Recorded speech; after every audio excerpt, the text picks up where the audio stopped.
Hello, everybody. It is Blaston Championship Day for 2022. My name is James Chen, and I am joined by Nightfire. How are you doing? I am excellent. I am looking forward to watching the best of the best in the European region duke it out this afternoon. I mean, this is just going to be good quality Blaston. We've got that first matchup already I'm thinking about, right? Because I'm so excited to get into these games. But, I mean, it's just going to be a great spectacle of Blaston in the European region. Yeah, exactly. And so we're starting with the European region here first to figure out who is going to be the champion. And if you look at this bracket, thanks to the matches from yesterday, you can see Tesseract already chilling there in grand finals, waiting to find out who he's going to go up against. Really, the question is, can anyone dethrone Tesseract as the best in EU? And Monteban and Turbo going to have that opportunity to play each other here first. And then, of course, we'll go to that third place match afterwards and then jump straight to that grand finals to see who will take home the $1,000 for the EU championships.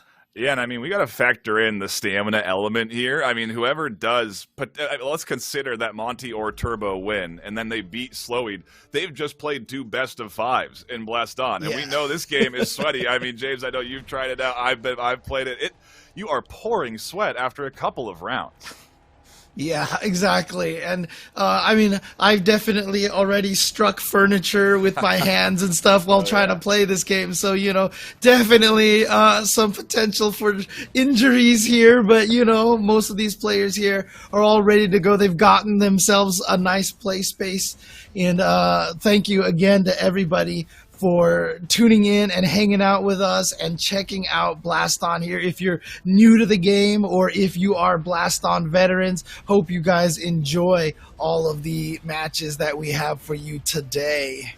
Yeah, it is going to be, again, very exciting. And I mean, you're tuning in to watch the best players in Blaston. This has been a long road for these players. Monty and Turbo qualified in through the qualifying system built into the game, and that took them weeks, months of practice, on top of already the almost year of playtime they have in this game. These are two very experienced players in the space of Blaston, so you're going to be seeing really crazy dodging, in particular, from both of these players. It always amazes me how well they're able to avoid these bullets because they understand the patterns so well. Each gun has a certain way that the bullets move, and depending on how you manipulate them, it all is. Oh, dang! Oh, we're going right into the action for round number one. Awesome! I love to see it. Monteban in purple and Turbo in blue, and out the gate, a little bit of a poke coming in for Turbo, but Monty ultimately weathering the storm and trying to get some damage back. Yeah, and you can see right now from Turbo's side, pretty standard loadout over here with the hammer, the raptor, the hammer ellipse in particular, which, everyone's saying is pretty much the strongest weapon right now. Yeah. But the raptor ellipse, a raptor, a wildcat, and the regular hammer, it's really just the hurricane, the fast fall hurricane, that is kind of attacking from a more unique angle over here. Right. Obviously, you see him shooting the bullets upwards, and then they try to drop on your head over there. They also don't have any real heavy damage coming in from Turbo. It's a very big bullet hell focused build, meaning that you're really going to want to overwhelm your opponents with the significant amount of bullets from two shotguns, the hurricane nades, the raptor. There's just so many bullets that you can put out once your guns come up online. And here we do see that full spread getting thrown at Monty. But again, the dodge work coming in. Monty is so good at avoiding these bullets that they managed to avoid this full bullet spread. And the big thing that Turbo has to watch out for is the Viper ellipse coming in from Monty. That can do huge damage to them if that connects, and so it is always a concern. You can see that ellipse swinging in just in front of Turbo as they have to dodge it. Yeah, so you see over there from Monteban, he definitely also has an Aegis shield as well, but as you said, the Viper ellipse is going to be the big damage. That's the money maker right there. And Monteban currently, oh no, actually he just got clipped, so I have no idea who's in the lead right now. Oh, definitely Turbo now. 3 seconds left. Can Monteban get a hit? Oh, and Turbo taking the first round here. Monteban yesterday played extremely well, but went down against Tesseract, and of course, Tesseract considered not only the best in EU, but might be the best in the world. It's either him or Josie at this point in time. And Tesseract, like I said, just waiting in grand finals for whoever wins this match.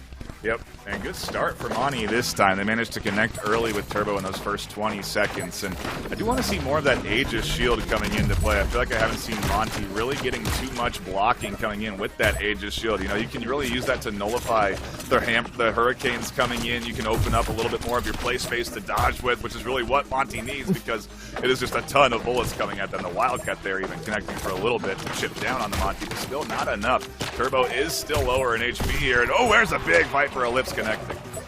Oh, man, yeah, taking a huge chunk of damage here. And like you said, it's very interesting because Turbo really going with the bullet hell method here, not going to be expecting to do any... I mean, a lot of times you see on these builds, they also have Lumas, but no Luma at all for Turbo, so he really is counting on... You know, the Hurricanes do decent damage, do good damage if they do hit, although the fast fall ones, if I'm not mistaken, they actually do extra damage, the fast fall, because they don't... Slow fall Hurricanes on. Oh yeah, okay. Instead, okay. I don't think they have the fast fall ones. I saw the attachment. I was thinking the same thing, but it is a slow fall. Considering how slowly they're dropping, it's really just almost a thing that's going to be lingering in Monty's mind the whole time they're trying to battle up against Turbo. They're just kind of floating there as they come down. So Monty has to always keep those in his mind as they're dodging. As we get down to the last 15 seconds, Monty does have a lead, but any little bit of chip damage Turbo can do might get them back into this. Monty, yeah, look at this. Oh my God, it's down to the wire here. Down to the wire here. Yeah, you can see Turbo has less health. He's in the red. Monty Ban is doing just fine right here. He just needs the last one more second, and there you go, Monty Ban taking round number 2. So they are tied 1-1 here, and we are playing a 3 out of 5 match here for this first set. Love to see it. We're getting down into a round 3 for game number 1. And yeah, this is, oh wow, the gate again, another big opener. The Viper Ellipse connecting. That's a good way to start your rounds. There's actually not a better way that Monty can open up the first 15 seconds than that, but maybe a little more chip damage would be nice. And now you see they're setting out those Hurricanes over there. Got Monty Ban's got to keep it. Oh, did he just get caught by another Viper shot? He just took a good chunk of damage right there. Monty Ban, again, of course, is only going to take, you know, small hits here and there. But they do add up pretty quickly. Yeah, and here comes the full play from Turbo. They're zoned out to the back of the play space as those slow fall Hurricanes come in, and not a lot's connecting on a Monty. As those slow falls come through, Monty then steps forward off of them as they've got to the floor and opens up a lot of play space for them to dodge the rest of that bullet hell coming in. And really, again, it's just good awareness from Monty. They're just so aware of when these things are going to be coming. They know when the guns are going to come off of cooldown, when they're going to have to dodge the hammer nades. There's so much nuance at this level in this game that these players are trying to process, and oh, another good chunk damage down onto Turbo. And you also saw right there, Monty Ban, yeah, getting a chance to set up the hammer ellipse patterns that he wants to go for. So you see Turbo right now not being able to set up any counter pressure, because obviously it takes a little bit to set those hammer ellipse shots up. But look at this, Turbo now does have the life lead. Just by a sliver, and Monty gets chunked down a little bit more. 25 seconds left, they're almost dead. Maybe a bullet or 2 here from the Wildcat. No, they dodge it all. And the slow fall Hurricanes that were right in front of them. That was a nice little sequence, but they have just a sliver of health left to try and chunk down. He needs Turbo that Viper. Yeah. No! Monty, oh, not gonna get it. And there you go, Turbo gets the killing blow here, and Turbo's gonna go up 1-0 over Monty Ban. That is a good start to things, and I wonder what Turbo is going to be processing from this, because Monty definitely played well with that Viper Ellipse, and I gotta wonder if Turbo is going to consider bringing something a little bit more with a heavier kick. Maybe, to your point, change from the slow fall to the fast fall Hurricane, because maybe a little bit quicker drop on that, a little bit more damage from those fast fall Hurricanes would net them what they need. Yeah, but Monty Ban right now, I mean, as you mentioned, he has the Aegis Shield. Now, we didn't get to see a lot of uses from that, or at least I didn't pick out anything in particular in that situation. I wonder if he was going to want to try to add more damage, maybe try to go for a double Viper loadout, or if he's just going to try to stick with exactly what he has. But we did go back to the lobby, so there is a potential change out here. So going to be really curious to see what it is that they're going to go with here. Yeah, and you're right. The Aegis Shield really didn't get a lot of play. And maybe it's because they brought it expecting something else from Turbo on the loadout. You know, you don't know what your opponent's loadout's going to be until you load into that lobby and you get to see what they have around them. You don't know what you're going up against, and so there's a lot of guesswork. And even now, as we go into this different lobby, I mean, it is mind games that these players are processing. You know, what is this guy going to swap? If they swap anything, sometimes they just swap. They don't even change loadouts. It is literally just mind games to try and offset your opponent. But yeah, this is so far a great start to the 3 matches we have for the EU championship here today. We have this tiebreaker here that will decide who goes up against Sloweed. Again, we talked about that a little earlier, but I did see Sloweed in chat, and he says, I don't know who I want to lose more. I'm scared of both. I mean, hey, after that first round, they both were looking pretty good. It came down to a round 3 after all.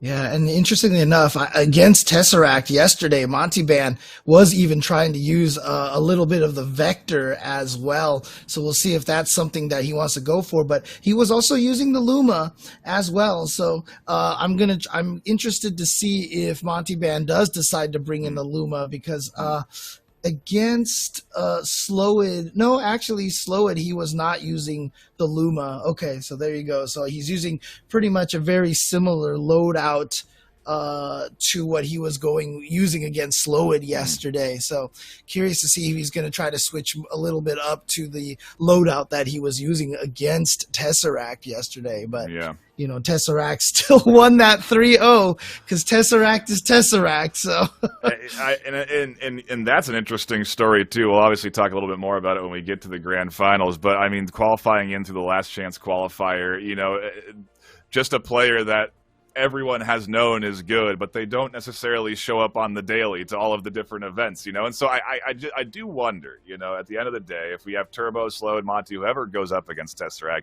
if they will be able to, I know they'll be able to give Tesseract a good challenge, for sure, but we got to focus on the game in front of us, James. We are going right into the action here, and Monty again opens up with a big hitter, but look at all the loadout swaps we have that have come through. Monty's not even carrying a Viper anymore. They've got a Hammer Nade instead. Yeah, you're right. Gonna go try to basically counter Turbo with the similar kind of strategy here. Basically chip damage here, and it's working great for him right now. As you can see there, Turbo already down half life. Yeah, a very good opening for them, and we're only into the first 40 seconds of round 1. Monty now is going to be setting up everything here as the full force of the bullet hell spread comes in and clamps down onto Turbo, and Turbo has to hit to the deck. I mean, you have to consider they are on their floor physically when they are dodging this stuff. These guys are crawling and crouching. They're doing squats constantly in this game as they're dodging this stuff, and it always impresses me to see when someone gets on the floor and then crawls on the floor to dodge these bullets. It is just wild how far they'll go. Just like that, there's Turbo crawling on the floor to dodge rounds, and it's not quite working enough for him because Monty still has a pretty comfortable lead. Yeah, Monty's been able to dodge everything, and you see right here, setting up that Hammer Ellipse again. And once again, in the same situation here, you know, I feel like Turbo's got to look out for Monty Ban, trying to set up that Hammer Ellipse, and perhaps using the Wildcat or the Raptor at least just to shoot directly at him to try to discourage him from setting that up. Ooh, Monty Ban taking a slew of bullets right there, slew of shots, but still only 15 seconds left. And so Turbo's got to do something, and the way that the builds are out, Turbo doesn't really have anything that can do that much damage here in 5 seconds. I don't know that I've seen Monty get hit by a slow fall hurricane yet. Those slow fall hurricanes just are not doing enough to zone Monty out, and round one certainly looks good for Monty here, as they do get themselves a nice lead to start things off. They need this, obviously, if they want to tie the series up, because Turbo is leading currently 1-0 in games. And so off to a bit of a dodgy start here, as nobody takes any damage. Well, Turbo accidentally walked into a little bit a shot right there, and so this change in loadout here from Monty Band seems to be working. Actually, never mind, he gets hit here, but again, you see right here, he's taking the time to set up that hammer ellipse. You see one shot curved from the right, one shot curved from the left, and then from the bottom. So you get those 3 shots like that, and that is the standard hammer ellipse setup. And I haven't seen Turbo try to disrupt that yet at this point.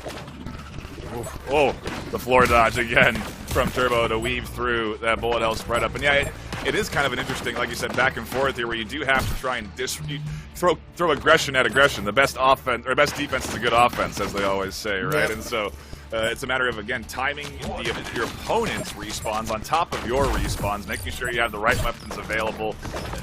A lot, again, of mind games and thinking that's going on in a matter of seconds here, as these bullets are also zipping by their heads and they're dodging on the floor and they're pouring sweat. It is a full esport battle here before your eyes, as another good dodging sequence there from Monty keeps them in the game, but still not in the lead. Turbo does have this going into the last 30 seconds.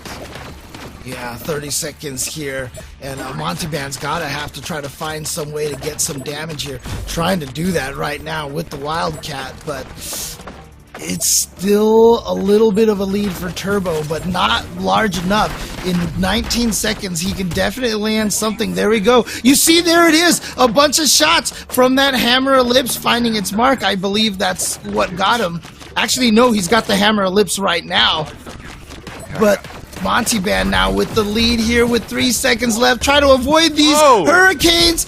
And he does so, and he takes the second round and does manage to tie it up 1-1. Yeah, that last bit of dodging by Monty, very nice.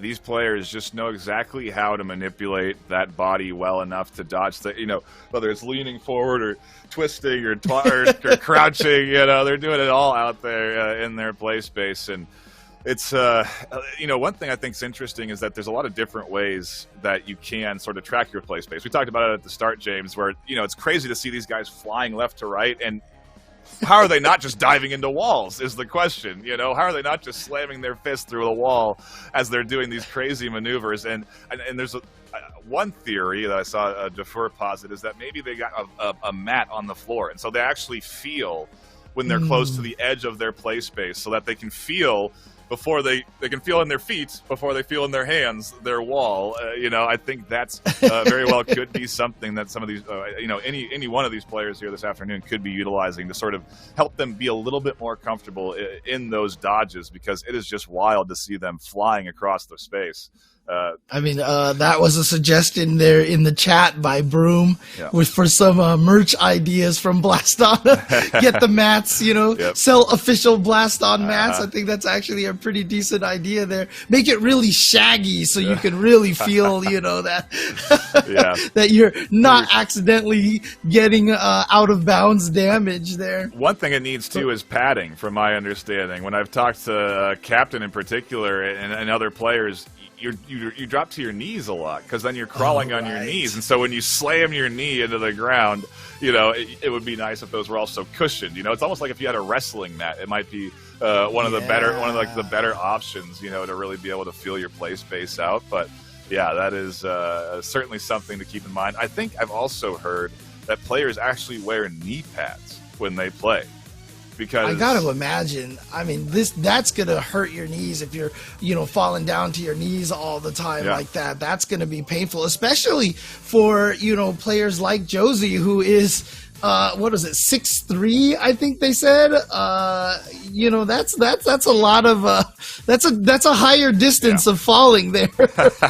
Yeah, right. Of course, I'm 6'4" as well, so us taller folk have it rough when it comes to having to dive to the ground to avoid bullets. But you do see the taller players actually have like a different dodging strategy. They don't actually hit to that ground, and they almost seem to rely more on their knowledge of the patterns to know that they can put their body into certain positions based off of their height and how these bullet spreads normally come at them. It's an intricate knowledge that you're looking at when you're seeing these players dodge this stuff. And it's always important to remind yourself that these again are the best players in the. I mean, at least in the EU that are duking it out here this afternoon in the game. You know, and so there's just the most understanding possible lies in these players' heads. Yeah, I mean, right now, currently, everyone basically says it's either Tesseract or Josie as the strongest player in the world right now. So, you know, unfortunately, they're not going to be able to go up against each other today as we're doing the European Championship. Tesseract, obviously, from European regions, and Josie from NA. So that they're going to be the favorites, right? They are in that position right now where they are in the, well, actually for NA, not grand finals right away. There was 2 groups for NA, but for EU, yeah, Tesseract is already just chilling there in the grand finals match, waiting to find out who's going to win between Tesseract. Between Turbo and Montyban right now. Yeah, Turbo, Montyban, the winner there, like you said, goes to Tesseract. And yeah, I got to wonder, because Tesseract is not going to, I mean, I wonder how much time, what they're going to be doing for their warm-up, you know, because again, we're talking about how physical this game is. You know, you do want to be loose, and there may be a slight advantage, whoever comes, you know, whoever's coming in to go up against Tesseract, in that they have had a warm-up game. To at least sort of get the blood flowing, you know, and so it'll be interesting to see how that does impact that game. But yeah, Tesseract is definitely a Mount Everest to be climbing here this afternoon, and I know the players, I think they got their oxygen packs on and they're ready for the climb. So we'll have to see. We'll have to see who can manage it, but. Yeah, we're not quite there yet. We still have to figure out who is coming out on top with Turbo and Monty, and we are still waiting for that loadout swap, which has me wondering what that could be. Again, we didn't see any Vipers that last round, and Monty took it quickly with 2. You know, and so I wonder, because Monty shifted to a bullet hell spread, if we're going to see a shield coming in from Turbo, and no, we don't see any shield. We do see a Viper Ellipse from Turbo, though, and nothing seems to have changed on Monty's end. They were pretty pleased with how they played out that last game. It's interesting. Basically, they've almost kind of flip-flop loadouts here, because Montyban started with the earlier. Actually, he's okay. No, yeah, mostly the same loadout here for Montyban. But yeah, the Viper Ellipse now, he's going to be trying to get, Turbo is going to be trying to get a little bit of damage with that. You see right there, firing that. But of course, the bullet from the Viper is very, very small. And you know, when you are trying to curve it with the Ellipse, that is a very difficult thing to do. As you see Turbo setting up the Hammer Ellipse. Interesting. So 2 from a single side, and then 1 from the other side there. But Montyban able to dodge the majority of that pretty effectively. Yep, they are a skilled dodger, and they continue to chip down onto Monty as they force them and zone them into the bottom corner of their space. They then hit them with the Raptor Ellipse shots that come flying into the bottom corner. Really nice sequence there from Monty. And oh, huge chunk, the Wildcat absolutely blasting down Monty in combination with that pinch coming through. Maybe even a Viper shot connected there, because that was a huge chunk of damage, but Monty's still in the lead as, again, they zone Turbo into the corner and chunk him down with more shots. Those Raptor Ellipse shots do huge damage. Yeah, and here we go. You can see him trying to fight from the ground, but he's actually taking a ton of damage. Wow, Turbo just locked him down there. As soon as he saw Montyban go down to the floor, he went after him with everything that he had, and he got him with the Viper shot there, and just like that, again, we said it yesterday, we'll say it again today, you are never out of a round as long as you have that Viper in hand. Yeah, and Monty definitely tried to step up to Turbo's aggression there at the end. He was feeling the ability to take that win. It was so close within their grasp, but then Turbo also applying that aggression. The best of the defense is a good offense, and Turbo definitely doing well to chunk down Monty and take that round. But Monty starts off again strong here, getting good damage onto Turbo early in these first 30 seconds. You see right there from Turbo, trying to go with the Hammer Ellipse and the Raptor Ellipse combo right there to try to catch Monty Van. Ducks right under that Viper shot, so not going to get caught by that one. But again, you don't need to have a high connect rate with the Viper in these matches here because they do so much damage. I believe Viper Ellipse does, I know regular Viper does 30. And so, yeah, you don't have to hit with them frequently, but 1 or 2 hits, as we saw in the last round, is enough to make a huge difference. Oh, there's a little connection there. Nice drop block from Turbo to avoid that Raptor Ellipse, actually. And so now, look again, the double battle. Both players shooting out their Hammer Ellipses here as they dodge and apply the pressure. The Wildcat comes in. There's that Aegis Shield coming up to save Monty from suffering too much from that Wildcat as they get zoned into the bottom of their play space. Here's the full spread being applied onto Turbo, pushing them into the ground again. And a big connection comes through as Turbo gets hit hard. Was that at this point, at 19, 18 seconds left, I don't even think the Viper Ellipse can win you a match right now, because even if you hit with a couple of those shots, you've got to wait for it to respawn. Yeah, and there you go. And yeah, the Viper Ellipse also doing 30 damage alongside the Viper as well. But Monty Van there, just wow, avoiding so much damage that whole entire round. Yeah, doing a really nice job here. That Drill Raptor doing a lot of work, actually, last round and now the start of this round, as it does zone and ultimately do a connect 1 or 2 bullets there onto Turbo to get Monty this early lead. It's a interesting tool they brought in here, one that I haven't seen a lot of at least, but definitely is effective here this afternoon for Monty as Turbo gets chunked down just a touch more, and Monty again, first 30 seconds looking good. And here we go, sets up the Hammer Ellipse, and now going with the Raptor Ellipse again afterwards. Finally gets a little bit of damage on Monty Van, but Monty Van, once again, that dodging that he has, look at this, just getting away from everything. And after a minute already, Monty Van has barely taken any damage at all whatsoever. You see them basically waiting for their weapons to respawn. Doesn't want to send out the Hammer Ellipse until he is able to get a hold of that another weapon there to try to take advantage of avoiding the Hammer Ellipse. That was good zone work from Monty, but yeah, Turbo's just really not connecting with the Viper. You know, that's their big damage dealer here. It's going to do a lot of the work for them once it connects, and you can see they're trying to zone Monty into the floor, into the corners where they can then connect that Viper Ellipse, but Monty's very aware of whenever Turbo has that Viper in their hands and is ready to dodge those quick swinging shots, and ultimately has not been hit by that Viper Ellipse, at least in these last couple of rounds. Now in the last 20 seconds, Monty has a slight lead, but it is slight. Yeah, and the funny thing about this whole... Oh, Turbo's still getting hit. I mean, Turbo honestly has been doing an immaculate job of dodging himself. You can see still with half of his life at the end of the round over here. It's just that Monty Van has been dodging even more effectively and has taken only barely a fifth of his life. And Monty Van gonna go up 2-1. Ever since switching to this loadout of the Bullet Hell, it has been working out so well for Monty Van here because he has just been able to keep dodging everything and slowly set up all of his Bullet Hell, and it is working out for him. It makes me wonder, maybe, you know, the double Viper could be an effective tool up against Monty, you know, really try and hit them with a clamp of speed. You know, you could go with the bounce Viper to try and force them to look behind. There's a couple of tools that aren't really being utilized quite here at this time by Turbo to go up against Monty, but it's also a matter of comfortability. You know, at this stage, when we're at this level, you know, these players do have also loadouts that have gotten them here, you know, loadouts that they've relied on to win.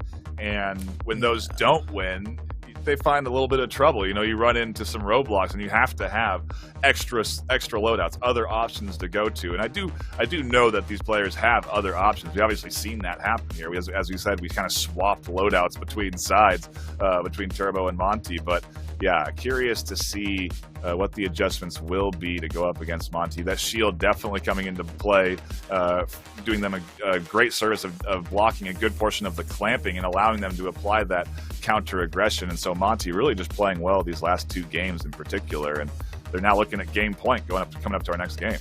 series points. Yeah, interestingly enough, Turbo yesterday never used the Viper Ellipse at all. In fact, in the match that he took over Slowid, he was using the Luma instead. Okay. So curious to see if maybe that's what he's going to try to switch over to, is trying to use the Luma instead of the Viper Ellipse, and see if that actually pays out for him a little bit more. And there's obviously going back to the lobby here, so curious to see if Turbo does change his loadout. Obviously, Monty Band can change his loadout as well.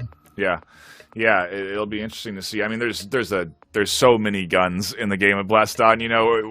We're focusing on a couple of options that they could swap into their loadout if they wanted to. But I mean, we're not even considering the Lance, the Nova. Swapping into that Fastfall Hurricane, all the different attachments that could be put on to any one of these guns. And like you said, that Luma could be an element that comes in here. There's the Tundra that I've seen come out. Who knows what we get this afternoon on the loadout department? And that's the beauty of every round start, is we just don't know really what the kits are going to be. Yeah, I mean, yesterday we even saw the Vandal come out from some of the players over there, but still, I would like to see. So here's the thing. Obviously, Monty Band's dodging is really, really, really strong right now. And so, you mentioned the Lances, for example. That might actually be a pretty decent strategy there. Now, Monty Band can obviously still duck under a lot of the Lances and such, but maybe some Novas or something, basically to try to restrict Monty Band's movement a little bit more. The small bullet spread doesn't seem to be working on Monty Band because he has just been able to dodge everything so well. So maybe trying to take up larger chunks of the stage, maybe even going with a grenade or something, a Nova nade or something, to be able to try to control space and force Monty Band into a more restricted movement. Anything to zone, right? Because if they can zone, then they can potentially connect with that Viper Ellipse a lot easier. If you can limit how much Monty can move, then you can be much more effective with that tool and connecting with that big damage to keep you in these rounds, because they're just kind of getting chunked down slowly throughout the course of, really a minute and a half.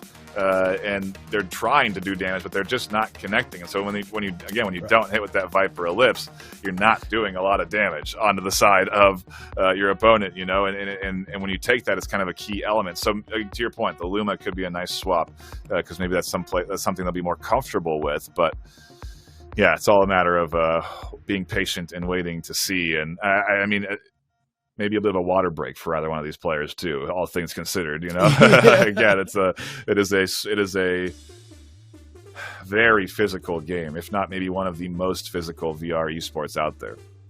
Yeah, exactly, and just requires so much practice and skill, especially with those ellipses. But we're going into the game here. Again, Monty Band up 2-1, just needs to take this one. Turbo still on the blue side over here. And yes, there it is. He does bring in the Luma. And he's going to see if that makes a difference over here. But look at this. Just starting off right away, Turbo having trouble dodging the spread of the bullets from Monty Band. And again, ever since Monty Band has gone for this spread damage, more of the just bullet hell strategy here, it has been working out wonders for him. And Hammer Ellipse putting in so much work. I mean, we haven't talked about this at all, James. We got to consider the pressure these players are under. There's a lot on the line. The winner here goes to second place, and there's prize money to be won if you advance onward to those further divisions. If you get up into that first, second place match, if you lose, you're going down into the third place match up against Slowy, and you're getting less of a prize pool opportunity. And so, there's the pressure of trying to execute well here. And Monty is a game away. They are 2 rounds away from taking and moving on to go up against Tesseract. That's got to be something that Turbo's thinking of right now, but maybe not, as Monty does get chipped down. Turbo finally finding some good damage to keep things even.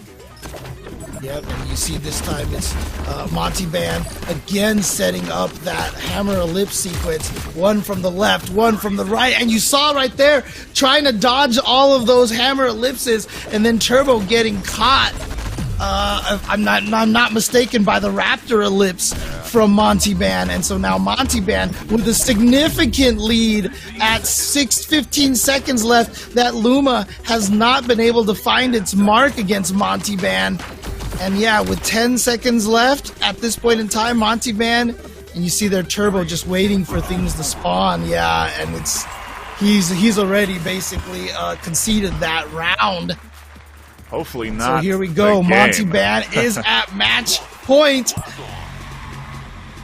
Looking good. They've got momentum here. They are feeling things. I mean, they have been really dominating these rounds ever since that their first game win, and it has been hard for Turbo to get back into things. They need to connect with this bow, the Luma, for this to do big damage for them and get them into this. But, oh, again, an opening. First 30 seconds. Monty has the lead. This feels like a familiar story. Yeah, exactly. All the rounds have been generally going this way. And you can see Monty Ban continues with the standard strategy here, throwing out those hammer ellipses, then going with either the Wildcat or either Raptors to try to control the dodging and catch him. And like I said, one of the things that I feel like Turbo's not doing, you see right now, he's just getting the free opportunity to go with the hammer ellipse setup now. Again, that also could be Monty Ban just strategically not using the hammer ellipse until he notices that Turbo is waiting for all of his weapons to respawn. But here we go. Here's the setup, and I feel like Turbo has got to shoot at him while he's setting up those hammer ellipses. Yeah, as you say that, they do, and it does do a bit of chunk damage on a Monty and ends up disrupting the ellipse full setup here. They also connected with the Luma earlier, and so a little bit of damage has been done on the Monty. Enough to keep things interesting here, enough to keep Turbo in this one. As the Luma comes up again, can they connect? That Aegis Shield coming in, doing great work in deflecting some of those Luma shots. And as they step to the front of the podium, Monty does the same thing that Turbo was doing to them. They also shoot back to deny that Luma from really getting favorable connections. One more or two more Luma attempts are going to be coming through here with 15 seconds left for Turbo. And if they don't hit, Monty is going to take this game and the series. Yep, there it is. The Luma did not find its mark. Gonna take a while for that to respawn. Only 5 seconds left, and yeah, just Turbo. I think he just walked out of the out of bounds. I think he just basically conceded the match. Said uncle, said Mate, and it is gonna go to Monty Ban, and Monty Ban is gonna be the one to go into the grand finals match up against Tesseract for the rematch from yesterday. A wild game to start things off with here, for sure. A great back and forth, a couple of round threes. Happy to see Turbo contesting so hard against Monty Ban, but at the end of the day, Monty does take the W, and like you said, they'll be going up against Tesseract in the finals. But Turbo isn't done yet, you know, and I gotta wonder what their mentality is right now, because we kind of did see a little bit of, I wouldn't say a forfeit, but, you know, definitely energy lost a little bit towards the end there, you know? And so they're going to have to refocus for their next matchup, because they're not going to have a ton of time. We're going to have a little bit of a break. We're going to be able to look at some replays, but, you know, they're not, there's going to be another best of 5 right after this against Slowy for them. And so I'm wondering what their mentality is going to be like going into that, and if they can refocus and get ready for that matchup. Otherwise, it's going to be another, a potentially quick series with Slowy, because I know Slowy is going to come in focused. Yeah.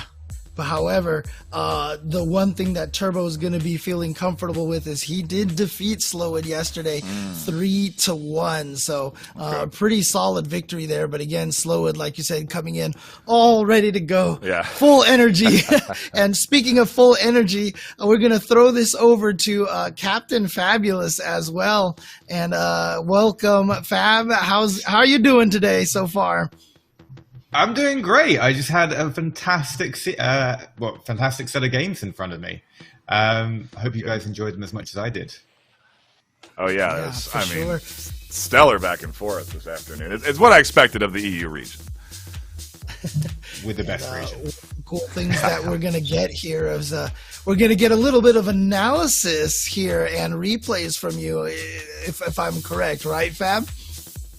Right. No, throughout the game we picked out some clips that we wanted to kind of focus on, things we thought were interesting. And I think we're going to see them now. So here it should be a nice setup and then a lovely downward Viper at the back. So he pushes into the back of the podium and slams it down there. That was just a nice bit of pressure from Turbo. But here, what you wanted to focus on is Turbo shooting that nade out of the air, completely disrupting Monty's push. And again, just like Monty did to him in the first clip, Turbo pushing Monty to the floor and punishing him. And this is all the sort of things we really want to focus on in Blaston, because it kind of shows how much pressure can really impact the opponent. Yeah, and I mean, I'm curious what your thoughts were on the effectiveness of Turbo's Luma. We saw it come in there and dodged. Overall, that series was interesting, but there wasn't any real heavy hitters for Turbo throughout the entirety of the series. Well, that is just the nature of playing versus Monty. The one thing I actually did want to point out was in that last clip, although you might have missed it, during that dodge sequence from Turbo, he took 8 damage. And that's because he moved to the side and he walked into one of Monty's Raptor bullets. And that's that slow splitting Raptor. And that's something I just really wanted to highlight, because that was in pretty much all of Monty's builds. And because of the slow rate of speed on that, a lot of players, top players, and I saw this, Slowy was doing it yesterday, saw Turbo doing it much today, ended up walking into the bullets because they thought they're behind them, because they're still not used to that. I did think that, Turbo's Luma is fantastic, but Monty's dodging is supernatural. And I think that's just what we saw here today. We saw both players executing great pressure builds. I think Monty just really eked out the advantage. As you guys were saying, the sheer strength of his dodging. Yeah. I'm curious what you think too with the Monty dodging, how that's going to work against Tesseract, because that is where Monty's going after this. Is it going to work against the best of the best, potentially best in the world? One day the student may overtake the teacher, because Tesseract's trained Monty. I don't necessarily know it's going to happen today. I think we all very much expect Tesseract to take home the win. But if any player's going to do it, maybe Monty. But again, my money is on Tesseract. Sorry, Monty. He also just Monty. He's by far the newest player in the EU region by a mile. So he's and you can see yesterday, so he's come a long way. Yeah, and you can see yesterday there, Tesseract 3-0ing over Monty Band. So Tesseract's coming in here feeling pretty confident here. But of course, before we get to that grand finals match, we do want to figure out who is getting 3rd and 4th place. And again, that's the difference between $500 and $250. So that one of those prizes will be going to Turbo and one will be going to Slow It. And of course, yesterday, Turbo did take that one 3-1. So curious what you think, how if Turbo's going to be able to accomplish that again today, Fab. Well, in the last several tournaments that we've seen, Slowy tends to have the edge on Turbo in a fairly big way. The difference here, though, is Turbo's finally got a decent play space, and we're essentially seeing Turbo unleashed. So I think the difference of having that bigger maneuverability, so he normally plays in a very confined area, is really kind of showing what Turbo could be when he gets a decent play space, and we're all terrified. I don't want... Basically, this is Sophie's choice, so I'm not going to choose between my children. I think this will be very close. I think, though, if I had to pick one, I'm sorry, Turbo, I'd probably give it to Sloweed, and that's probably because he's my Ultimax VRML partner. So, yeah. He's... I think that Sloweed could eke it up. Sounds like also Turbo is suffering from a small injury currently, perhaps slowing him down a little bit, but we'll see how that goes. Let's see if that holds him back, because like I said, he did manage to take out Slowid yesterday 3-1. I remember that being a thing in the finals as well, Cap. Remember Turbo was, I think it was, I can't remember what it was, if it was shoulder or it was a leg, a knee injury or something. But yeah, you got to be careful about the physical injuries in this game. When you get to our age, and I know I'm dressed way too young for how old I am, when you're above 30, your body stops working sometimes and you get injuries. And that's just the nature of the game. And really, you have to be careful. Really physical sport, so injuries do happen. And I hope that Turbo doesn't exert himself. Yeah, it's a really big tournament, but nothing's more important than your health. I don't want to hear you guys talking about being old and in your 30s. Okay, you know what? Get Fab out of here. All right, look, I don't want. All of the top players in this sport are all below 20. Okay, to them, I'm a boomer. Oh man, yeah. I mean, if I'm gonna try to play this, get more efficient at Blaston, I'm gonna have to do some work with this, 40-year-old body here, 40-plus-year-old body. So, shout out to Tim in the NA bracket, who's still in it, who is in his 40s. Probably the best older competitive player that we have. Yeah. Nice. Yeah, we gotta get ready to go into the action here. So, Cap, appreciate you stopping by. Appreciate the replays. James, looking forward to this third place match, Slowy versus Turbo. What are we going to get? There's a lot of questions. Is the warm-up going to be enough? Is the injury going to be going to impact the play? What is round one going to deliver? It's going to deliver Slowy with an early lead. That's what it's going to deliver. The first 20 seconds, and Slowy has themselves a little bit of chunk damage onto Turbo. Yeah, Turbo gonna play a similar build that we saw him playing towards the end of that last set here. Well, let's take a look at Slowid's load out over here. He's going with the Vector, so every time you hear kind of almost like that xylophone sound, that's the Vector bouncing off all the walls. But he also has the Viper Ellipse, which have been finding their marks, and that is what's happened to Turbo's life so quickly. Yeah, a big connection, or two, or three from Slowy here has put them into a comfortable lead in the first minute. And Slowy definitely coming in ready to play as they're doing great work dodging this bullet spread coming at them, avoiding the shots coming through. The Luma hasn't connected for big damage yet, and they're being patient. They're waiting for the rest of their kit to come in so that they can properly pinch onto Slowy and then hit them with that Viper Ellipse shot combo here. And here it comes. The Viper's been grabbed. They've set up as they step to the forward part of their arena. They connect, and Slowy, boom, takes round one. That's the power of something that does, a fifth of your health in one shot. Yeah, and what's interesting about this is a very different build than what Slowid brought to the match last time. Last time he had a Luma instead of the Viper Ellipse, and now he's just going, and actually he didn't have the Vector before either, so Slowid definitely trying a very different loadout here against Turbo, maybe trying to take advantage of the fact that Turbo is perhaps a little tired, but never mind. Turbo, look at this lead that he's built up here in this round. Yeah, a really good start. Luma's connecting finally for Turbo. That's the difference in health, is when those big damage elements do finally connect and can't be dodged.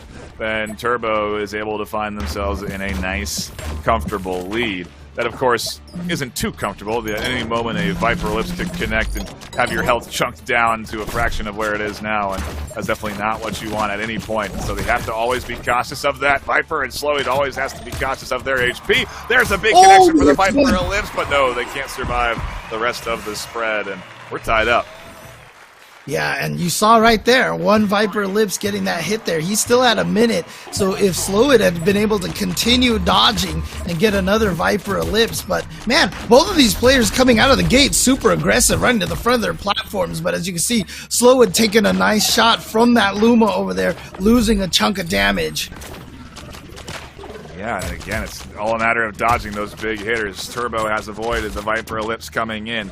Now they're stepping up to the front of their podium, trying to connect with the Luma. It slowly avoids that spread, and yeah, we're seeing, Slowy really not, again, connecting like they did in that first round. And it's the difference in these loadouts, is whether those Lumas or the Viper Ellipses connect. Who is going to take these rounds? That's going to settle it. And for now, it's a bit up in the air. A minute 15, Slowy is at a slight disadvantage.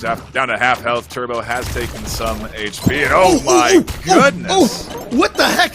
Where did all of Slowid's life go? It just disappeared. Like you said, he was at half health, and then suddenly just down to a chunk left here. He's got a minute. He's got a minute.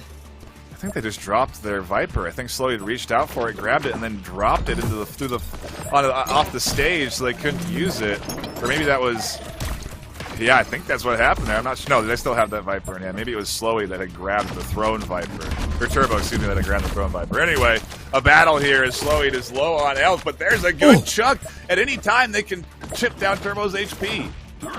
Yeah, nice shots from the Wildcat right there. Got a few hits in there, but 30 seconds left at this point. He's saving the Luma, as you can see. Oh, nice catch on the shield. Yeah. He tried to hit him with the shield toss, but then Turbo just grabbed it right out of the air, dropped it back down. Oh, and there's Slowy taking that final bit of damage and going down. Turbo takes game number 1, and we go to a loadout swap. No surprise at this stage. These players are going to do anything they can to adjust and try and gain a slight advantage over their last round, but Turbo's here, and they're playing well finally. You know, after a tough series against Monty, it's impressive to see them come back here, especially after losing that first round. Yeah, and that's how it started the last time they fought each other, with Turbo taking that first game. So let's see if he can try to keep this up. Again, 3-1. Sloan did take game number 2 in the last set, so let's see if Sloan can do the same thing here. Come back here with changing up the strategy a little bit, maybe trying to tie it up 1-1. And again, this is the difference between 3rd and 4th place, and as I mentioned, that is the difference between 500 and 250. I'm not sure if it's dollars or euros that they're getting over here, but regardless, you know, that's twice as much as 4th place if you get into 3rd place. So they definitely have a lot to play for on the line here. Yeah, and it's why we are going into these loadout swap moments, because they need to get any sort of advantage they can. You know, again, it's the mind game element here in between the sweat. You know, while you also are obviously contemplating and processing elements there, this is the break where you have to use your head and your noggin to try and get yourself any advantage you can, so that you can not have to sweat as much on that play space. And so, yeah, curious to see what those adjustments are. I'm thinking on the loadouts, and I don't know that Turbo will necessarily swap anything. They're obviously doing well with their Luma, and we see in chat Turbo says, "I'm so tired." We talked about it, didn't we? At the start of the series. It's going to be a lot.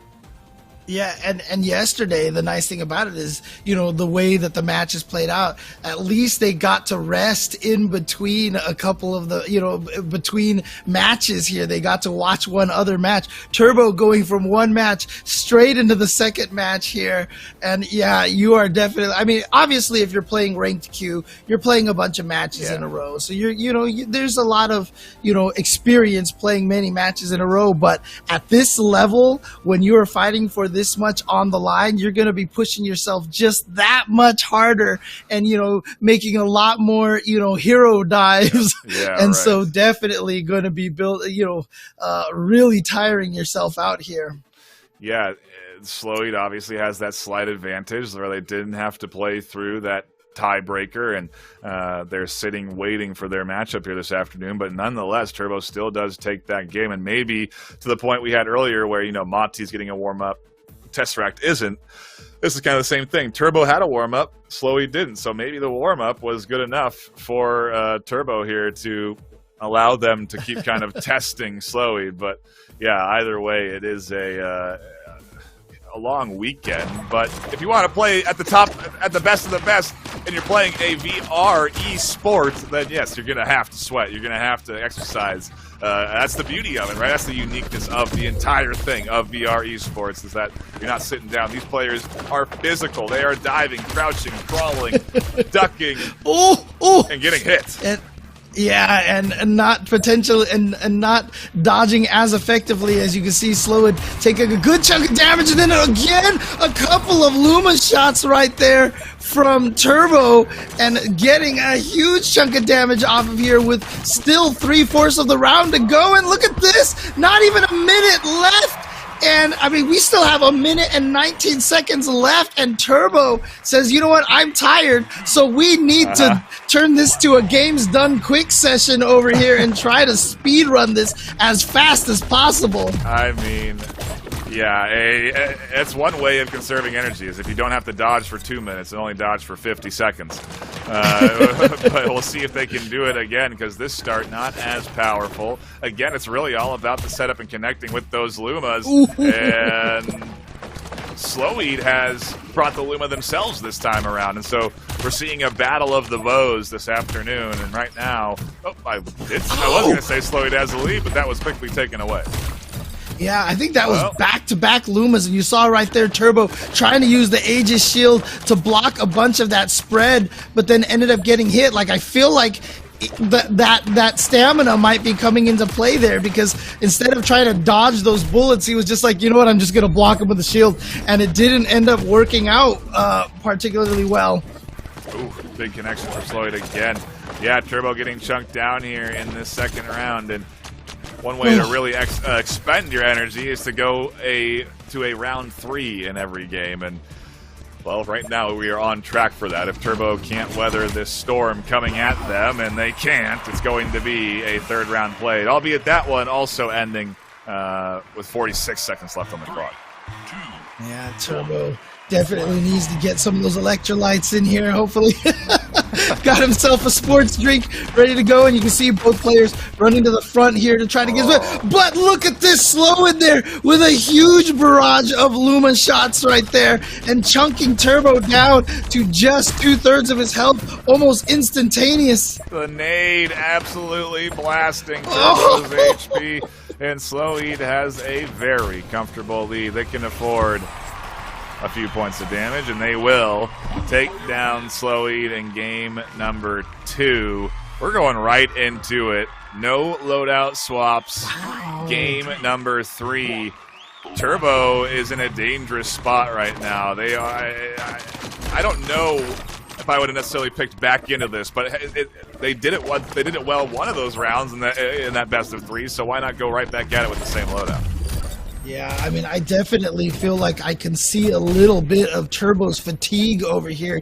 You see the fact that he is just not dodging the bullet hell as much, and that's one of the key things, right? As we've watched so many of these matches, the bullet hells aren't necessarily there to get the damage, but to control the positioning of the stage. But Turbo has been taking those hits and just repeatedly taking more hits here. At this point in time, if you're Slow-Eat, I feel like you've got to try to be as aggressive as possible and try to tire Turbo out to the best of your ability. And I think Turbo is there's a technical spawn issue is my assumption.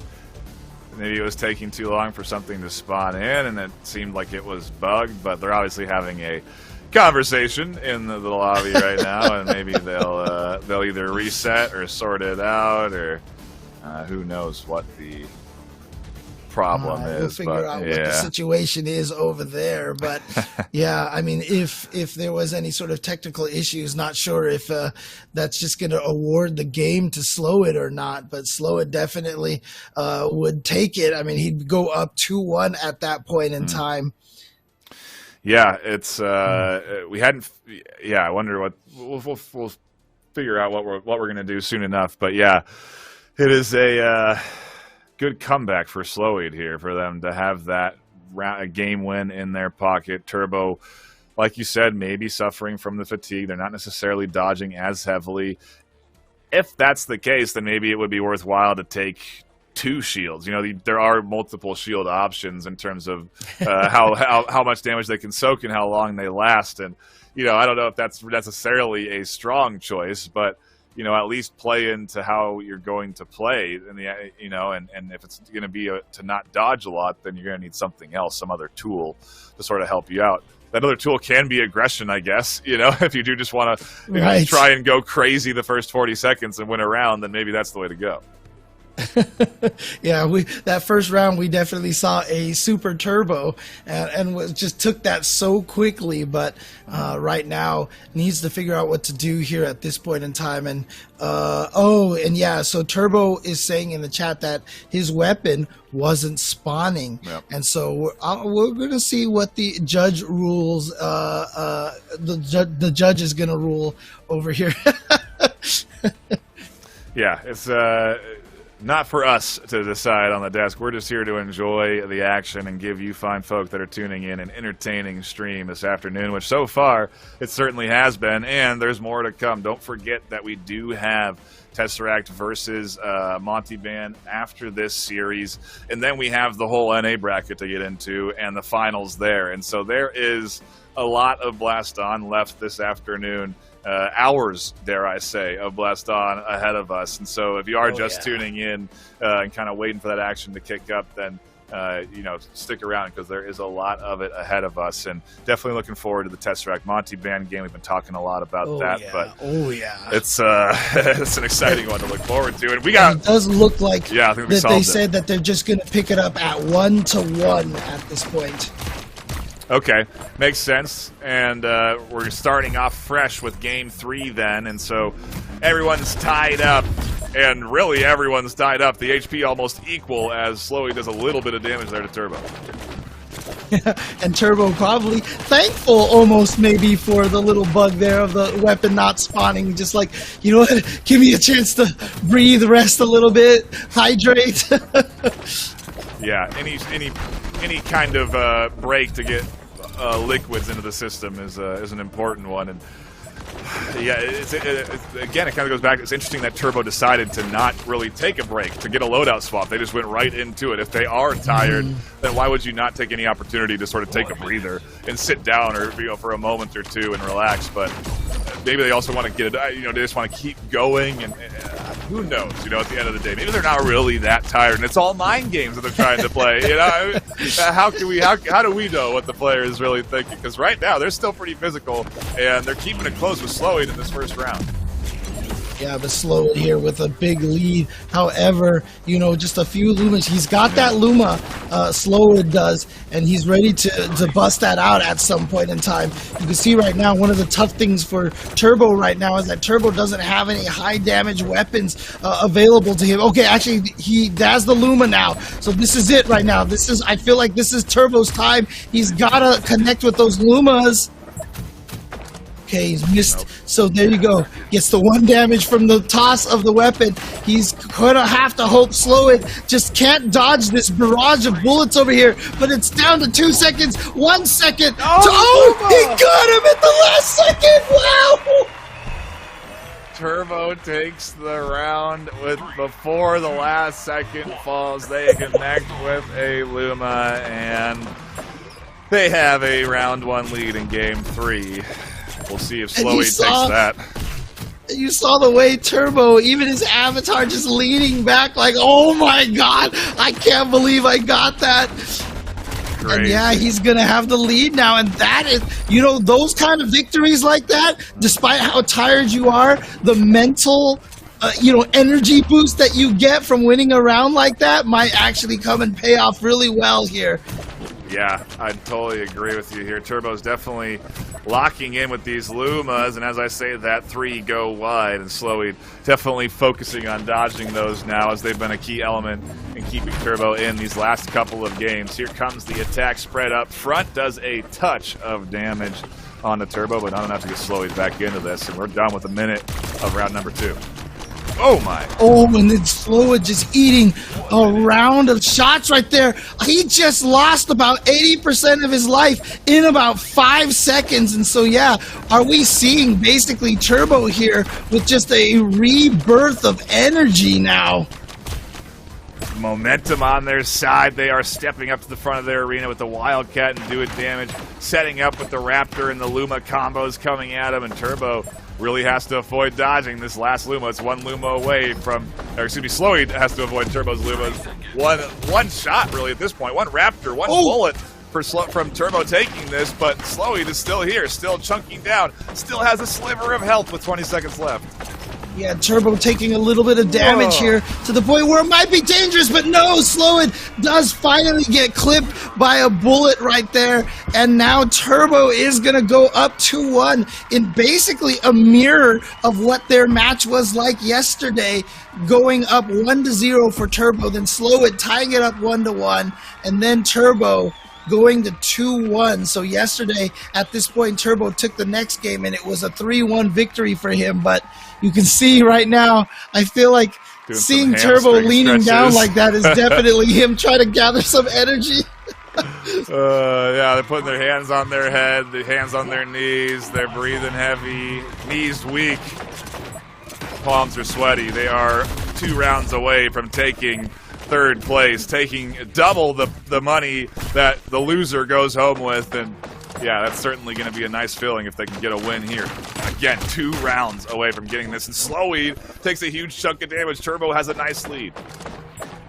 Yeah, Turbo right now looking like he was re-energized by that last second round win. Like I said, oh no, never mind here, taking a lot of damage, tried to duck under, and Slowid predicting that, taking advantage of that low dodge and catching him down there, and now Slowid just taking all of Turbo's life away here. It really does come down to timing too. To have the Aegis shield up is big for Turbo to be able to block those Lumas and block the pressure that Slowweed can apply, because Slowweed also has a Luma. They can hit heavy, just like Turbo can, and Slowweed dodges the triple set. Turbo dodges the triple setup, but they do take a little bit of damage. Turbo is chipping back here, little by little, and they have a minute left to get themselves around and be a round away from taking this series. Slowweed obviously doesn't want that, and so the battle is on. Yeah, the hammer nade into the Luma setup perhaps over here, but was not able to find any shots with the Luma. Does Turbo have another last second comeback, or is Slowid gonna be able to take this one down and try to get to a 2-2, get 1 round closer to a 2-2? Gotta avoid those hurricanes. You see him, yeah, beautiful use of the Aegis shield to erase the hurricanes from the sky to completely nullify that threat. Turbo now can't take any damage at all, does get hit, and there he goes, Slowid 1 round away from tying it up 2-2. Taking us to a Game 5, testing Turbo's stamina to the maximum limits. We're not there yet, as Turbo still has an opportunity to take 2 rounds and take the series, but with a bad start, it's looking good for Slowid.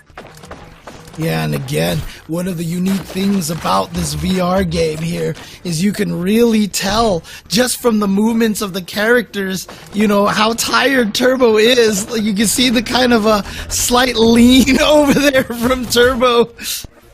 Oh.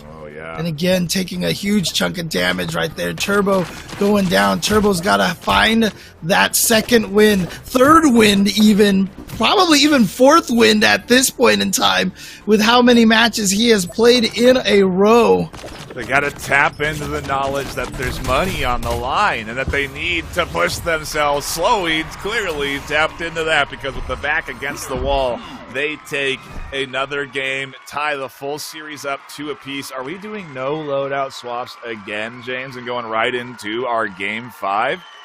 I think we might. So. I mean, why would you swap anything in the loadout side of things? Turbo's won games with it. Slowy's won games with it. I mean, both can clearly win. It's just a matter of connecting with those Lumas. And yeah, there's a brief break here for Turbo. They're taking the headset off, putting their controllers down, and they're going to go maybe dab the sweat off of their brow as they get some water into the system and prepare themselves for the full distance, as we say, a Game 5, which, hey, I'm not going to complain about here on the desk, James.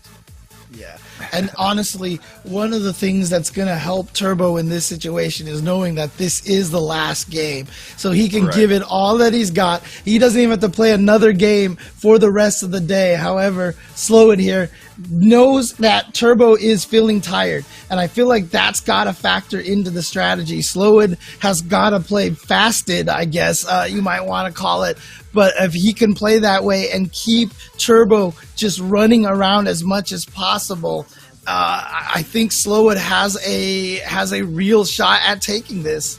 Yeah, again, we're not going to see any loadout swaps because we're staying in this lobby. They're just taking a bit of a breather. And so that'll be kind of interesting as well to just kind of, again, analyze how both players have been successful with that Luma. You know, they have, when those Lumas connect, it really sets apart the winner versus the loser in that round. And so, you know, especially out the gate, I wonder what kind of approach we're going to see from Slowy, from Turbo. You're right, he said, is Turbo going to sort of go plus ultra and dump a little bit extra energy into their final game, or is it going to be a tired Turbo, a out of energy? There, no turbos available is what's right. You know?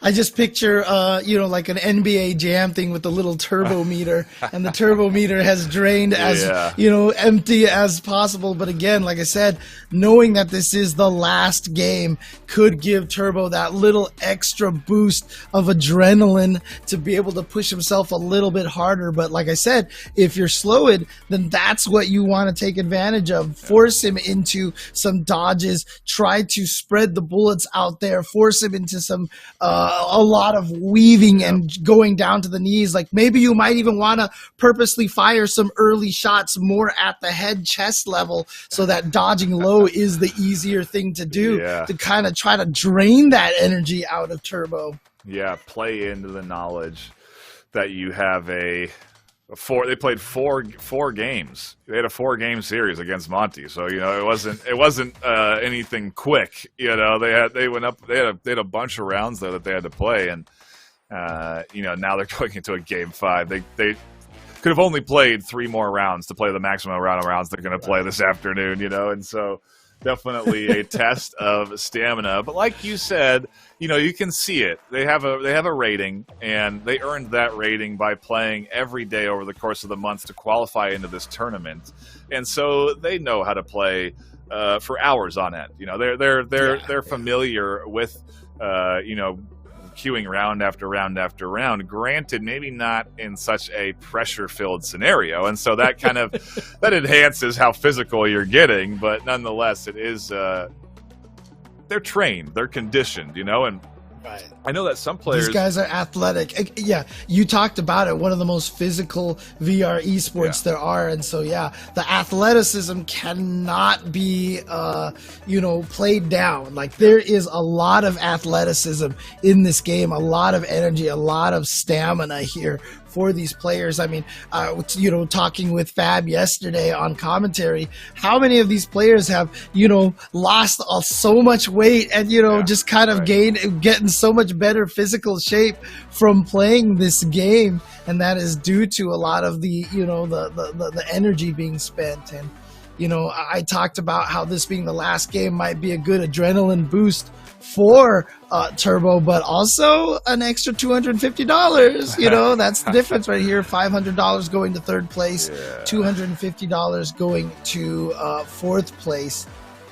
Also, just, you know, again, if you guys are enjoying this, I know you are a big part of the VR ML, and that's going to be coming back next year with Blaston in 2023 for VR ML Season 2. So again, follow Blaston VR ML on Facebook, Twitter, and on Twitch at Blaston_VRML. Yeah, we also have another league for Ultimex, a game developed by the same developers of Blaston Resolution Games.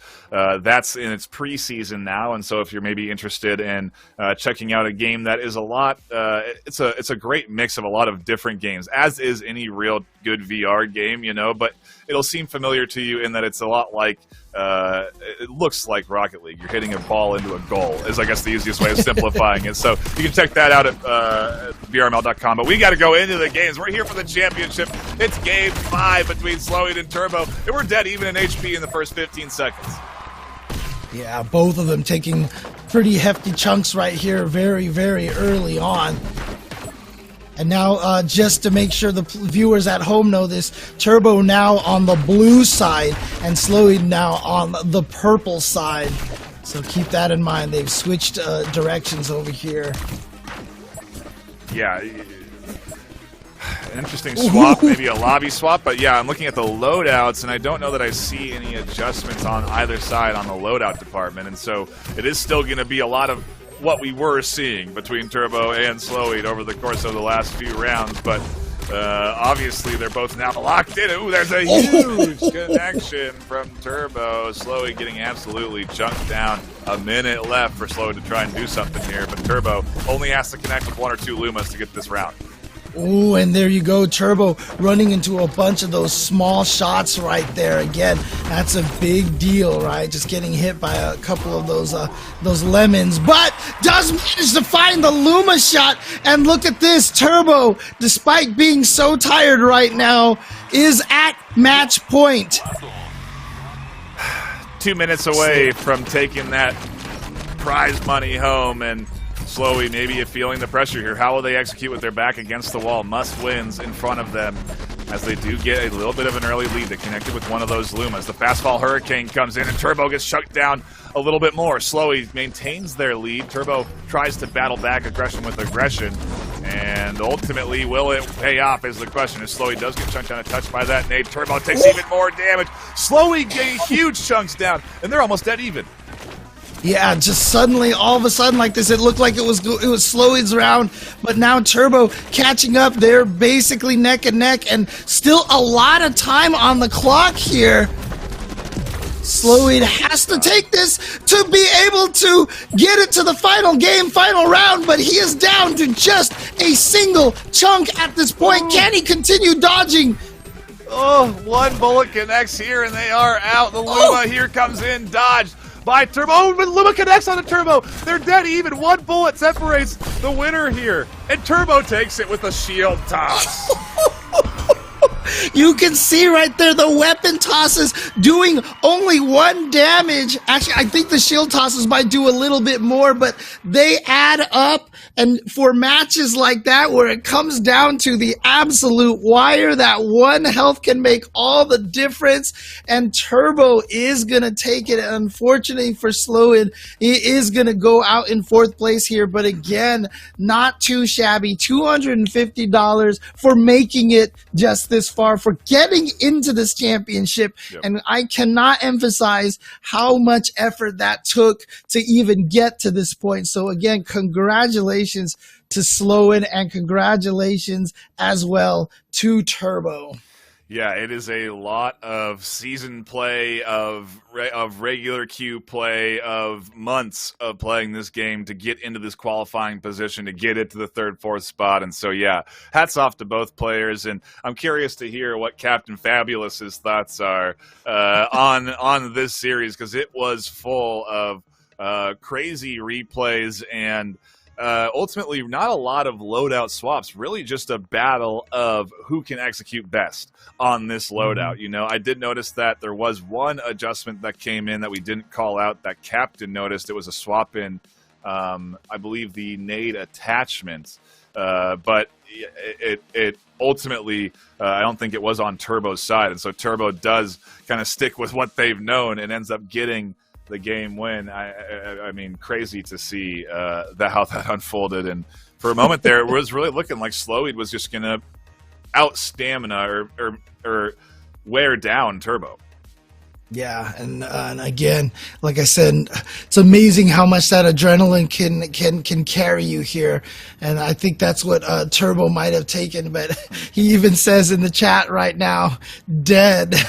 He is so tired right now. But congratulations, you know, tired, but also $500 richer, so he can definitely take that, you know, to heart here, knowing that effort paid out.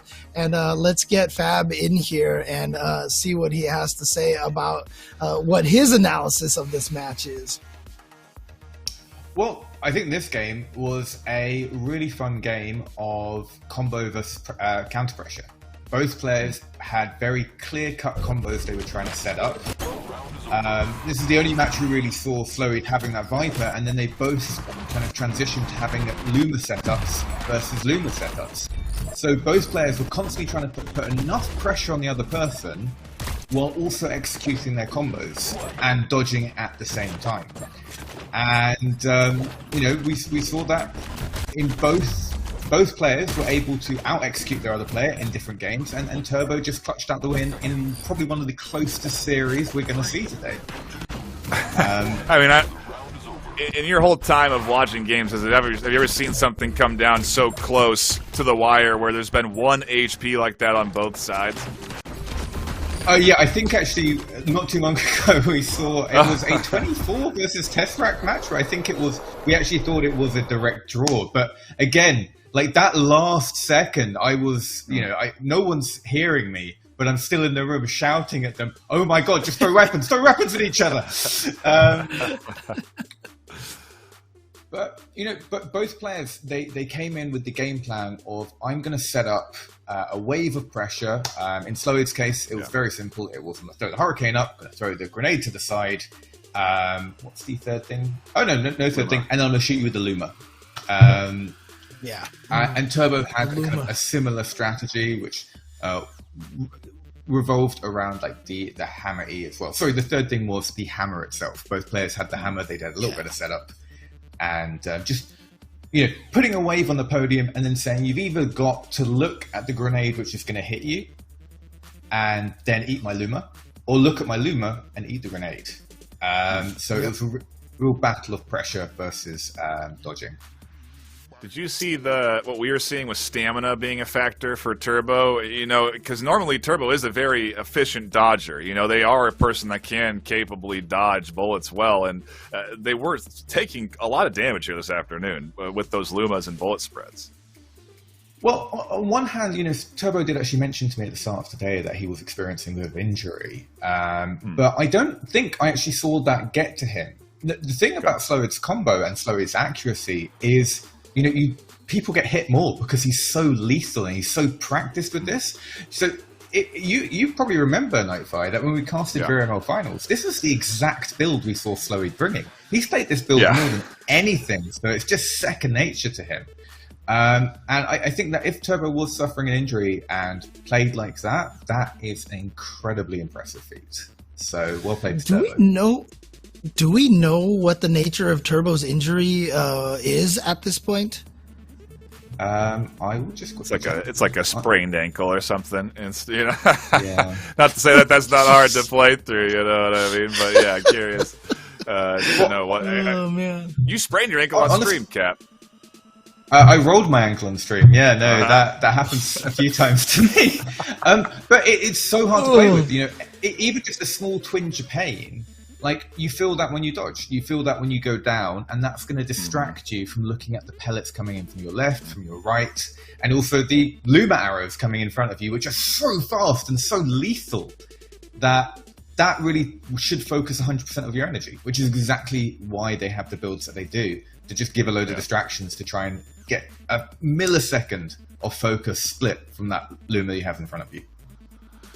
Yeah, I mean, you're doing weird contortions and stuff, too, when you're dodging. It's like you're kind of in the Matrix and playing dodgeball at the same time. And so, you can see Turbo saying back and leg.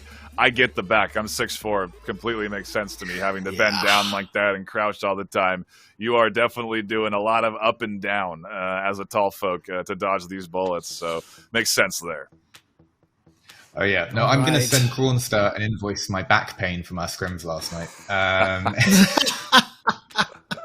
Oh man, that's what we're going to need now. We're going to need the official Blaston chiropractic services here. We should turn that into a VR game, right? So you can actually just like you can learn how to do massages, and then we can get a whole community going here. Yeah, exactly.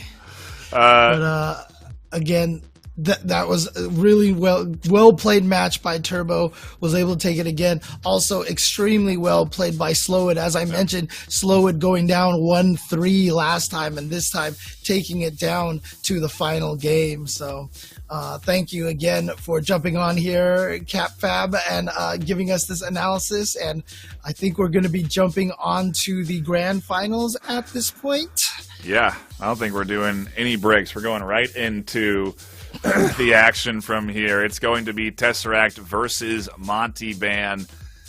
the #1 EU versus Monty, who's qualified in through the losing to Tesseract once already so far in that bracket, but then beating out Turbo, and now with maybe a little bit of warm up in their pocket, they'll be able to go up against Tesseract and give them a run for their money. But yeah, there is a strong opinion out there right now in the community and within the casting desk that Tesseract is going to take first here. And that first place gets them 1,000 in cash. Second is 750. And so either way you shake it, both these players are feeling pretty good playing today because they are getting a good amount of money out of that prize pool. But we're going right into the action, and we got to take a look at loadouts if we have a chance, because damage is already coming in, and Monty has an early lead.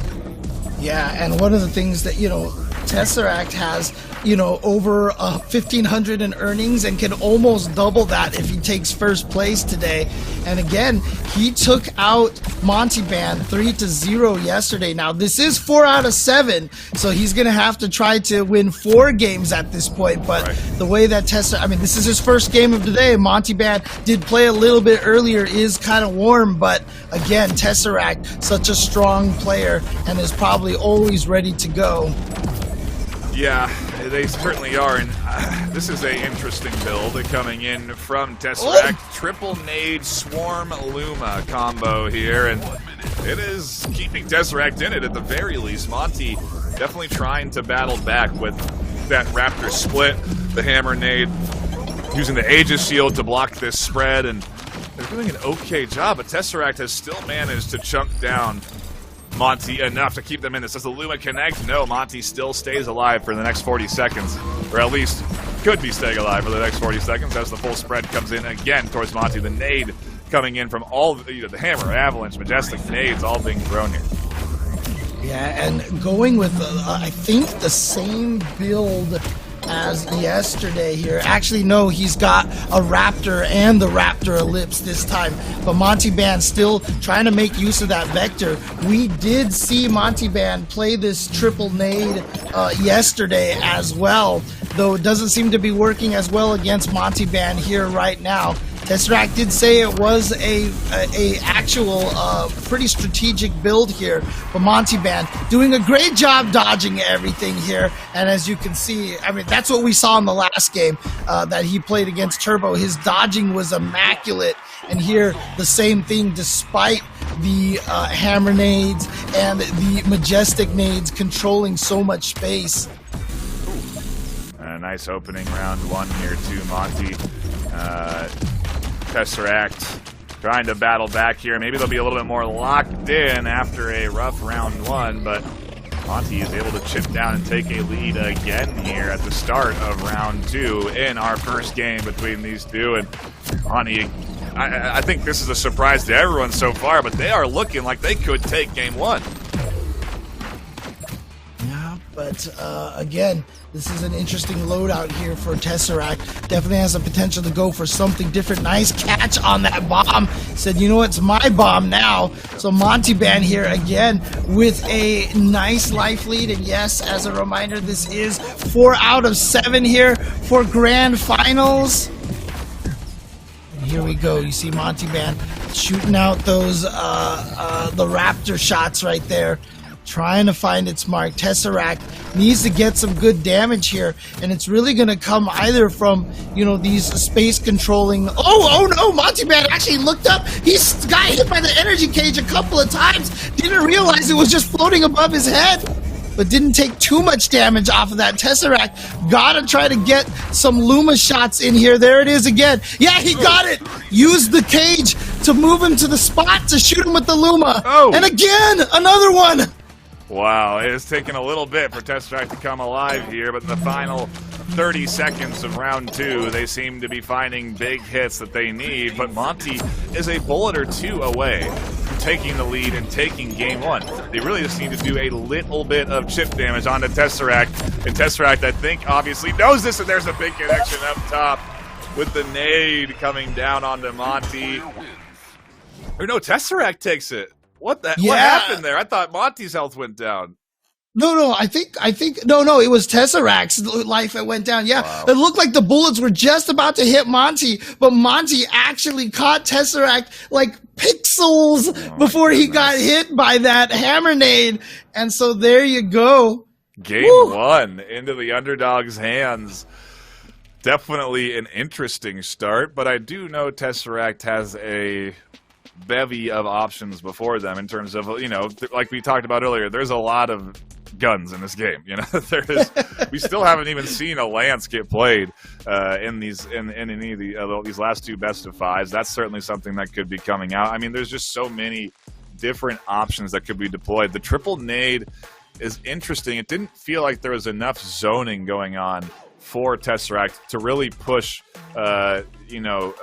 Monty into a corner to connect with those Lumas. And so maybe a little bit more of a spread, a little bit more of a pinch. The hammer could be coming in for Tesseract, but I'm not as familiar with the loadouts. I know, I'm sure the fine folk in chat are thinking, oh, Tesseract's definitely going to go this. You know, it's going to be an obvious swap, and it'll mean the rest of the series goes to Tesseract. But hey, game one, granted, to your point, it is a best of 7, so maybe Tesseract came in here kind of with their B or even C loadout. You know what I mean? Just to see how that would work for them. And then if it doesn't, they have options to scale upwards going into the later games, because they have time. There's a lot of games to be played. Yeah, Tesseract yesterday going up against Monty Band ran the Hammer Eclipse, the Aegis Shield, the Raptor Ellipse, the Hammer Ellipse, Aegis Shield, Raptor Ellipse, Viper Ellipse, and Raptor. So yeah, he was going with the double Viper loadout against Monty Band yesterday. He busted out the triple nades. Who was it that he busted that out against? I don't remember. But Tesseract here, actually that might have been Josie who busted that out yesterday, was the triple nades. Now that I think about it, yeah, it was Josie who did that, not Tesseract. And so Tesseract here looks like switching to, still not the double Viper loadout here. Still going for a single Viper loadout, but does change it all up. Has the Aegis Shield and only one nade now, just the Avalanche nade. Totally different kit and approach here for Tesseract this round, and we'll see if it's enough to throw Monty off. Like you said, it's still not the double Viper that we saw work for them, but it could be their B loadout that they're now trying up against Monty here. Either way, it is a little bit more even in the first 45 seconds. And here comes the full setup for Tesseract. The juggling of weapons and nades utility to get the pinch set up for them to try and fire in those Viper ellipse shots and connect, and Monty doing a great job of dodging. 1 minute. Tesseract here doing some good dodging as well, waiting for his weapons to spawn to be able to set something up with that Aegis Shield, playing a little bit of defense right now. And yeah, you see right there the shield tossed up into the sky to after the grenade, potentially trying to get it so that maybe if Monty Band tries to grab the grenade out of the air, might grab the shield instead. And any little bit of damage counts here, and so weapon tosses an important factor in this battle, and Monty, they find themselves at a slight disadvantage in HP here, a big disadvantage as that ellipse connects, and the full step up from Tesseract paying off here. The loadout swap looking good, and as I say that, a big connection comes through. Tesseract gets hit. That was a huge chunk. At any point, they got to be careful getting chipped away by these big bullets coming through. Yep, time is an element. Time, not enough time here for Monty Band, even though he got that nice big hit, was unable to capitalize off of that and get any more damage there. Of course, you look at Monty Band's weapon list over here. Really, it's just going to be the Raptors that are going to be doing the biggest chunks of damage over here. He doesn't have a Luma, doesn't have any Vipers for big damage, so making that kind of a comeback is going to be very difficult. And Tesseract starting with a lead once again here in round number 2. Yeah, Tess obviously feeling the pressure off of a Game 1 loss. Not that it was also a 2-round loss. You know, Tess didn't even get any points on the board last game, and so they've definitely come in here with a bit of a vengeance and are obviously executing a little bit better with this loadout than they were with the triple nade. And Yeah, Monty has to adjust quick. They got to figure out what's going to be the right way to avoid this spread. Can they find a round with their loadout against Tesseract right now, or is it going to require a change if they lose here and we go into our game number 3? But either way, it is definitely looking a lot better for Tesseract here as we do get into the final minute of round 2. Yeah. Right now, both players playing very defensive, very nice evading, but Tesseract finally getting clipped a little bit. I do believe, actually, it looks like their health is almost exactly even at this point. So, okay, finally, Monty Band taking a little bit of damage right there. So Tesseract definitely with the lead, but nothing to really even... nothing unsurmountable. Nice catch of the grenade and tossed it right back at him. So Monty Band deflating that grenade over there, but then taking a couple of hits over here, couple of stray hits, trying to dodge that Viper. Oh, 15 seconds. He needs to get a good hit in. And again, what weapons does Monty Band have? He's going to have to try to do this with some Raptor shots over here. Only 6 seconds left on the clock. Throwing shields at him, throwing everything, including the kitchen sink. Not going to be able to find its mark. And Tesseract taking game number 2. A quick 2 rounds into the pocket for Tesseract, and we do a quick game swap. I mean, really flying through those 4 rounds between these two teams, between these two players, excuse me, and it is, well, what you'd expect at the finals of the championship. Again, this is months of gameplay, of playing in the VRML regular season, of playing through the in-game qualifier. It is a long road that these players have played to get here. It's a lot of experience all coming to fruition here, and I'm very interested to see what the loadout swap will be for Monty, if it's going to be enough to counter what Tesseract is bringing, and if Tesseract is going to change anything up. You know, we may see the double Viper come out here now as Tesseract continues to ramp up the pressure being applied. But either way, a excellent start to this best of 7. We're all tied up. We're guaranteed at least, what is it now? 5 games? At least 5 games. Yeah. Yep. Mm-hmm. So at least 3 more. Yeah, again, Monty Band took 0 games yesterday, so taking 1 game already is a very big deal. It's got to be a confidence booster. And again, the way that he lost the Tesseract in game number 2 wasn't even any form of domination or anything. It was just Tesseract outlasting him a lot of the times. And Monty Band was just right there every single time, just a few hits away. However, the one thing that, you know, I feel like came back and hurt Monty Band a little bit was, you know, to make that comeback, he did not have a Luma or a Viper or anything to do big damage right there. So I'm curious now to see if Monty, for his maybe potentially a loadout change, going to try to add a Luma or perhaps a Viper into his loadout so that he can try to go for those last second comebacks. Yeah, I mean, we did see it work once where, you know, the full spread and the pinch connected and it was a big chunk of damage onto Tesseract. But at the end of the day, you know, you do have to have something that can hit a little bit harder, and especially up against Tesseract. I mean, both of these players are incredibly skilled at dodging, you know, and so a bullet hell build isn't necessarily going to guarantee you consistent damage because they're going to be able to dodge a full spread coming at them, whether it's from their left, the right, top, center. They know how to avoid this stuff, where they need to step, how they need to duck and crawl on the floor. And, you know, both of these players, too, have had a little bit of a break. You know, Monty's been refreshed. They've had a 5-game series to relax to, and Tesseract has been waiting for this. So stamina is not a factor in this best of 7. Maybe once we get to a game 7, if we do, that'll be an element. But right now, we are really in the middle of it with 2 fresh players duking it out at the top of EU, and we're almost tied in the first 30 seconds. Yep, and we're taking a look at Monty Band's loadout over here. Still did not choose to go for a very high damage weapon, but is going with that Raptor Ellipse, and instead of, I think last time was Raptor Ellipse and Raptor, but he's got the Wildcat here. And interestingly enough, Tesseract going back to the cage over here. Yeah, Super Majestic. He's gone with the Super Majestic.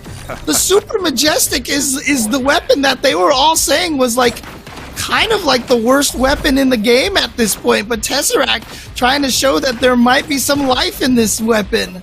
Yeah, like I said, there's a lot of guns to choose from, and Tesseract is a player of many tools. They know how to utilize effectively all of the elements of Blaston that you can pick from. And okay, nice okay. Just as a there. correction from Oolong and Fab, it's the regular Majestic that's really bad. So the Super Majestic actually doing well here. Yeah, of course, Oolong has to jump in there, and yeah, Majestic doing a good job of zoning Monty into these corners where you're seeing the Frostbite come in at a pretty quick speed, the Viper Ellipse. Again, it's all a matter of pushing Monty into a space where they can then connect. Nice use of the Aegis shields right there. Yeah. Tesseract with that lead. Monty Band, 2 seconds left. Not going to be able to get any damage in there. And don't worry, Dr. Oolong, thank you for the information. Not going to talk bad about your boy, the Super Majestic. It is the first time it has been picked this weekend, but nonetheless, I don't think that's terribly surprising to see from Tesseract. They have the ability to use anything in the Blaston toolkit. So we'll see if they can get themselves another round here as they are looking to take the lead in the series with game number 3. But in the first 30 seconds, we have no damage done. Yeah, again, the defense is so good right here, but I like what Tesseract is doing. You know, just figured you wanted to try to control Monty Band's space a little bit more, and that's what that energy cage does. That's what the Super Majestic does. It just places that right on the field, and you just have to keep in mind that it's there until it finally fades away. The pinch comes in, Tesseract, yeah, the dodge work there to fly through that pinch from both sides and underneath. Monty steps into the Super Majestic, and that does a huge chunk of damage. The zoning doing good work for Tesseract here, and now finally some bits of damage have come through, but we still have a minute left in round number 2. Yeah, and I gotta say, Tesseract's build, just the shift all of a sudden massive. I mean, he comes in with the Super Majestic and now the Frostbite as well. And so he is going with definitely a very unique build here. And it's working. As you can see, he has a huge life lead here. And again, the way that Tesseract has been able to avoid damage, once it's down to like 30 seconds like this, it's so difficult for Tesseract to get hit. It's so hard to make a comeback, especially with no Lumas and no Vipers on Monty Band's side. Especially when you have like half of your play space nullified as a space that you can dodge in, and you have to work around essentially a giant pole in the middle of your play space. It is definitely challenging for Monty to get set up and get where they need to be able to effectively challenge Tesseract. And so game 3 goes nicely into Tesseract's hands, and I gotta wonder what Monty wants to do to try and disrupt that Super Majestic, and to the point, it might not even be brought. You know, maybe Tesseract, both T's, it brings in a double Viper or something here, swaps off the Super Majestic, and then whatever Monty brings in to counter the Super Majestic is nullified because it's a completely different loadout. It's the danger of Tesseract in that you just don't even know what you're going to be playing up against them with from round to round, and that makes it hard to set up a good loadout and to be as effective as you want to be. And so it's a dangerous space right now for, I guess, both players, because we've also seen it impact Tesseract negatively. Game 1 went to Monty. Yeah, it's so fascinating because obviously my background is a little bit in the fighting game community, and usually when you win, you're not allowed to change characters. But the fact that you can change loadouts here for Blaston, even when you win, makes it so hard to keep track, and actually probably a very strong strategy. If you are good at multiple loadouts, it is such a powerful strategy to have, to keep changing your loadout every single time and throwing a different look at the opponent, because once the opponent starts adjusting and figuring out the strategy to get around everything that you're throwing at them, and all of a sudden it's a completely different thing.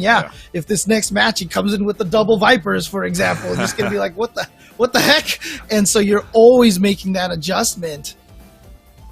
it's fun to watch, and it's exciting to see, and we're just about ready to get into Game 4 here soon enough. So we do appreciate everyone that is tuning in, has been stopping by for the majority of the action here this afternoon. We do have, again, a lot more ahead of us. This is the EU Grand Finals right now, but it's a best of 7, so we have at least 2 more games ahead of us. Tesseract needs to at least win 2 more games, so at least 4 more rounds. But even after this, we have the whole NA bracket to chew through, or at least the tail end of that NA bracket, semifinals and finals. And so there's a lot of games ahead of us here. This is exactly. If you're here and you're wanting, if you're like, oh no, this is going to be it after the end of these last. No, you're wrong. There's a lot of Blaston ahead of you this afternoon. So you do not need to worry. You do not need to fret.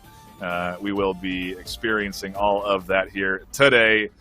So be sure that you're sticking around. Be sure that you're keeping your batteries charged if you're watching on whatever your favorite device is. And we do appreciate you for all stopping in and hanging out and enjoying what has been really, I mean, the best of the best in Blaston. These are the best in EU fighting against each other right now. You can't get a more experienced duo going up against each other. Yep, exactly. So I'm curious to see here what Monty Band's going to try to do. We saw it in the match against Turbo. Remember, they kind of flipped a little bit. Turbo started with the Bullet Hell. That's where Monty Band went after starting with the Viper. Monty Band had the success with the Bullet Hell. However, it's not working out against Tesseract as well. Tesseract's ability to dodge and avoid damage is really strong, and that means that Monty Band at the end of these rounds always has no way to do the damage. And look at this, he is going for totally different build.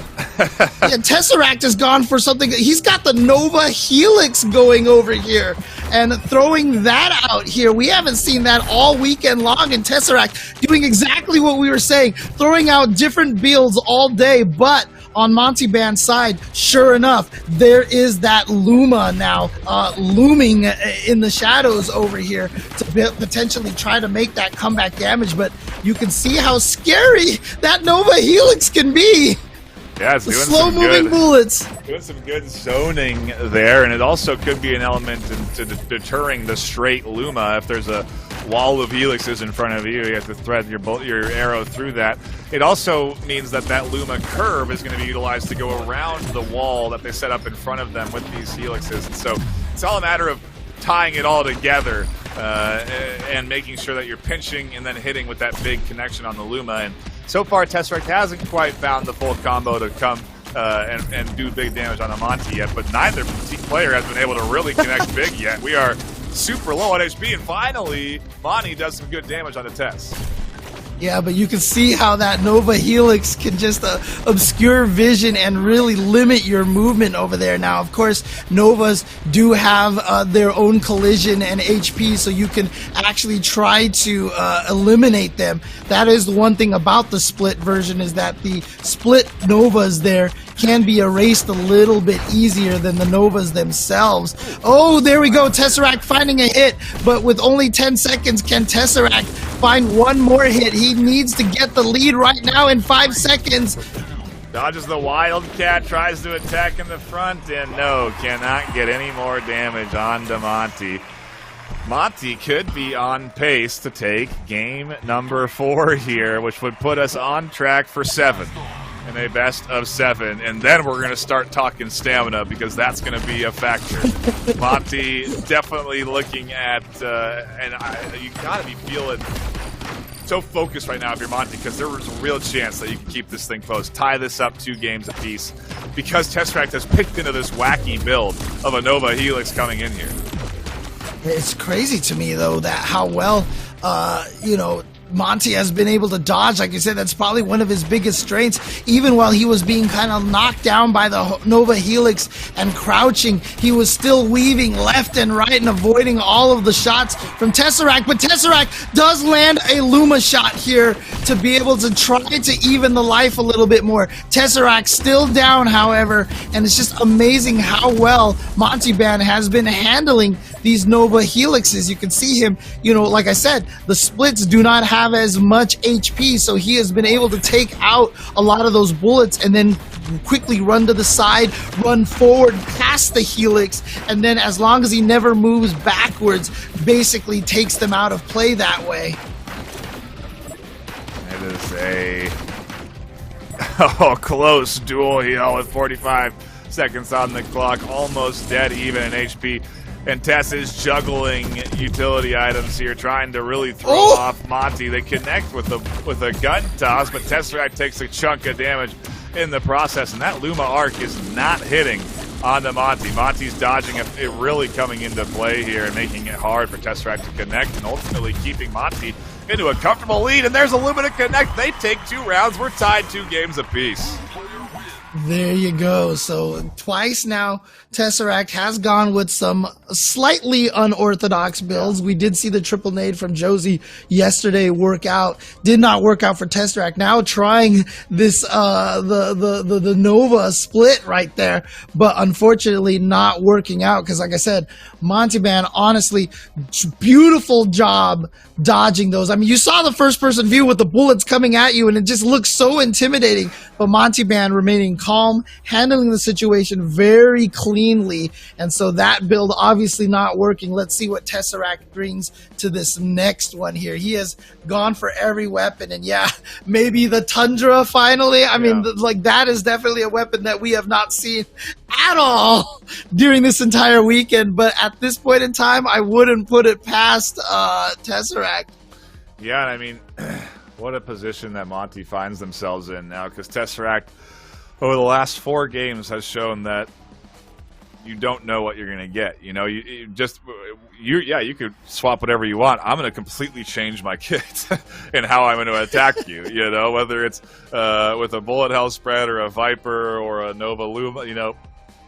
It is very different approaches to damage with every loadout that Tess has brought. And I don't anticipate that to change. I feel like, if anything, because this is such a huge stage, because it is for a good prize pool on money here, Tess wants to give it a good show. It does surprise me at the end of the day that there isn't a little bit more determination to take the Series 4-0 from Tesseract, but maybe they can't. You know, I don't know. That's not to say that it's out. It's like if they had just gone something normal, it could have been that way. But, you know, it's interesting in that maybe at some point here, as we get to these back half of the series, we'll see Tesseract step it up, or Monty is just playing out of their shoes right now, and the underdog is testing what otherwise has been considered the best player in the world. Yeah. And, you know, Tesseract has been switching all the time. And I'm sure, you know, Monty's probably thinking to himself right now, you can go ahead and stick with the last build if you want. You don't have to change. You don't have to change, Tess. It's all good. It's all good. But I'm pretty sure Tesseract is going to try to change to something. And again, like I said yesterday, he did win it 3-0 in that matchup and did it largely with the double Vipers. The Viper and the Viper Ellipse that he used in all 3 matches. So we'll see what happens if Tesseract goes into serious mode all of a sudden and busts out the dual Vipers to try to take out Montyman. And again, you know, having messed with the Vipers myself, it's so hard to hit people with that, and with especially with the Ellipse. And it's just amazing how much skill that these players have with weapons like that. Yeah, they shoot straight. They shoot curve bullets like they're straight. You know, they understand the exact arc and where they need to aim to hit it. And we go right back into things here with a big swap in loadouts again from Tesseract. They've changed now to a Vector Luma combo, Wildcat Hammer Raptor with an Aegis shield on top. And yeah, we haven't seen anything from Monty. Obviously, they're going to stick with what worked well for them against Tesseract in that last game. And we'll see if this loadout swap is enough to get Tesseract a game on the board and push it up 3-2, or if Monty is going to really kind of, again, continue to be this dark horse here this afternoon and test Tesseract to the limit. Yeah, it's interesting, Tesseract here going with a pretty standard build here. Hammernade, just to kind of try to control that space. Wildcats and a Raptor Ellipse to try to get the small damage and to drive people towards the edges a little bit and take advantage of the Hammernade controlling the space. And then, of course, the Vector bouncing the bullets off the walls, having to deal with that. And then finally the Luma for the big damage if he can get it. But Monty Band here, you can see again that dodging skill coming into effect. But in the matches that Monty has lost, this is what we've seen. It's just that Monty has played exceptionally well, taken very little damage. It's just that Tesseract has taken less damage, and at the end, Monty couldn't make the comeback. 30 seconds left on the clock. Dare we finish around with players above half health? That would be certainly a interesting shake-up to the pace of things so far, but that's where we're headed right now. Monty has taken a quarter of HP, Tess just a slice of it. The Luma doesn't connect, and we're 10 seconds away from Tesseract taking this round off of a couple of bits of damage. You need that Luma. You need that Luma, but the Luma is not spawning over here. It's too late at this point in time. Tries to throw the grenade, and Tesseract calmly just grabs it. And here we go. Tesseract looking strong here. And according to Slow It in the chat, that this is what Tesseract calls the best loadout. So if that's the case, if he is running with that best loadout, that definitely means Tesseract in serious mode here. Yeah, obviously after 2 games lost, things were a little out of control for Tesseract. You know, they couldn't have that spiraling into Monty with a lead after all. And so, yeah, they're maybe stepping up to a favorite, the A loadout, as I'll say here, for game number 5. And it makes sense. There's only 3 games left in the series. If you're going to start stepping it up, now's going to be the time. And a good bit of dodge work there from Monty, as we've seen all series, but like you said, Tess just keeps avoiding just as well, if not slightly better, and they now have a very slight lead. With the first minute down, it's been hardly any damage come through. Yeah, and a couple of shots right there from the Wildcat from Tesseract landing on Monty Band. Again, not a lot of damage, but the way that these matches have been going, I feel like every little hit right now is magnified because both of these players can't get hit. So even though these tiny shots are doing little bits of damage, in the grand scheme of things, it's actually a lot of damage. Yeah. You saw Tesseract shooting the nade out of the sky with the Luma again. Definitely some impressive shooting there from Monty to shut that down, and now Tesseract still trying to apply pressure, but has the lead for the last 30 seconds. Another full assault coming in, and Tesseract dodges it all. Wildcats don't connect. 1 bit of damage done from weapon throws, and at this point, that's maybe all that Monty can connect on the Tesseract. There's just really not a lot coming through, and the time ticks down. Monty takes even more Oh, but damage. He's got the Luma. He's got a Luma. Monty Band's got to grab that Luma. No! Actually, at this point in time, not even the Luma can save him unless he can rapid fire 3 shots in a row on Tesseract. Not going to happen. Tesseract now at tournament game. Here, he just needs to win 1 game, and they're going right back into it. No break, no change on the loadouts this time. Like I said, Tesseract in serious mode. Here we go. Could potentially be the final game. Crazy to see no swap for Monty, but hey, they've won 2 games with the loadout. What's to say they can't do it again? It's just a matter of connecting, a matter of getting the perfect setup, of timing your loadouts just right, of the respawns just right, of executing perfectly, because we're at the top level, and that's what it takes for Monty to get these wins against Tesseract. And Tesseract has stepped it up. They are bloodthirsty for a win here. They just need to get 2 rounds in a row to secure themselves that 1,000 in cash. Yeah, and you can see right here, Tesseract with a sizable lead. And like I said, in most other matches, I wouldn't even call that a sizable lead. Well, look at that! 2 Lumas in a row for Monty Band, however, getting himself a gigantic lead here. And the way that Tesseract has been winning has really just been outlasting Monty Band, but he's going to get the hits as well. And now has gotten the lead right back. Wow, Tess instantly answers in the first minute, a little bit more exciting than the last round was. No loadout swaps to warrant it, but just a few more bullets connecting and a little bit more damage being done. We are almost dead even. Not anymore. Monty takes a huge shot.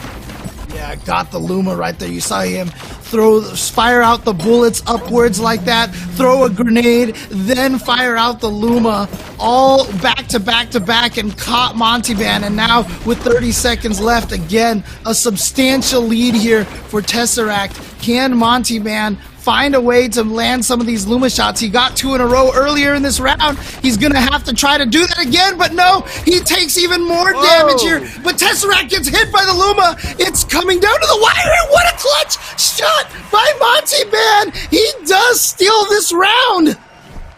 Big connections, big damage. They've got themselves around on the board with their backs against the wall. They're looking to take this to a Game 7 with one more round in their pocket, but I'm sure Tesseract is not going to make that an easy venture. They haven't made it easy all series. It's been hard to hit anything on a Tesseract as literally 1 damage apiece comes through for both players. Yeah, honestly, for Monteban, I really feel like the biggest difference has been the addition of this Luma. Adding this Luma has made such a massive difference for being able to get those chunks of damage when he needs them, because before, Tesseract, once he had that lead with only like 10 seconds left, he would just be waiting there, and there was really not much Monteban could do. This Luma pick has made a huge difference.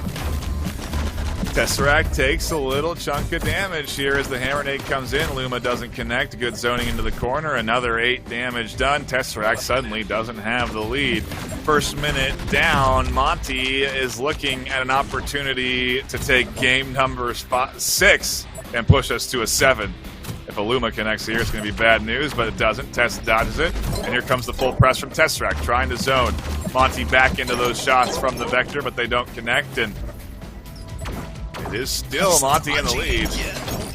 Dude, Monty's dodging has been so good. Like I said, we saw that in the Turbo match, and it's working out here against Tesseract as well. Now we're in the opposite situation. Tesseract needs to find a small hit, but instead he's taking a few shots himself, and so he's now down a really significant amount. He's got to land that Luma right there. That Luma's right in front of him. He's picking it up. Here we go. This is it right here. No, great dodging by Monteban, and I think that should be able to do it for Monteban, and he should be able to take this to the final game. We're going to a Game 7.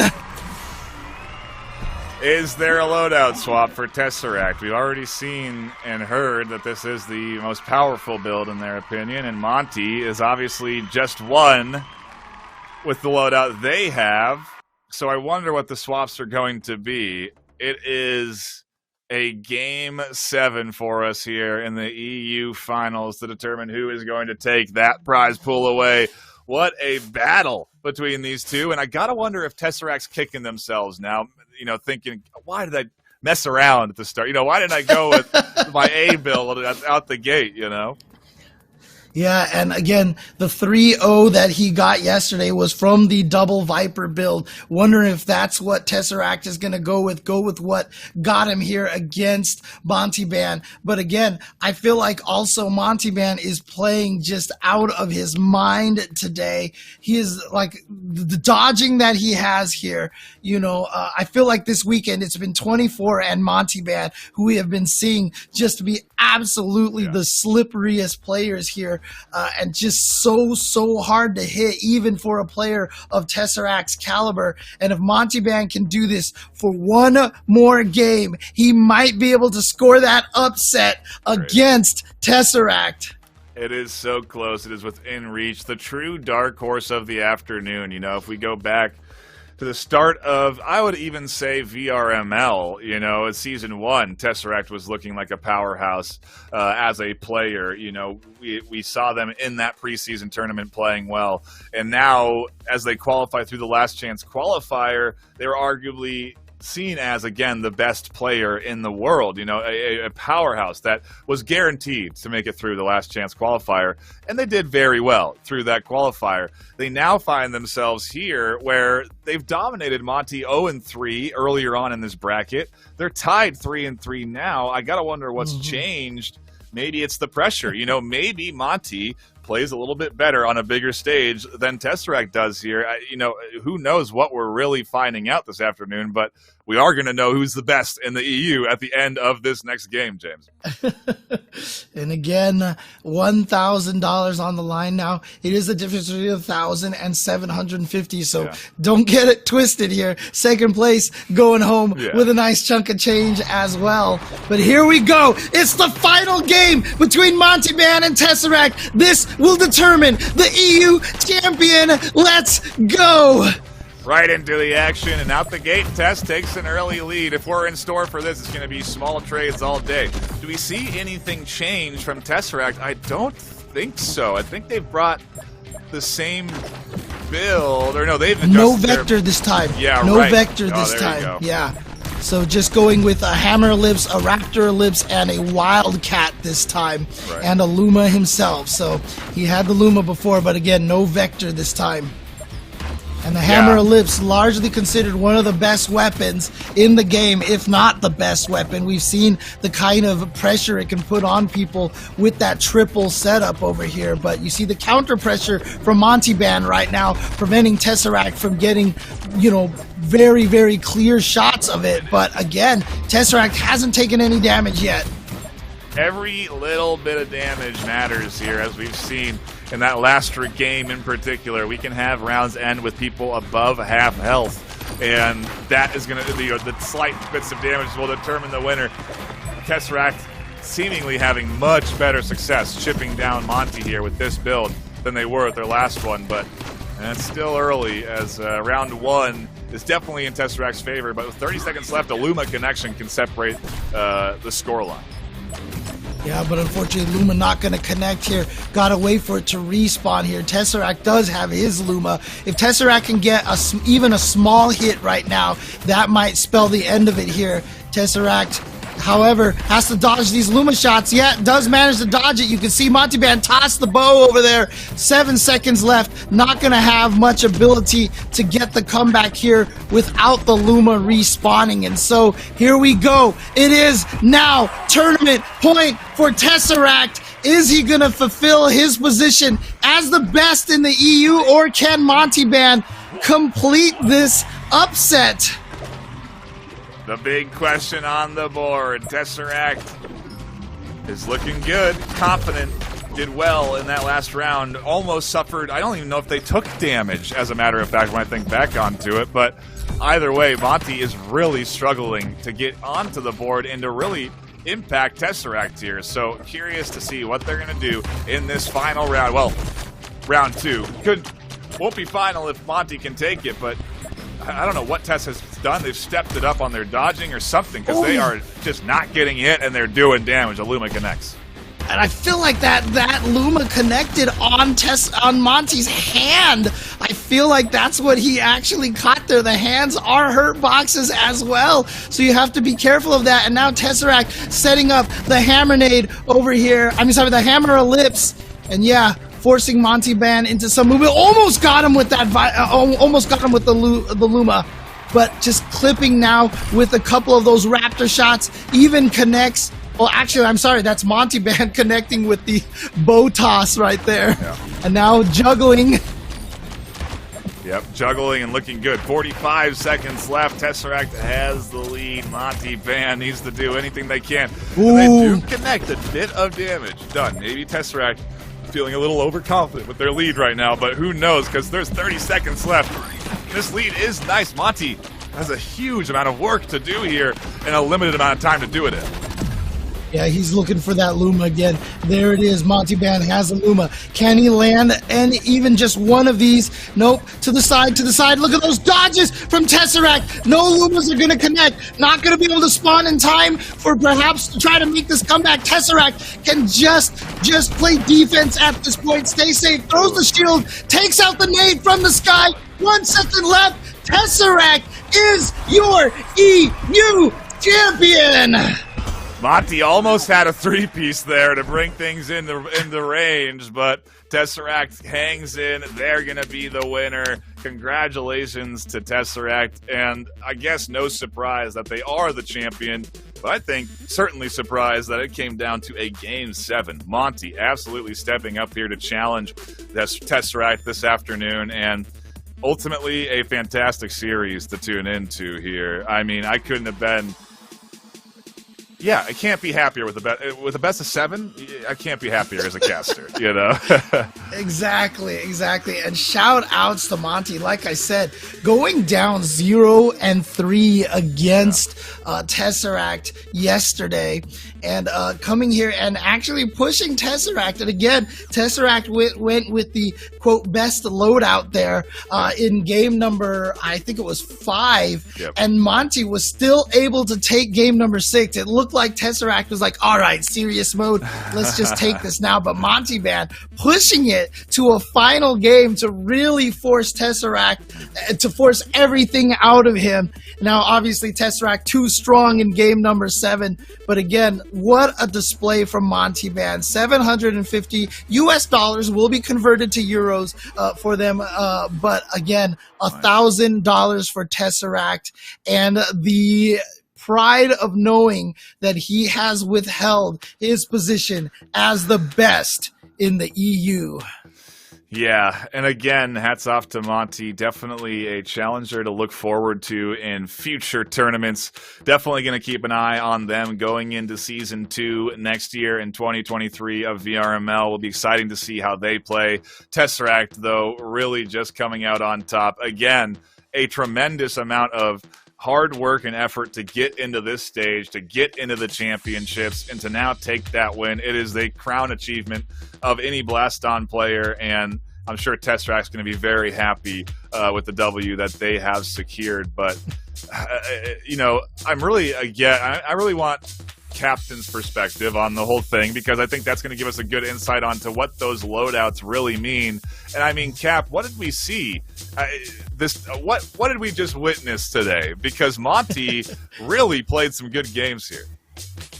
Well, on one side, we saw Tesseract flexing. He is the most versatile player in the world. Just bringing out Super Majestic, Nova Helix, doing some... He did an amazing nade denial by throwing a snowball, which we're going to see in a second here. Also bringing Swarm. Didn't even mention Swarm. But on the other hand, we see Monty showing that no one should sleep on him. Okay, he is... Right.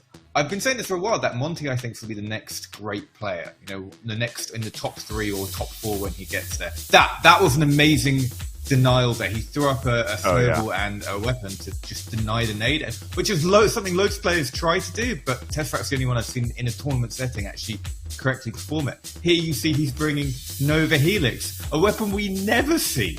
And he didn't make it work, but he made it look terrifying. But, you know, Monty just showing how good he is at dodging, how good he is at aiming, and no other player in the EU region could have been expected to do anywhere near of this. I remember I talked to you about playing Tesseract about 3 months ago, and I said the way we measure success against Tesseract is by how many rounds we win. Monty got to a game 7 in a best of 7. Yeah. The only other player that's really done that ever is Josie, in America, who's considered the best player in America, often considered the best player in the world. So I think Monty's really just come out here and shown that he is, the next one to watch. And special note, he's got a lot less tournament experience than everyone else. Everyone else here, I remember playing with in Val Summer, but Monty's new this year. So still learning. Yeah, I see in the chat Sonnet Broom saying that he's been playing only for 10 months right now, and so and again, like I said, the amount of physicality and skill and athleticism you need for this game is not easy to pick up in a very short amount of time. Yeah, it's super impressive to see, and I think we have.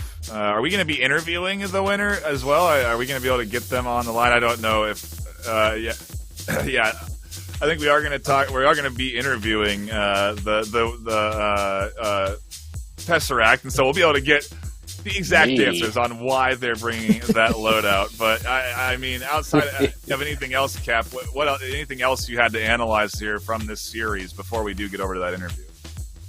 It was really nice seeing Tesseract bring the Super Majestic, because I think that was actually a really nice way of countering Monty's traditional very fluid dodging style, because it just meant that Monty just couldn't dodge that way, and you saw him eat a bunch of damage. The Nova Helix obviously didn't work. I think that might be because Tess also brought Curve Luma, which isn't something he's particularly used to, and I think he's just really showing that needs a buff. You good? He's about to tell you why I'm wrong. He is. He's about to tell you why he's wrong. Tesseract, we're happy to have you on board. Congratulations on your victory on the EU side of things. My first question is, did you expect it to go 7 games this afternoon? Were you anticipating to have to play all 7? No. Wait, are we on it right now? Yeah, of course. I'm pretty sure he's going to say yes. I thought I had to do my thingy. Join that. Oh, okay. Right. No, I didn't actually. I'm known as the mentor of Monty Ban. So to have to go to seven games is a good and a bad thing. My student he's getting better. But also I had to try really hard, and now I need lots of food because I'm hungry. Well, I mean, yeah, speaking to that, you saying Monty is your student here. I mean, there has to be a level of, pride that you have to feel for seeing how strong that he's gotten in such a short amount of time, right? Yeah, I mean, I pushed him to his limit. Those last few games, he managed to, was the sixth game? There's a couple of laggy shots, but I thought, I'll just have to fight harder next time. But yeah, I managed to get him to his prime dodging, prime attack. Yeah, it's really good to see. So those early loadout builds, is that just a demonstration from you on how certain elements can be effective, whether it's the Super Majestic or the Helix Nova? I mean, what's the choice there behind such drastic changes in your loadout until we got to the end? Honestly, I thought I could get Monty using rubbish weapons like Helix. It was just me being cocky, and I paid the price. And I'm glad Monty kill me when I did try to take the mick a bit. So yeah, no, those weren't very good. What was the first? Oh, Swarm Nade. Yeah. That is normally effective, but for the first game, it wasn't a good choice. I should have just gone for something I knew. Got into the group because I wasn't warmed up at all. So yeah, that was one thing we had talked about, is that Monty did have that advantage of a series before you, and so maybe that was playing into those early wins. But again, congratulations to you on your successful W here. Is there any sort of final words you have to say about the game of Blaston? The long road you've taken to get here. I mean, and plans for 2023 as well for the VRML Season 2. Oh yeah, I mean, I'm hoping I'm able to play that VRML Season 2 because I wasn't actually... Well, I was in VRML Season 1, but I was on holiday, so I can... Right. I can do that, but hopefully VRML Season 2, maybe, hopefully. Okay, well, hey, that would be exciting to see. I certainly would be looking forward to that. More games to be cast from you something makes me happy. But, yeah, again, congratulations to you, Tess. Cheers. So there you have it right there, Tesseract, the EU champion, as most of us would have predicted. However, definitely a little more difficult. And yeah, you can, like I said, you could hear a little bit of that pride in Tess's voice right there, saying that he was happy that Monty was able to take him down for, trying to play some of those cheeky loadouts over there. And it's good to have a rival like that. Tess and Monty, if they can continue, to have someone like Monty be able to push Tess and force Tesseract to play even better, you cannot ask for anything better as a competitive player. And I can only imagine these two are going to make each other so much stronger in the 2023 season. Yeah, I mean, hey, we got to see a ton of good players at the end of the day here in this championship on the EU side of things, and so I don't really even know where we're going to land in Season 2. Tesseract got challenged by Monty here. Monty lost a game to Turbo. Turbo lost a game to Slowy. everyone can beat everyone is what we're seeing here today. And so who knows what we're going to get for 2023. It does have me definitely excited about Season 2. I'm already starting to think about that, which is months away now. But, if you are looking for something to do, since we're done now with the championship here in the Europe side of things, you can head over to the Ultimex League, which has just started up in its preseason. You can get over onto vrml.com/Ultimex to register and join that league. It's another game developed by Resolution Games. So if you like Blaston and the developers, you're going to like Ultimex. They put the same love and care into that game. I do recommend checking it out if you have the opportunity. But yeah, James, I mean, I'm stunned. Another thing that you guys should be checking out, again, if you guys are enjoying this, make sure you follow Blaston on Twitter and Facebook, Blaston. And then, of course, they do have their official Discord community at discord.gg/Blaston. And you can fly your Blaston pride by grabbing a bunch of Blaston merch as well at Nerdvana Clothing. Check that out at Nerdvana Clothing /collections/Blaston, and use the code Blaston20 on checkout and be able to pick up some of your Blaston merch over there. Excellent. And spread the gospel of Blaston to everybody who sees you wearing those Blaston shirts out there. Yeah, absolutely. Just make sure everyone knows that it is a sweaty experience. It's great for working out, and you could trick your gym friends into playing this game, because it'll get them sweating. They'll understand, oh, I'm doing squats all day and I didn't even notice it. So yeah, it's an easy recommend to anyone. Every day is leg day with Blaston. Exactly. But again, thank you for joining me here for this one, Nightfire. I believe we are done for the day, but again, Blaston is not done for the day.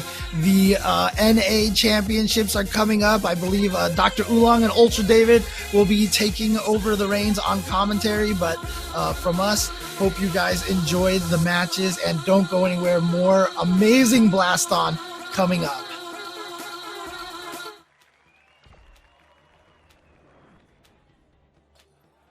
Hello and welcome to the coin toss. Here, the Blaston finalists select one out of two options. What will they pick? Let's have a look. Quicksilver. I'm more of an offensive player. Wireless. I'd say Evening Q. Shoot. Aegis. I think before it was more of a debate. Aegis is a pretty clear choice, high level. Blue. My color of choice with my avatar is green, and so I think blue matches that better and stuff like Ozo Lounge. Arctic Blast, I'd say. I like Quick Draw. It's pretty fun, but it does get tiring both physically and mentally.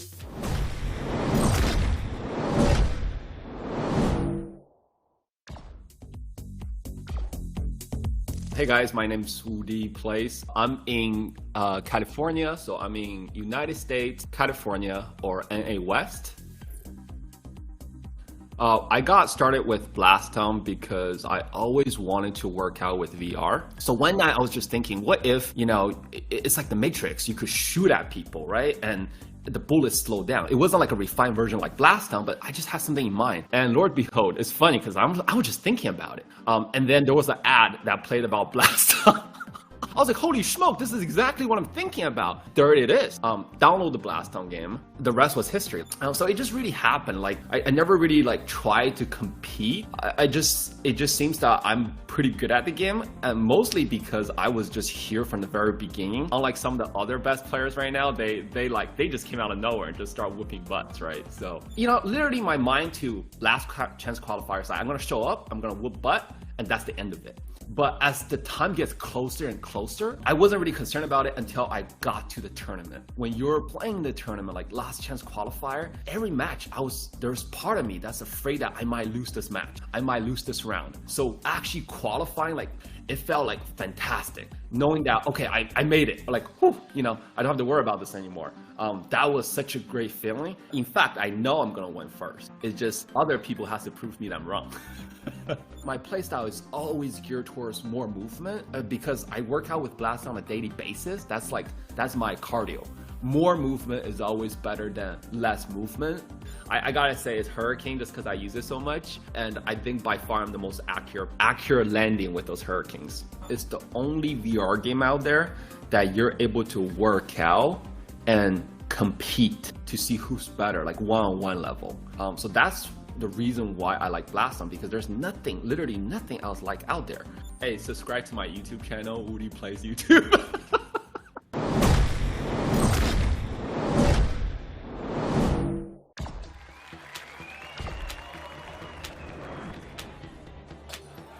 Hello and welcome to the coin toss. Here, the Blaston finalists select one out of two options.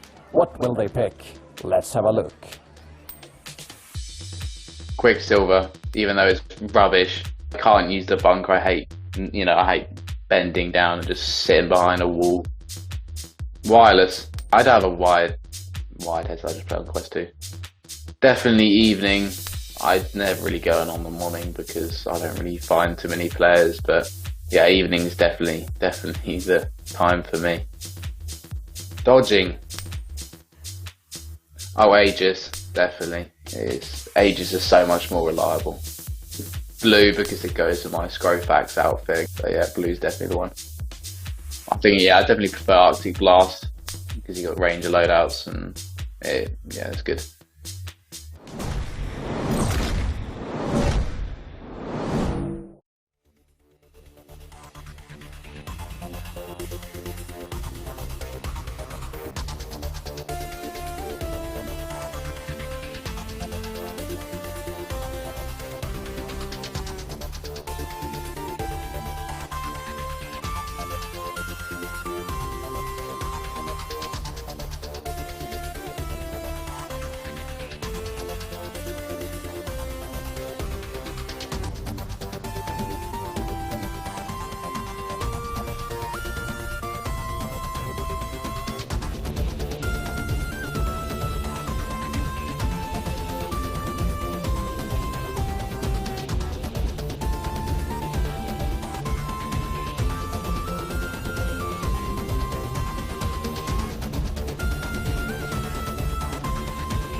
What is going on, everybody? My name is Dr. Oolong. I am the Mad Doctor of Spark. With me yet again is Ultra David. Ultra David, how's it going?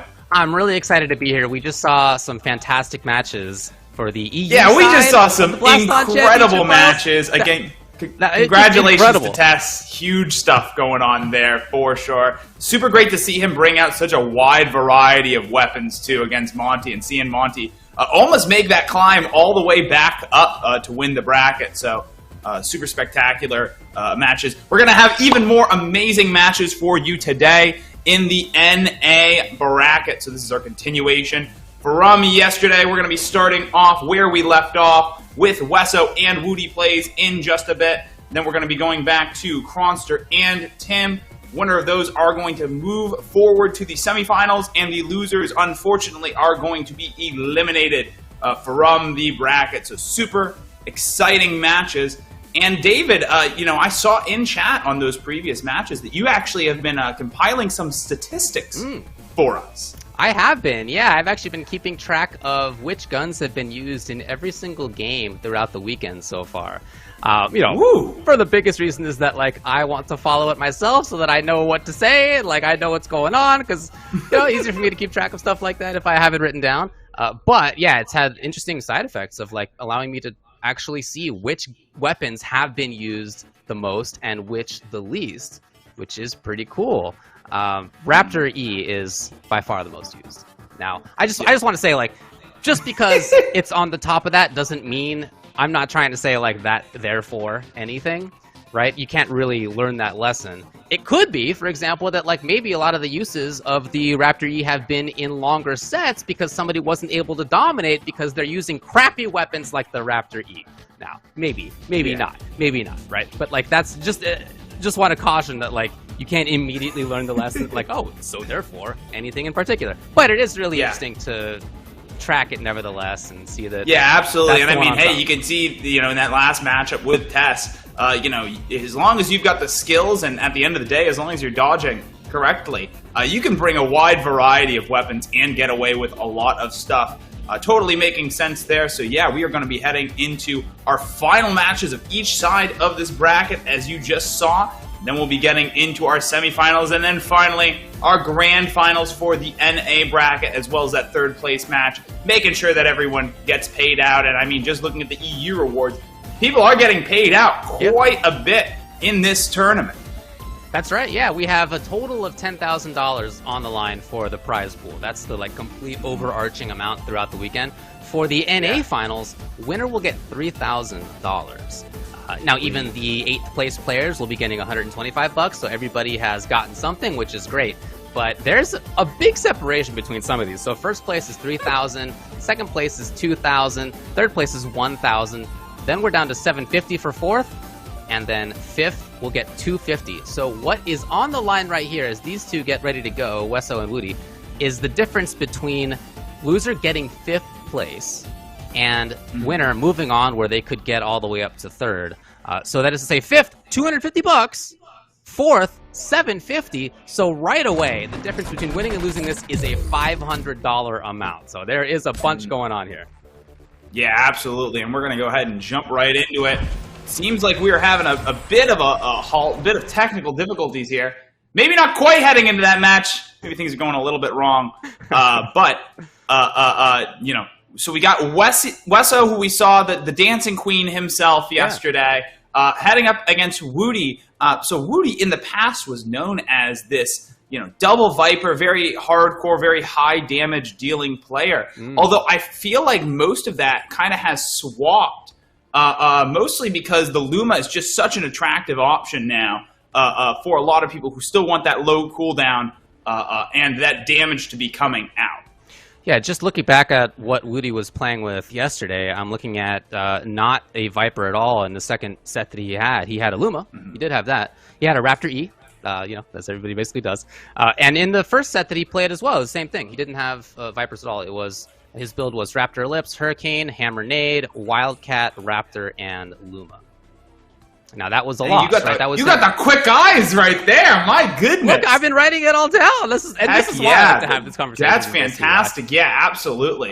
But yeah. Yeah, again, and we're going to see this trend, I feel like, especially as we get further and further into the finals, of players, really wanting to make every single one of their weapons count. Not having to spread themselves too thin, not trying to go for any too many meme builds. I feel like we might see some of that later, but I really feel like these players are going to start really bunkering down, playing what they're good at, and being very, very good at this grand and glorious game of Blaston. We are currently loading into this match. Seems like there was an error in the room on one of the sides. Okay. And we're going to go ahead and jump in. From Woody's side, we got that slow fall Hurricane, fast Wildcat, the bursting Raptor, which we've also seen quite a bit of that bursting Raptor today as well, huh? Yeah, that's true. Or I'm sorry, this weekend. Weekend. We've seen a bit of it today overall, but we've definitely seen a lot of it this weekend. Whoa, right! Oh, wow! And right off the bat, Woody's going to take a lot of damage from Wesso's. I believe that was from the Luma. My goodness. Starting us off very, very strong in the first 15 seconds here from Wesso's side. Wow, okay, good chunk down there on Woody, who turns around briefly to grab the weapons, trying to get things going for himself. He does have the Luma. Okay, finds some hits. Ooh, my goodness! Right back gets at him, it again. Woody's trying to he's taking one step forward, 2 steps back here against Wesso as he continues to pelt him with that Luma. Hurricanes are coming down, though. He might have the setup here. He might be able to squeeze him into a corner, but no, Wesso actually using the, I believe that was the Raptor Ellipse, to squeeze his way out of that Hurricane fire. A little bit of a setup, ducking way down there as Wesso, way down to the floor. Uh-oh. Uh-oh. Oh, no, not again. Uh-oh.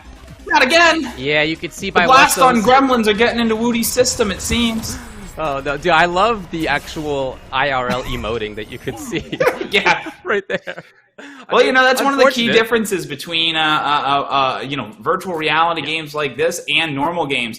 You see a lot of your opponent's body language. We talked just a brief bit about it yesterday. That mental fortitude, not really showing it if the cracks are there. But always a good sport. Worst case scenario when stuff pauses, but unfortunately, technical difficulties do happen even at this level of play. Sure. We should be getting into things in just a second again, but already we're seeing just the dominance of that Luma and also coming at the Hurricane from 2 different sides. Wesso running that fast fall and Woody running the slow fall. Seems like a lot of players are using that to sort of create an impenetrable wall of bullets to sort of sink down on their opponent. I think it's really interesting that one weapon, many of these do have this, but I like the idea that in this game there are weapons that have such different utility based on which attachment you have. Yeah, great example with the Hurricane, right? Do you want the slower moving pellets? Do you want the faster moving ones? Obviously the slower ones can create that blanket that lasts for longer, but also on the other side of things, the fast falling ones make it so that there's more of an immediate threat you really need to immediately tackle if you're the defender. And both of those things can be backed up in different ways. They can allow you as the attacker to get different combos going. So even just the choice of an attachment has a huge impact on your own utility in the match. Right, you can run 2 of the same loadout, and different attachments can approach those weapons in a completely different way.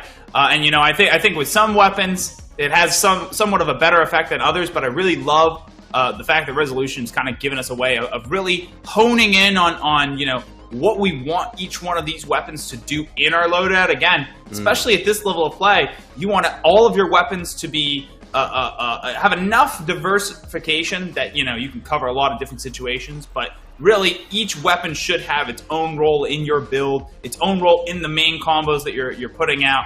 And ultimately, you should have a strategy with each one of the weapons in your build going into each game. Sure. We are currently experiencing these technical difficulties on Woody's side. So I'm curious though about this continued analytics that we are taking.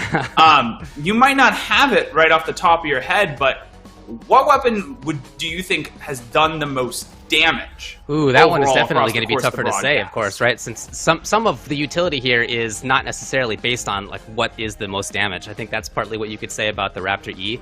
But then you look at the third most used is the Aegis Shield. So we're not talking about damage necessarily. Second is Wildcat. Third is Luma. So, maybe that is the one to think about having done the most actual damage. The other big damage stuff is a little bit further down. Viper's at, what are we at? 10th in overall usage. So, yeah, I would say maybe it's the Luma, just looking at the stats. Yeah, and I think I would agree with you for sure there. I think that there's, again, you really want to mix, you really want to make the most out of each one of the slots on your build. And I think players at this point already kind of know that if they're going to have a damage-dealing weapon, they might as well use both hands to fire it, kind of set up something, and then go in with the Luma for a ton of damage. Even compared to the Viper, which sits at a very similar cooldown. Again, just that rate of fire. sometimes players are hitting one, sometimes they're hitting 2 shots just in a row, managing to catch their opponent off guard. So obviously a very strong option. I'm very surprised that Aegis Shield you said it was the 3rd most run?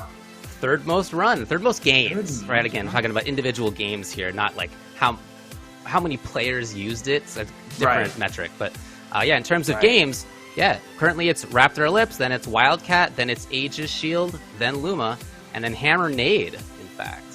Hammer Ellipse. Hammer Nade is another one that we've seen just a lot throughout this set. Really becoming the dominant nade for our players to use. And most of it has been that extra spread variant.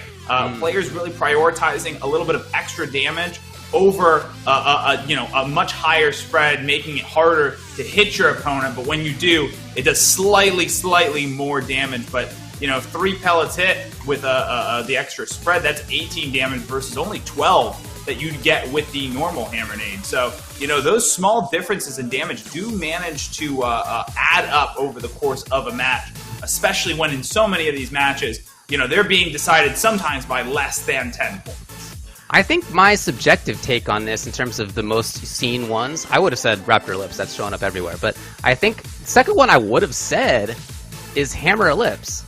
And it is not. It's not in the top 5, actually. It's 6th. It's down at 6th. So it's not like far behind from some of the other ones, but it's way down there compared to where the Raptor Ellipse is at. That's 95 uses versus 58. So pretty significant difference. Now, obviously, we still have a bunch of games left to go, and that may have a big impact on stuff like this. So we'll see. But interesting to track. I've also been tracking the cooldowns, the total average cooldowns. Ooh, okay, whoa, okay, all right. I'm trying to find out. Lay it on me.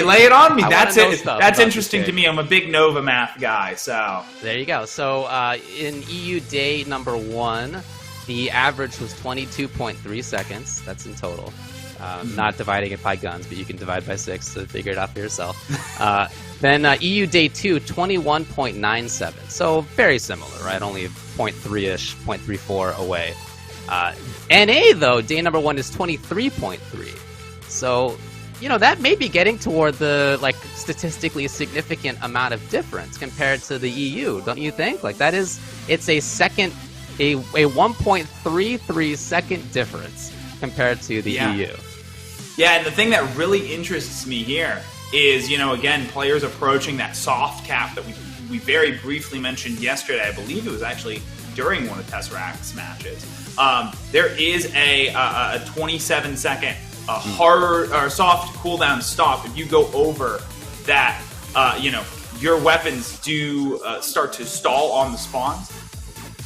27. I'm losing it now. Someone correct me if it is 25 seconds in chat. I'll go ahead and look. But yeah, players, again, just kind of approaching that limit, getting fairly close. And, if you think about that, 23 seconds throughout the course of a match, that means that you can only really use your full loadout roughly 5 times throughout the course of a match. So very interesting statistics there. That's awesome. And, even just kind of comparing the two, it seems like as these matches go on, the using lower cooldown weapons kind of becomes more important. We've seen that in this higher level play with the swap away from the Double Viper to utilizing the Luma more as just your general purpose damage dealing weapon. I wonder if we're going to see the same sort of change coming from NA today. It's interesting that different regions have their own takes on stuff. This is something I find in all the games that I've paid attention to over the years, fighting games or RTS or whatever it is that I've really paid attention to in the past. It's always the case that different regions have different takes on games. Even when you have communities, like there's a great Discord. We've been talking about people going to discord.gg/Blaston where you can talk about this stuff. Even when there are communities that are established online, even when you're watching other people play, it's still the case that regionality exists. So I'm not surprised to see that it's here as well. Yeah, and just to mention it too, even if you aren't even if you don't own a virtual reality headset, we'd still love to have you over there on the Discord again. Lots of smaller tournaments happening all the time. Between VRML and the Blaston Championships, that's obviously taking up a lot of our bandwidth. But, now that we're getting back into the winter season, sort of, calming down after the excitement of, gosh, the last 6 months straight of, really intense tournament play and matches. Now's a great time to get into the competitive side of Blaston. We just saw Woody actually kind of talking about it. Never really had a plan to become a top Blaston player, but as long as there's, avenues for players to show off their skill, regardless of the prize pool, it seems like players are going to step up to that challenge and really, test their skills in this sort of professional environment. I believe we are still going ahead. We're checking that production. Hey, but let's go ahead and take a look at this prize pool. Yeah, exactly. We were talking about it a little earlier. Oh, we already know some of them, of course. But first place, again, $3,000 US dues. You got all the way down there in the 7th places, tied for 7th.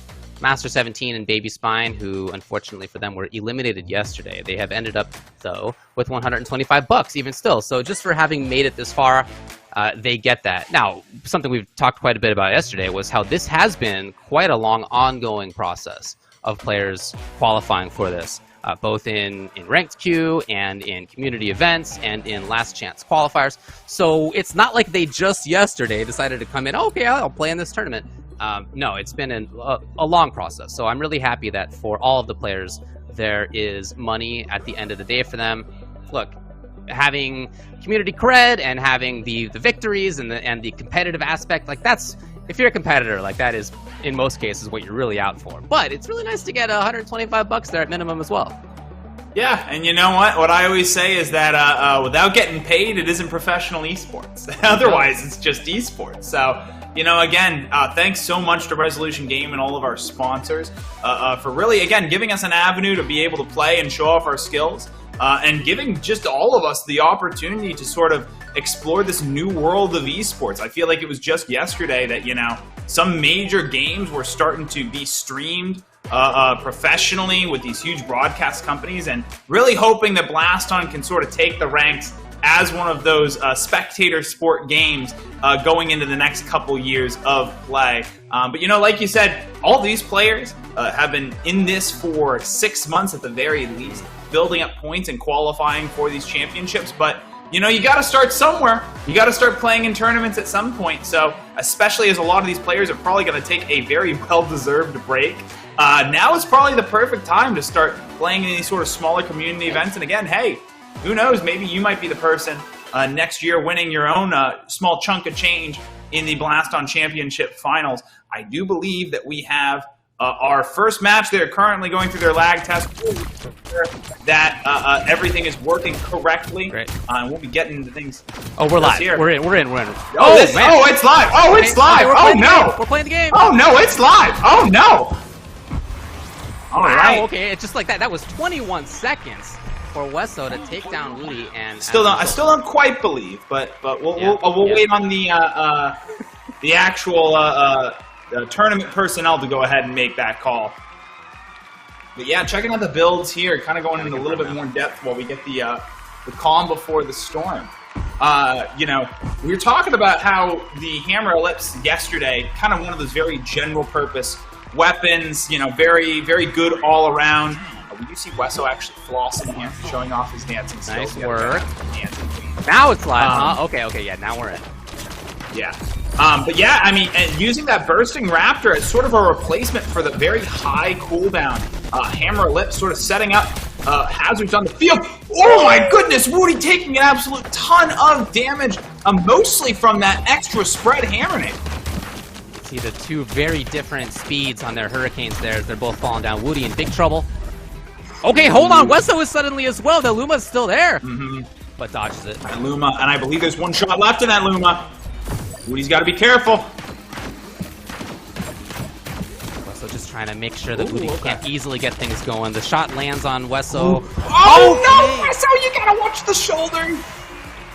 Oh, got to watch the shoulders there, Wesso. Woody's going to go ahead and take round one.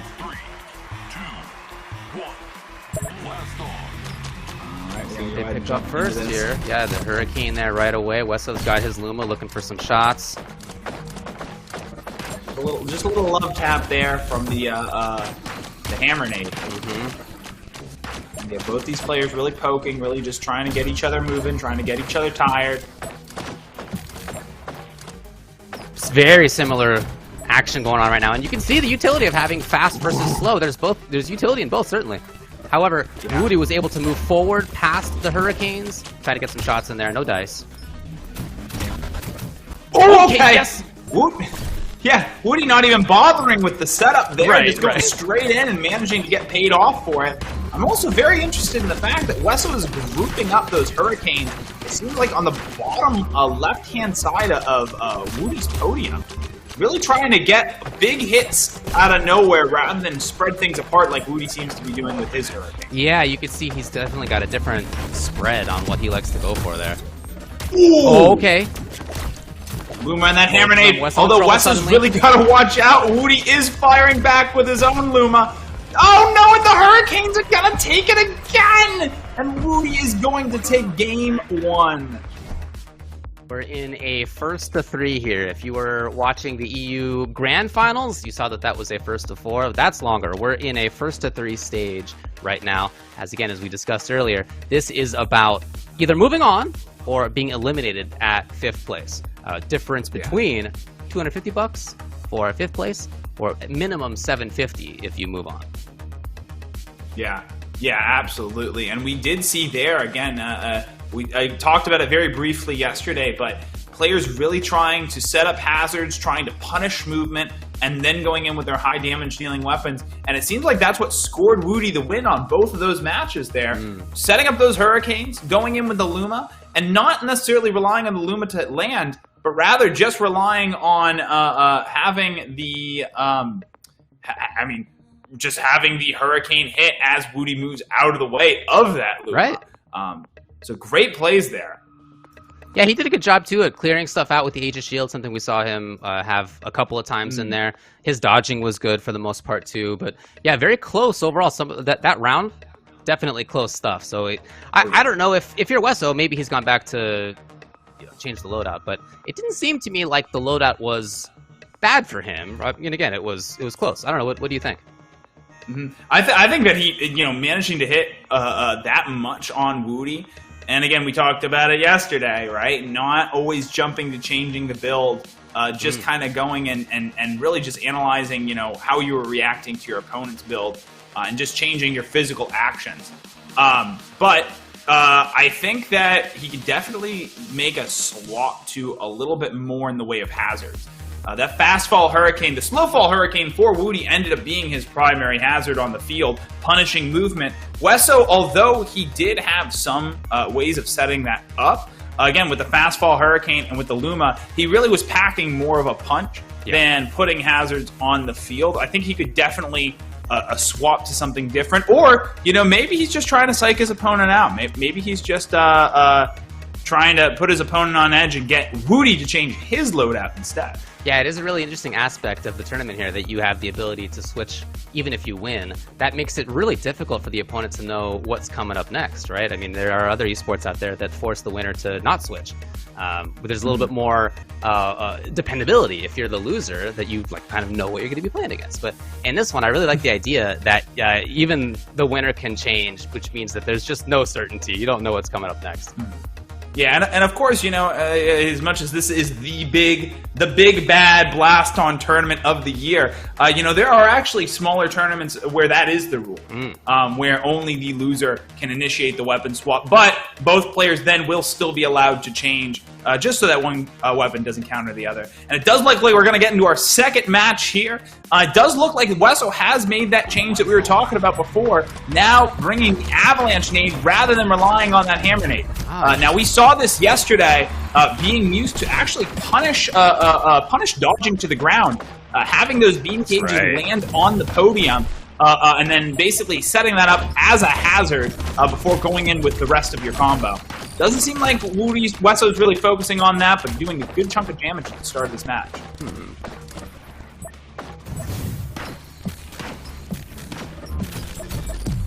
There he goes in again. Again, really trying to fence off that back end. Ooh, the back end of the podium, forcing Woody to the front of the podium, and then hitting him with that charge hammer for a good chunk of change. Yeah, that definitely adds up right there. And that extra ammo on Woody's Hurricane actually seems to be doing him some favors, as Wesso is sort of it's sort of causing interference, but Wesso's projectiles actually go up slightly higher.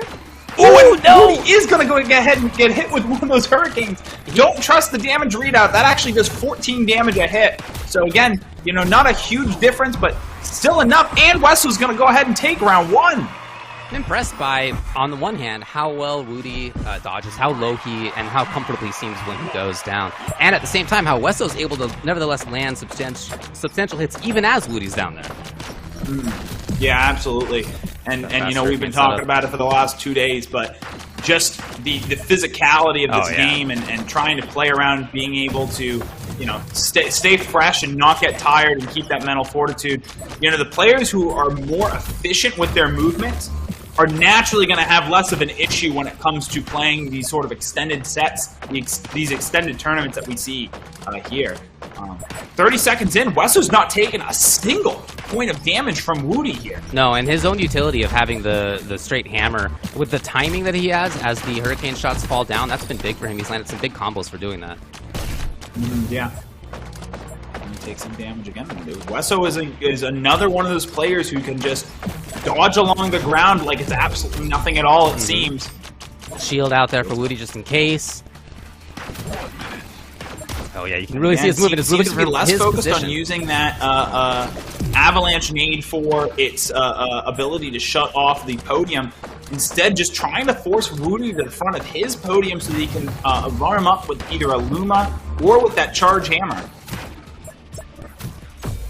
Woody's dodging well. He has the Aegis shield there just in case. Time for him to play a little bit of offense, maybe? Yeah, he's trying to grab stuff, set stuff up. The Hurricane comes after him. He's got the Luma behind.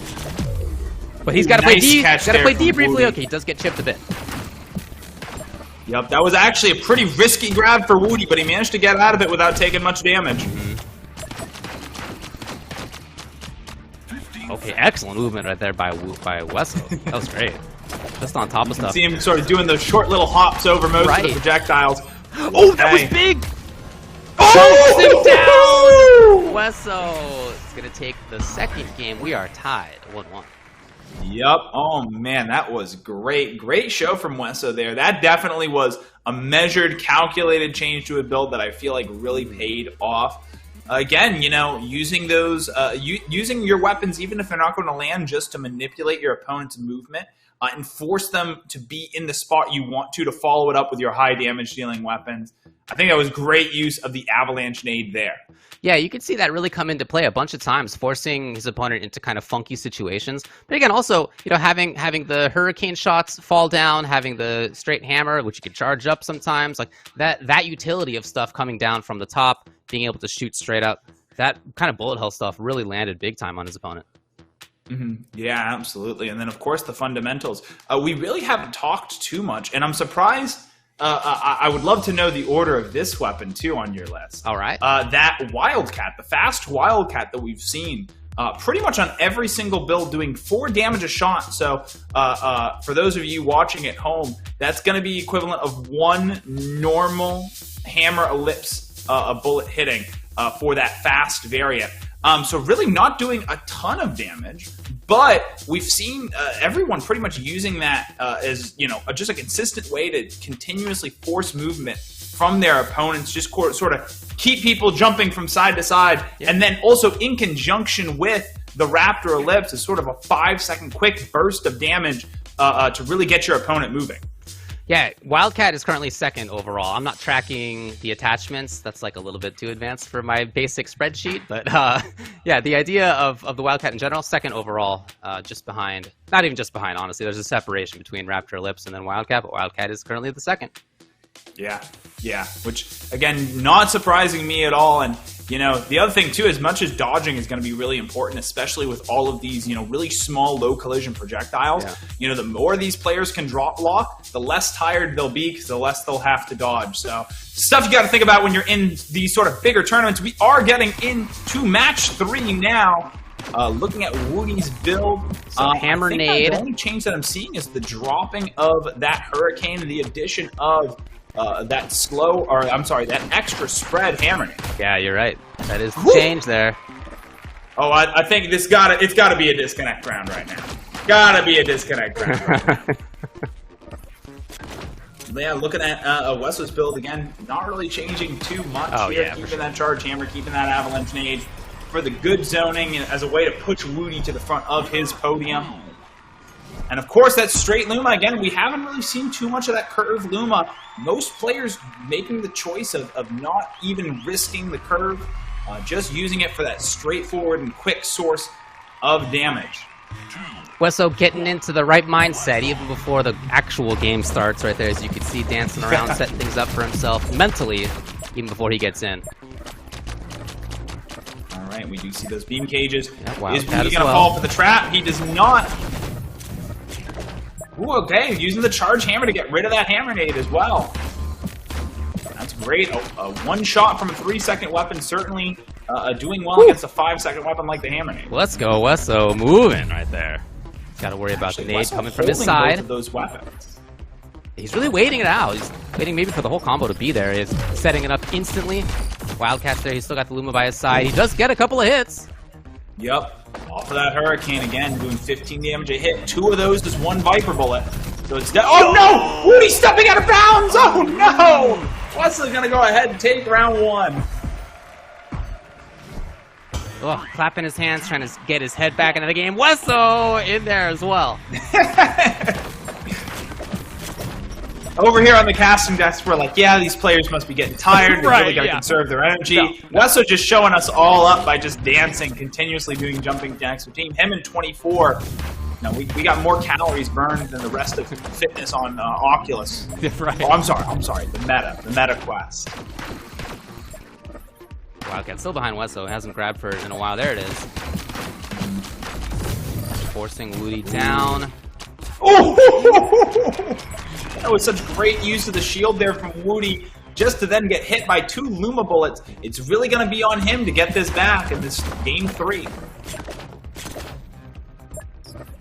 Yeah, it's been a very good dodging by Wesso, but even on top of that, I've loved his setups. He's waited well at times, although right now spending everything. Yeah. Yep, again, Wesso seems to be getting away with it without too much setup. Yeah, all things totally. Considered. Ooh. Actually tossing the nade below Woody, trying to catch him out there. Very interesting. Here's some juggling, setting things up there as Woody, but he's still the one who takes the big damage. The Luma's there, Wesso still got it. Woody able to get out of that way that time. All right, great. Oh, great setup from Woody there. He can land some quick Luma shots here. He might be able to take the lead back in these last 30 seconds. Plenty of time, certainly, especially with as much health as remaining for these players. Just a couple of shots can really be the difference, and maybe there's 1:20 on the clock now. Wesso maybe slightly under where Woody is. Woody wants to see absolutely none of that. Setup. No, he takes that avalanche nade. Wesso dodging it out. 5 on the clock here. There is a Luma in Woody's hands. And Wesso just dodges well. Very well played from Wesso here. Gonna go ahead and take game 3. Awesome stuff. Awesome stuff there from Wesso. I think that change is really paying off for him.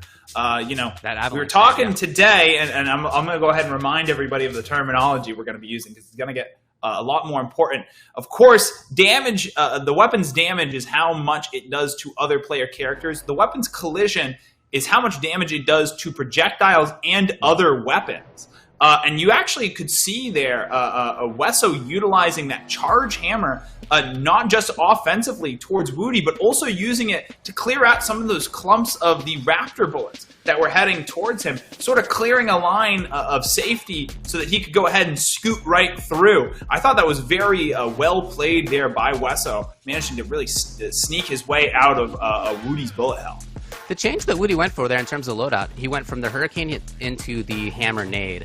And, you know, the idea of having a more targeted, timely nade right there, it makes sense, as we talked about before. That seems like the most go-to of the nades. We're seeing great utility out of the Avalanche as well on the other side, but that idea for Woody to go to the Hammer Nade, you know, it didn't seem like it paid off terribly well. It didn't seem like it forced Wesso into bad situations often enough. Yeah, I definitely agree. And again, you know, most of the higher level players are preferring the higher damage dealing variant of that Hammer Nade, but leaves a big hole in the center. So if you can just not panic and not move too far out of the way, you know, it can sometimes be easier to dodge, especially when you're throwing it off at a distance. And most higher level players are going to grab any nades that actually come within their sphere of play. Right. So, you know, I gotta wonder if this is something where, you know, it's a calculated move here, or, you know, in order to replace the spot that Hurricane was taking up, which was more of a hazard, really, than a strict damage-dealing weapon, you know, maybe Woody needs to swap himself to the Avalanche Nade, or possibly just go with a different variant of the Hammer Nade, either the slow Hammer Nade, make it more of a hazard, or possibly just even the base hammer. Could be, yeah. I mean, when we saw him play yesterday, he had both the Hurricane and the Hammer Nade. I mean, he had both ideas simultaneously. This time he's swapping them in and out for each other. He'd have to obviously change some other stuff if that's the go-to, if that is his choice. But he looks like he's got the shield this time, which is not what he went for previously. So that is what he's added to this build, rather than having both the Hurricane and the Hammer Nade.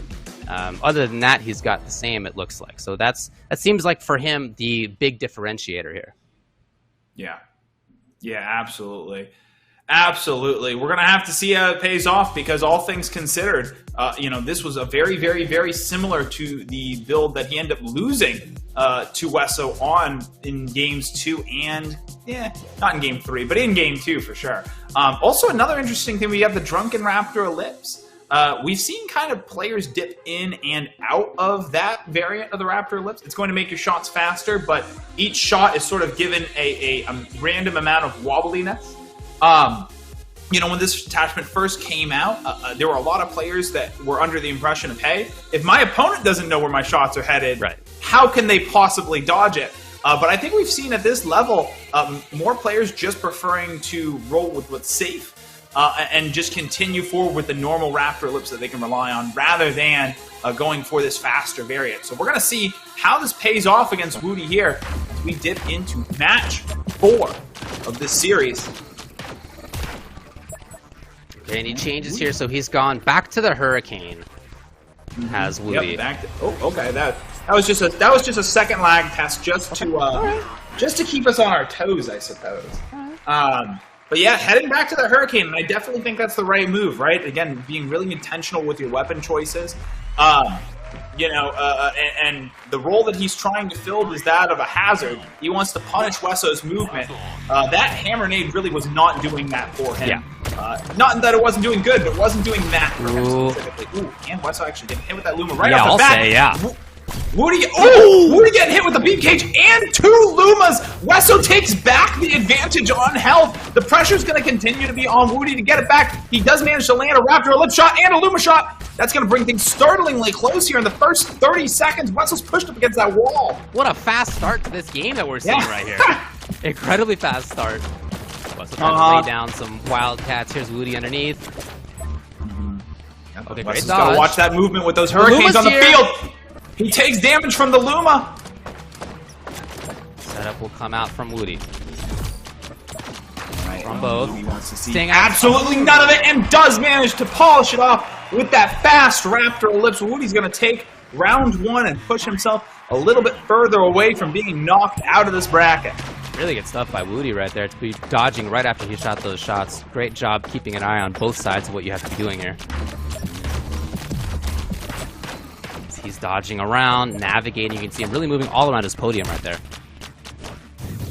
There you go. And again, Woody really using his Hurricanes to fence off the back. I would say the back file of Wesso's play area is going to get hit with that Avalanche Nade. That Hazard's going to continue to do damage over time. Woody takes about a quarter of their health bar in damage from that one nade. Make it a little bit harder for them to get it back here, but by all means, probably only a 15 health difference here. Oh yeah, it's close, especially as we saw in last game how fast things can change. If the proper setups come out, if the mix-ups are good. Luma in hand for Wesso. He's got the Hurricane to set it up. And again, I'll call it out again. It's hard to even see because Wesso makes it look absolutely so natural. But the drop blocks coming in to give him just enough space to move some of this bullet hell, move through some of this bullet hell. He's doing a great job with really managing the amount of projectiles he allows to stay on his play area. The Raptor E trying to set things up. Oh, and he takes a ton of damage. Oh, you can see the cages right there. The cages, it's a clump, and that's very deadly. If all of those are hitting at once, they're all doing that damage over time. Oh, there we are, and the weapon throw is going to polish it off. Wes is going to take round 2. And not just that, but goes to match point. That was a crucial moment. We had just discussed how fast things could change, and that was, huge for Wesso putting here again at match point. Ooh, okay, Woody taking a Hurricane shot and one of those Raptor Ellipse shots. Again, the pressure's really going to be on him to have to take this back. Woody already down. There we go, trying to set something up. Okay, fully around, get a good feel about where those Hurricanes are going to land and plan for it. You know, but even as Woody did get a couple of hits in on Wesso, he himself took some going down further in life. Yep. And again, anytime that you're taking your eyes off the front of the play area, it can be very risky. So Wesso kind of managing that risk and still keeping his eyes on where those Hurricanes land. Yeah, in fact, you could just see him actually grab behind himself while looking forward to grab that Hurricane out of its position. So he's doing a great job at keeping his eyes on the ball. Yep, exactly. Woody in big trouble! Landing the Luma. Woody's in the red. He's got to take this back or else he's out of the tournament. Tries to set something up. Here comes the shot. Oh, no! You got to look up, Woody. You got to look up. Oh, no. And Wesso is going to go ahead and take the win and move forward in this bracket. Good games. Good games. Woody performing amazingly over these past 2 days. And Wesso going to be moving forward. I think that was one of those rare examples of where a small weapon change actually did manage to determine that matchup for Wesso. Yeah, just going to that Avalanche nade, right? That was a huge change that he made. And you could really see in that last game, it came up as big as it did in any of the others, where it really chunked down Woody so badly that one round. That was a tough thing for him to come back from, and he couldn't, unfortunately. Yeah, and as hard as it may be to believe, this is actually the Avalanche nade used to be the dominant weapon in the entirety of Blaston. It used to have a much wider spread. It used to have a lot more projectiles and a very similar amount of damage. And yeah, if you hit that cluster of bullets all at once, it is very hard to come back from unless you immediately are moving out of those beam cages. So great job from Wesso. Really called what he needed on the field. He needed that additional hazard. And again, really effectively using it to control his opponent's movement across their player. Well, congrats again to Woody. It's not where he wanted to end up, I'm sure, but he ends up at 5th place. That means he's at $250. Check out his content as well. Woody Plays. He's somebody who streams the game, puts a bunch of content up on YouTube as well. So hats off to him. And let's go now to Captain Fabulous, who's going to come in here and chat with us a bit about what we saw. What comes to mind first of all over there? Sorry, I was looking for my sunglasses for so long and I just saw them in my head on the screen, so that's wonderful. First thing that comes to head is look at Wesso's dodging. He's just slipping around the stage. He's really just a master of getting out the way of bullets in some of the most effective ways possible. But also, really what we saw in this game quite a lot was while dodging, both players would continue shooting at each other. It wasn't so much you dodge, I shoot, then you shoot, I dodge. it was constantly putting pressure back and forth. Obviously, some amazing Luma shots we've seen there. And as you guys were touching on, I do want to pay special attention to that Avalanche nade, because, as you said, Avalanche nade used to be the dominant force in the meta, and then it got nerfed, and then everyone was like, oh, it's useless now. But it's not. It's not useless. It's just not as good contextually as it used to be. It's still viable, as Wesso is showing here now.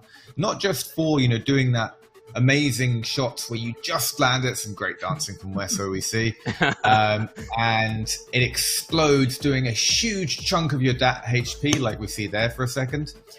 But also because if you throw it above, as I think you outlined during the cast, actually, Oolong, when it comes down, it also can, if it misses the player, it will still hit the podium, meaning those ground dodges become much less effective, and just really make the floor a hazard, turn the floor into the floor is lava all of a sudden. Right. Yeah, and how do you play around that when your opponent's so good at dodging? When you're so much in a bullet hell focus and your opponent's getting around all the bullet hell, what do you do? Well, if you're sticking with bullet hell, it's really a case of execution. But if you want to do a loadout swap, something like a Super Majestic, you can't really dodge through a Super Majestic. Forces you to the front of the podium, or you switch to maybe a Lance build. Lances are just these big hazards that you can't really do much. Maybe throw out a Majestic nade as well, because that's a very low cooldown way of doing podium denial. And it's sort of the thing that you might want to try using against a player like Wesso or like 24, as we'll see later on today, who are some of the best dodgers in Blaston.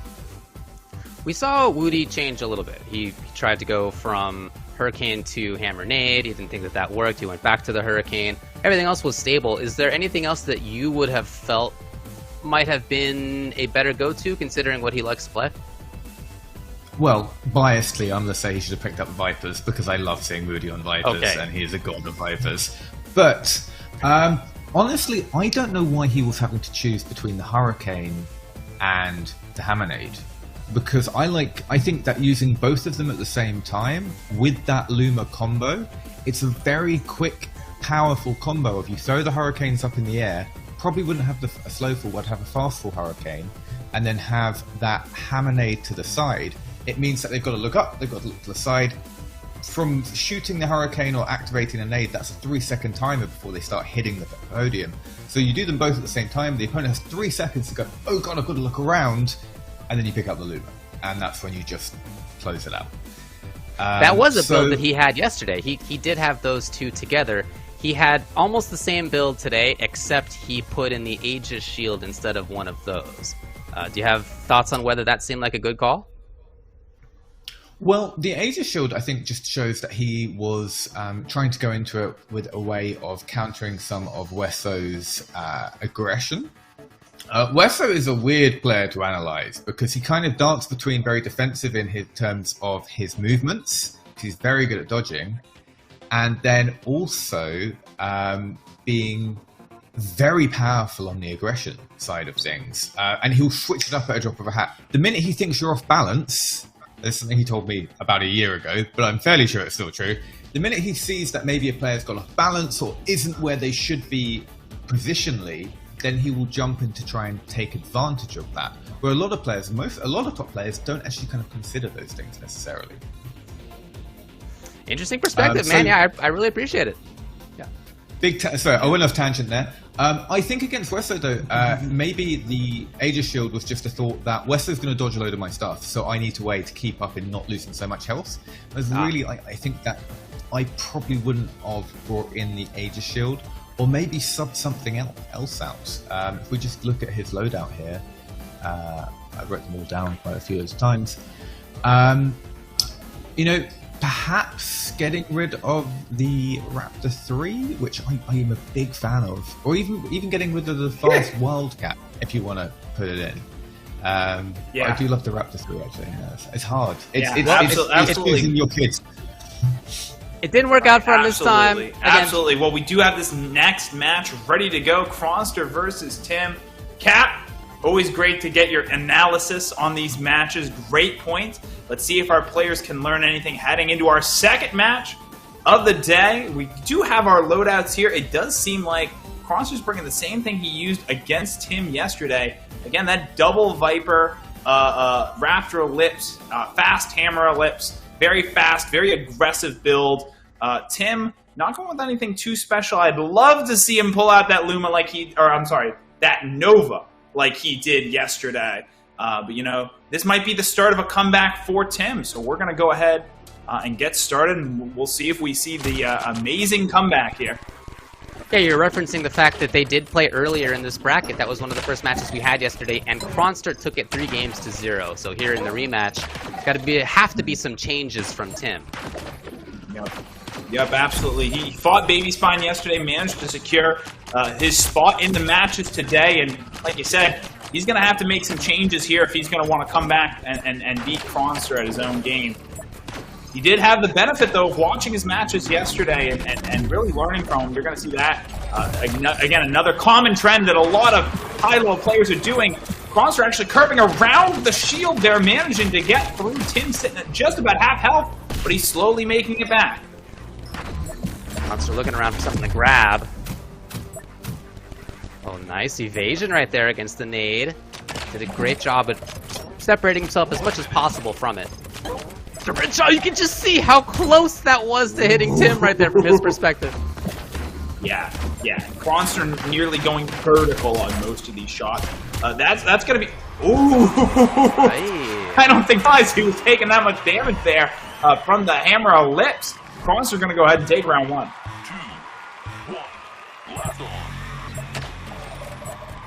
Instantly trying it out as Cronster right there. You can see that Viper Ellipse shot attempt. Finding a little bit for himself. Tim really trying to dip out of that range. Ooh, all right. Just light little bit of damage. No damage being landed on Cronster so far this match. The Wildcat's making contact. And he's going to go down to about a quarter health.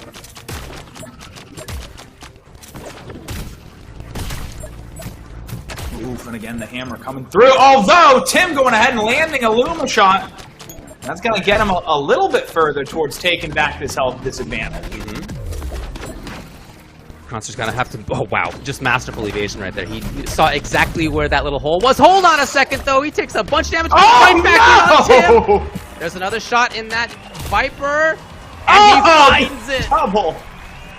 The double Viper Ellipse shots back to back. Cronster is going to go ahead and take a match 1 off of that Raptor Ellipse. Very well played from both these two. And we're going to be jumping right into our second match. Hey, no change. No changes needed. Tim's going to win today. He's going to win off of this loadout. Yeah, well, I like the idea that he comes in here with a set idea rather than, well, it's not working out so well for him yet again. He tries it out with the Luma. Cronster out of the way yet again. His dodging's been great. Oh, no! Wildcats connect. Oh, man. Tim in trouble yet again. There's still... 1:35 on the clock. It's been 25 seconds, and Cronster has just deleted that health bar on the left. Tim in huge trouble. Yeah. Oh, there we go. I was waiting for that last hit to land. Cronster going to go ahead, take round 1. Yeah, just, again, we talked about it yesterday. We talked about a lot of stuff yesterday. We did. How do you recover when you've taken just so much damage from that Viper Ellipse? It becomes very, very difficult. Especially considering not running the double Viper, you have an overall DPS that's much lower than what Cronster's bringing. Although landing that Luma in the first 20 seconds, that's always good to see. That's great, yeah, absolutely. It's something he's going to need more of. Yep. He waits it out there. The nades to his left, or to his right. Look at the movement here on Cronster. You don't know where he's going to get the shots out. Tim just waiting. Just dodge, to his credit. Bit anticlimactic from Cronster. I think he could hit it next time off of that. But yeah, the intimidation. Right. Trying to force movement from your opponent, trying to keep him guessing. Ooh! Especially with these sorts of weapons, you gotta have the mind games. The physicality's one thing, but the mind games are a completely different part of it. We're taking a look from his perspective here, and it works out. That man was dancing. His back was to Tim sometimes. He had both of his hands waving up in the sky. And Tim says, all right, finally, I'm going to have to make a change. Right. Right, absolutely. And again, you know, especially with the Vipers, you see a lot of feigns. You see a lot of feigned shots, a lot of feigned curves. Yeah. And, you know, as silly as that looks, I've genuinely had another player do that sort of movement to me after they've brought me down to half health. And it is just as intimidating as truly. Yeah, first of all, I don't even think it looks silly. I think that looks sick. I think it looks scary. Scary as heck. Yeah. But yeah, and as far as, you know, what could be brought, again, you know, from yesterday, I'm a big advocate of that Nova. And at least in my Nova-centric mind, I'm thinking, if I want to stop big damage projectiles that have very low collision, I want to bring Nova. Okay.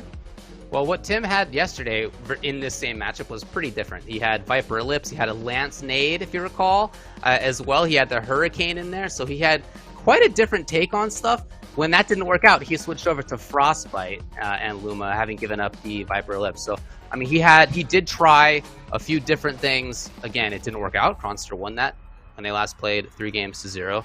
But, you know, maybe that's where his mind goes to now. He sees Kronster doing a great job at getting around what he's trying to set up. And, you know, maybe if you have something like the Lance Nade, you can, you know, force movement in a little bit of a different way. Maybe he feels like he can't get that big damage when he wants. So maybe there's going to be a Viper Ellipse coming back, because he did have that yesterday. There's a bunch of different ways he could go here. Yeah, and that Lance Nade, you know, there were a couple times where he managed to get that high damage Lance Nade off. But, you know, most players we were seeing really doing a good job of recognizing it, dodging off to the side, baiting it out, and then coming back to the center in preparation for the rest of the combo to go out.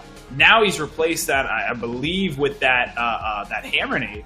And again, we're seeing that extra spread Hammer Nade doing a good job when it gets close to the player when it pops. Not doing a great job when the players are throwing it out to the side of the podium and having it come from behind. So, you know, maybe plugging that hole a little bit more with a little bit of additional bullet hell. Again, maybe running some additional defensive options against Kronster. Again, it's very difficult when you have an opponent like Kronster who, you know, not only has an immaculate amount of game knowledge, but also can dodge really, really effectively against most stuff that you're sending at them. And also has the mind games and mix-ups to be able to stand at the front of his podiums with both of the Vipers in hands, waving for a while. When that happened, Tim did have a couple of weapons that he could have grabbed. He could have counterattacked right there, but you could see that he was waiting it out. He was worried. I get it. Like, I understand why. I would be worried as well. But that was potentially a moment where he could have tried to take back control to at least some degree. Yeah. So I think it's a little bit more than just the weapons that you have here. It's also, you know, are you willing to counteract in those moments? Would you rather play cautiously, safely? You know, many different playstyles can be viable, but that in that moment, it seemed like that was a tough draw for Tim to deal with. So what is the change here? The Nova, you know it. You know it. He did it? He did it. I called it. What do you want from me, guys? So he gave I'm up a the fan Aegis of the and he went Nova. to Nova. Tim's making me very happy right now. I actually, what you guys didn't know is I gave him $5 if he ran the Nova. Right. Last match. And actually, he's running something that we haven't seen gotten run at all in this entire tournament, I want to say. Bounce Nova. So Kronster's coming at him with a little bit of Bounce Viper. He's firing back with that Bounce Nova. And that, you know, on top of obviously having those projectiles come from behind your opponent, that defense is actually going to stick around for a little bit longer. So he's given up the Aegis Shield for this. Only the third person to have played, only third game, I should say, for the Nova to have appeared in this tournament so far. And again, especially with the Bounce Nova, where its health is severely lowered. Severely lowered on the health Nova. You really got to be careful with not using it as just a defensive option, not relying on it too much, really maintaining it as a hazard on your opponent's side of the field. But it seems like he's doing a good job against Kronster here so far. I mean, Kronster, you could see him just shoot those Novas down. He had the Hammer Ellipse right there, just shot him down. So he is doing a good job of keeping up with Oh, wow! I think Tim actually dipped into that. The straight shot there on the Viper. Not going to connect. But close here for Kronster against Tim. Tim in big trouble, and that's going to be it. So it's match point just like that for Kronster. Just like that. Yep, absolutely. And again, you know, the good news there is that if he's using a Hammer Ellipse shot on the Nova, He's not using it on, Tim's body, Yeah. the soft, squishy body that's already taken a lot of damage. True. But at the same time, it's a 7-second cooldown weapon versus a 6-second cooldown weapon. So it still is not advantageous. Tim really wants to be using those as a hazard. Does not want to be relying on them too much as a defensive option. Yeah, unfortunately, you can see they're just missing the podium right there some of these times as well. Monster not really forced to move because of them. He's got his Viper in hand. He's got double Vipers in hand. Oh no, the juggles are coming out too. Ooh, but the Novas pretty much shut down that double Viper right then and there. And two of them are going to pass through. The Luma does manage to land. Kronster looking behind him, very nervous about those Novas. Tim's going to turn up the pressure, try and get something done here. Ooh, it does look like most of them are unfortunately going to go wide. Okay, good damage there. Monster, as you can see, he's got. Tim doing a those great job of Vipers. ducking underneath those Vipers, too. Yeah, definitely. That's been huge in this round. Nade's coming from up top. It does land a little bit. 30 seconds left. I think at the end of the day, this was a good change from. Oh no, Tim! I'm so sorry I said anything. The curse comes out from behind the back right there as Monster's whipping his whole body around to try to find these shots. Ooh! Manages to use the vision block of Tim's own Novas to go ahead and land that straight Viper shot. Tim just fighting for his life at this point. 10 seconds left. He's got to find a big shot, and it doesn't happen yet again. Clapping of the hands. They go up to congratulate each other. Kronster again.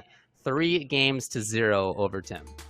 Yeah, absolutely. And I think that it definitely improved his overall play. But, again, with that bounce Nova, they are just so weak when it comes to the collision. That's very hard to keep them on the field for long enough for them to actually be effective.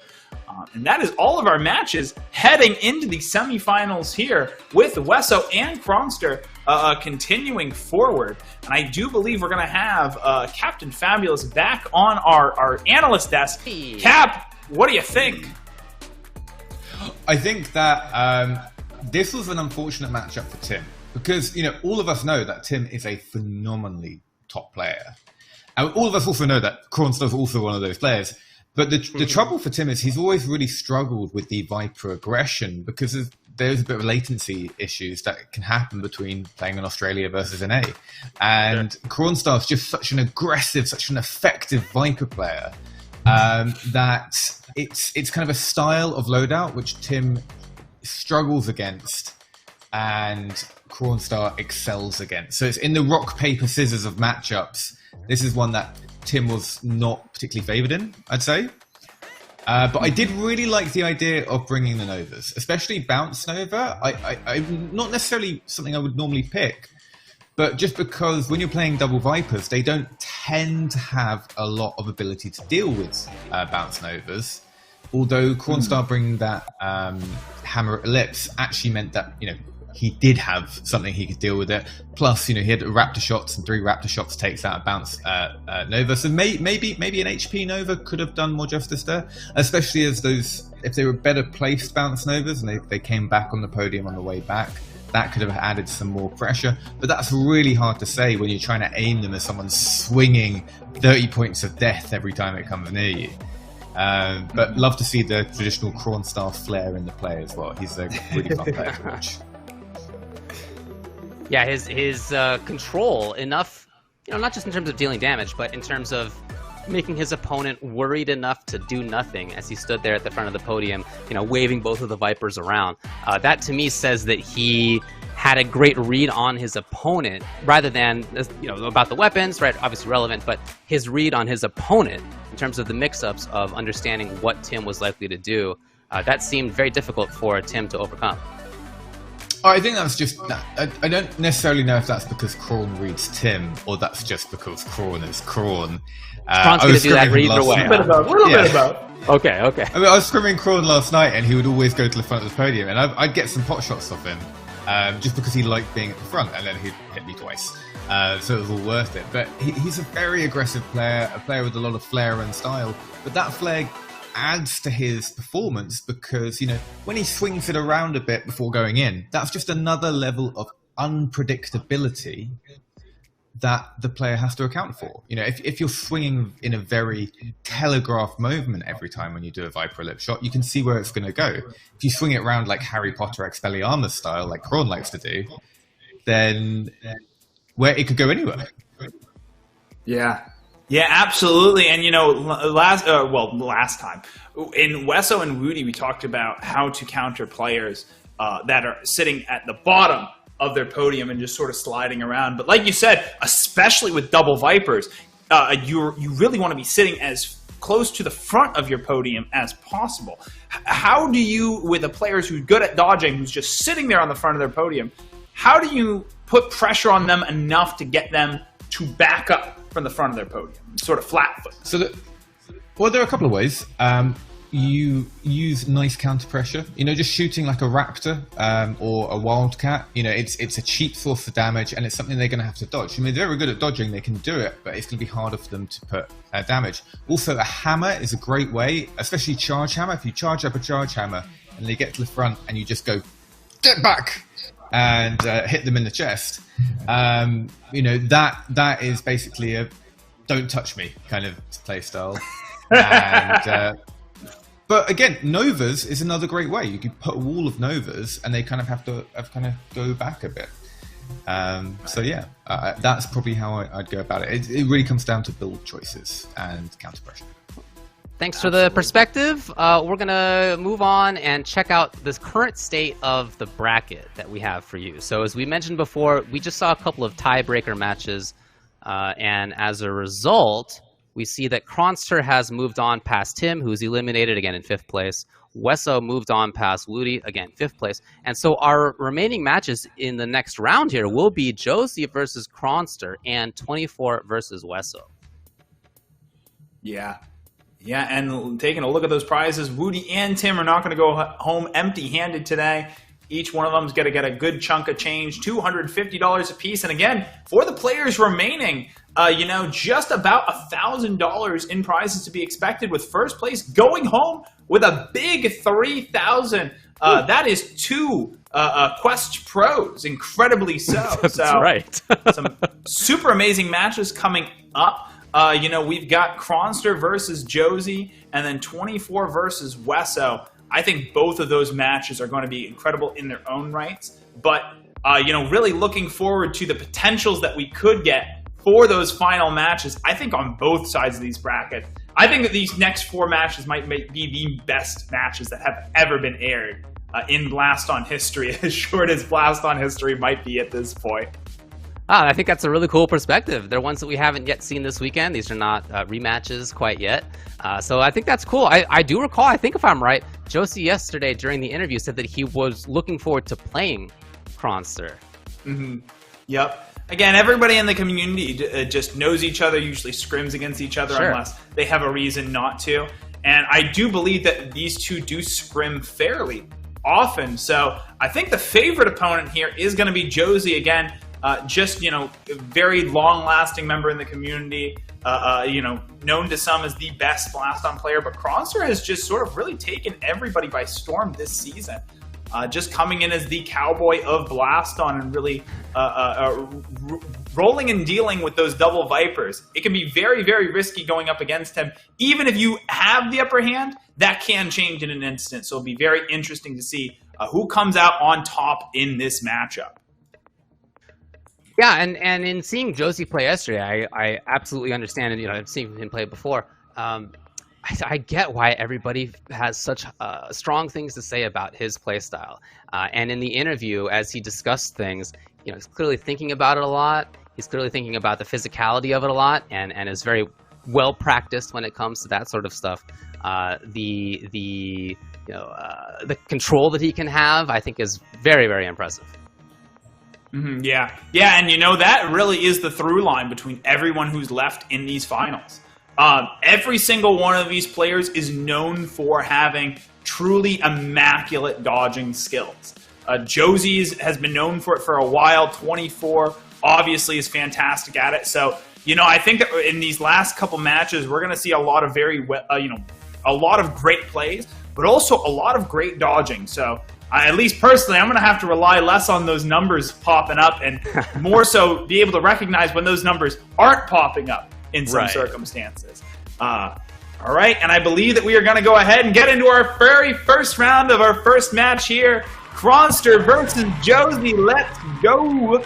Kronster's build looking remarkably similar to what he was running before against Tim. I don't think any major changes actually at all. Could be wrong on that. And meanwhile, Josie bringing that Viper Ellipse, bringing the Charge Hammer, as well as that Hammer Nade as well. Also bringing that Aegis Shield. Kronster doesn't feel like he needs an Aegis Shield in this mode. You're right, he has exactly the same layout or build that he had in the last match that we just saw versus Tim.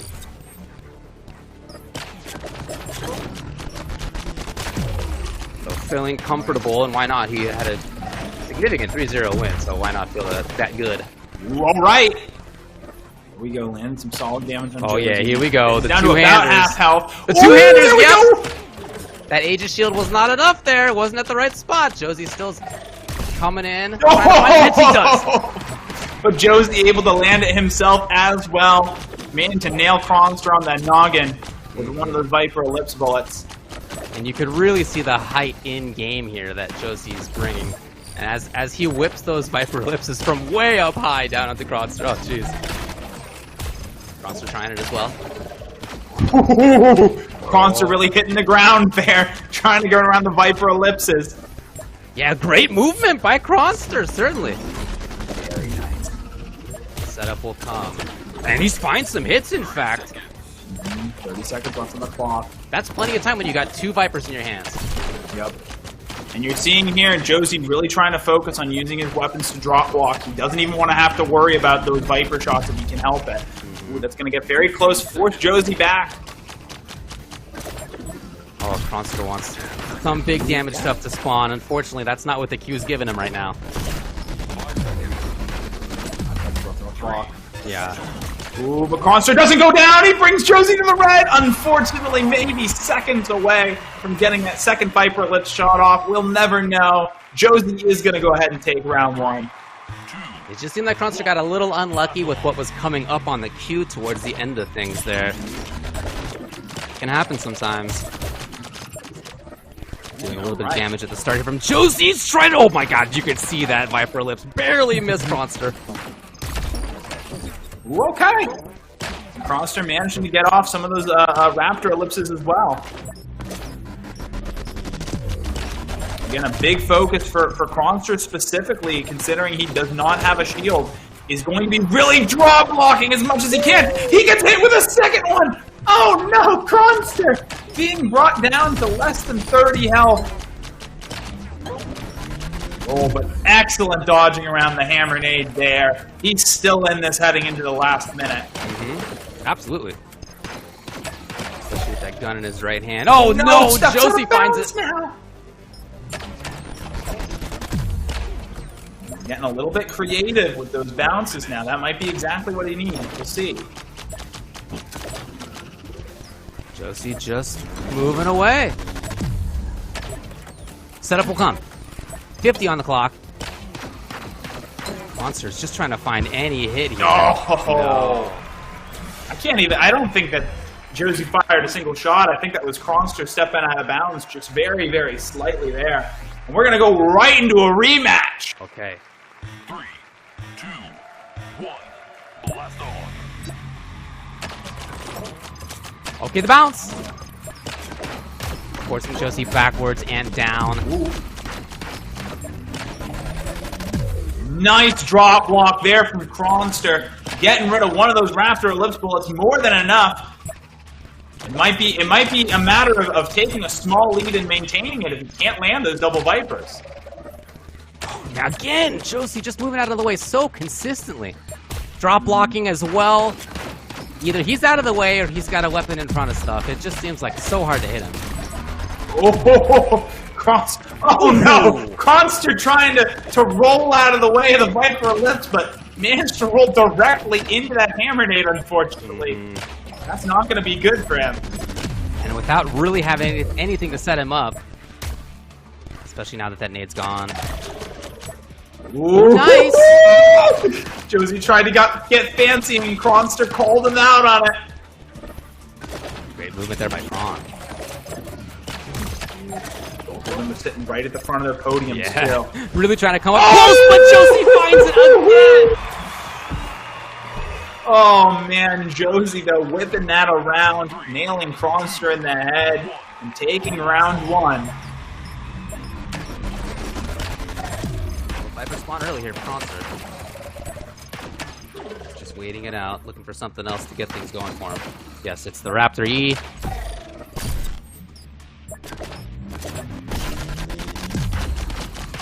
Meanwhile, Josie's setting things up well. Yes, he finds a couple of those pellets. A similar idea here from Kronster. As everything's flying towards Josie, he had the shield there just in time. Yep, but again, the fact that Kronster getting hit with the Viper Ellipse, the fact that Josie's even brought that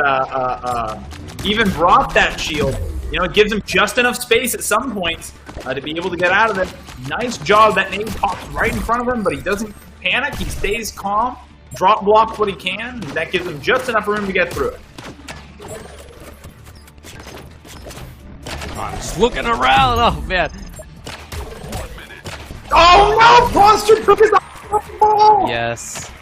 Oh no. Caught well by Kron there, but again, he needs to find some significant damage, and that just feels so difficult versus Josie. Yep, again. Josie really strategically planning out his spacing on the front of his podium, drop blocking pretty much 100% of Kronster's bullets at this point. Or at least the bullets that really, really matter. Yeah, the ones that are again, actually you know, connect. he's not even having to hit the ground. He's really not having to do too much movement. He can just see right through and stuff that you'd usually have to hit the ground in order to get around. Yeah. He's just going ahead and shielding that, and a stray Raptor Ellipse bullet is going to go ahead and take game 2 for Josie. And we are going to see the swap here. Do you think that Kronster is going to go ahead and bring that shield? That is a good question. Yeah, I mean, the idea of his build seems to me like he wants to get the big damage out of those Vipers and sets things up in order to make that happen. But that just isn't what's happening. To the extent that he's dealt damage versus Josie, almost all of it has been through the actual bullet hell setup portion of what he's been doing.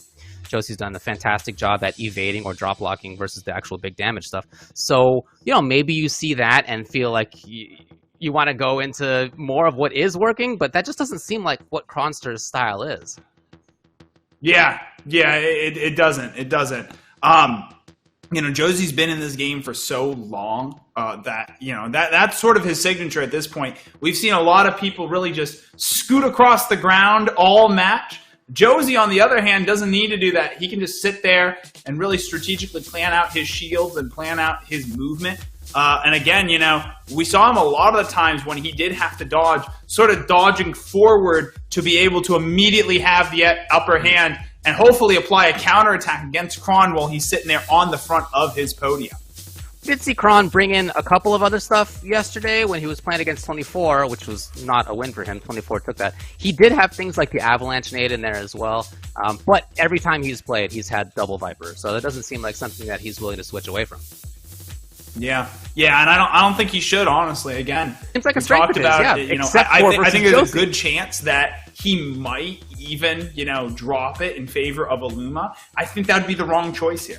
I really think that he should come in with that double Viper, make changes to the rest of the pieces of his build, and you know, if he's gonna go big or go home, he might as well go big. You know? Yeah, no, you're right. You're right. I mean, look, he's already made it into 4th place. It's a pretty good showing. Everybody thinks so highly of Josie that losing to Josie here, it doesn't feel bad necessarily. And you do end up with, what do you got? 4th place is $750. $750. So, 750 smackaroons, but you know what? Again, I have a feeling that the players, even if those prize pools were halved or even completely eliminated, I still feel like they'd be here, just showing it off. So to some degree, you know, on one hand, if Kronster does go home right now, no harm, no foul. But on the other hand, if he does manage to make a change that works, much like Wesso managed to make against Woody, I mean, hey, who knows what could happen? So definitely holding it out for Kronster here. I told him I was going to root for him. So it's his own fault, really. yeah. You're the you're the harbinger of doom, huh? Yep. Oh, the caster curse is commentary prevalent curse. against everybody and everything. But yeah, really, we talked too about Monty, a player that really came up in the, has been playing before this season of VRML and then the Blaston Championship. Kronster is another one of those players who was in the community, but Josie was talking yesterday about him playing on Golden Knight. I think I saw Golden Knight in chat. Golden Knight's crew battles, and then Kronster really starting to take the game a lot more seriously. So we're, in a way, sort of having another mentor-master battle here between these two. We have loaded in. We're seeing Josie go ahead and pick up the double Vipers and pretty much matching Kronster's. Well, yeah, with just a few slight changes, actually meeting Kronster at their level. Interesting. Coming in with the double Vipers himself, Kronster has actually made a complete change to his build. Is that so? He is now running the extra damage, extra collision, frostbite. Still running that fast hammer lip, still running the Wildcat. But more importantly, bringing that Aegis shield. Again, we were talking about how for Josie, this was the thing that really allowed him to relax a little bit and not have to focus on dodging every single projectile. And hopefully it gives Kronster a similar amount of space here, getting into match 3. I do believe we're going to be going ahead and starting right now. Let's see. Yeah, we'll get in there shortly. Here we go.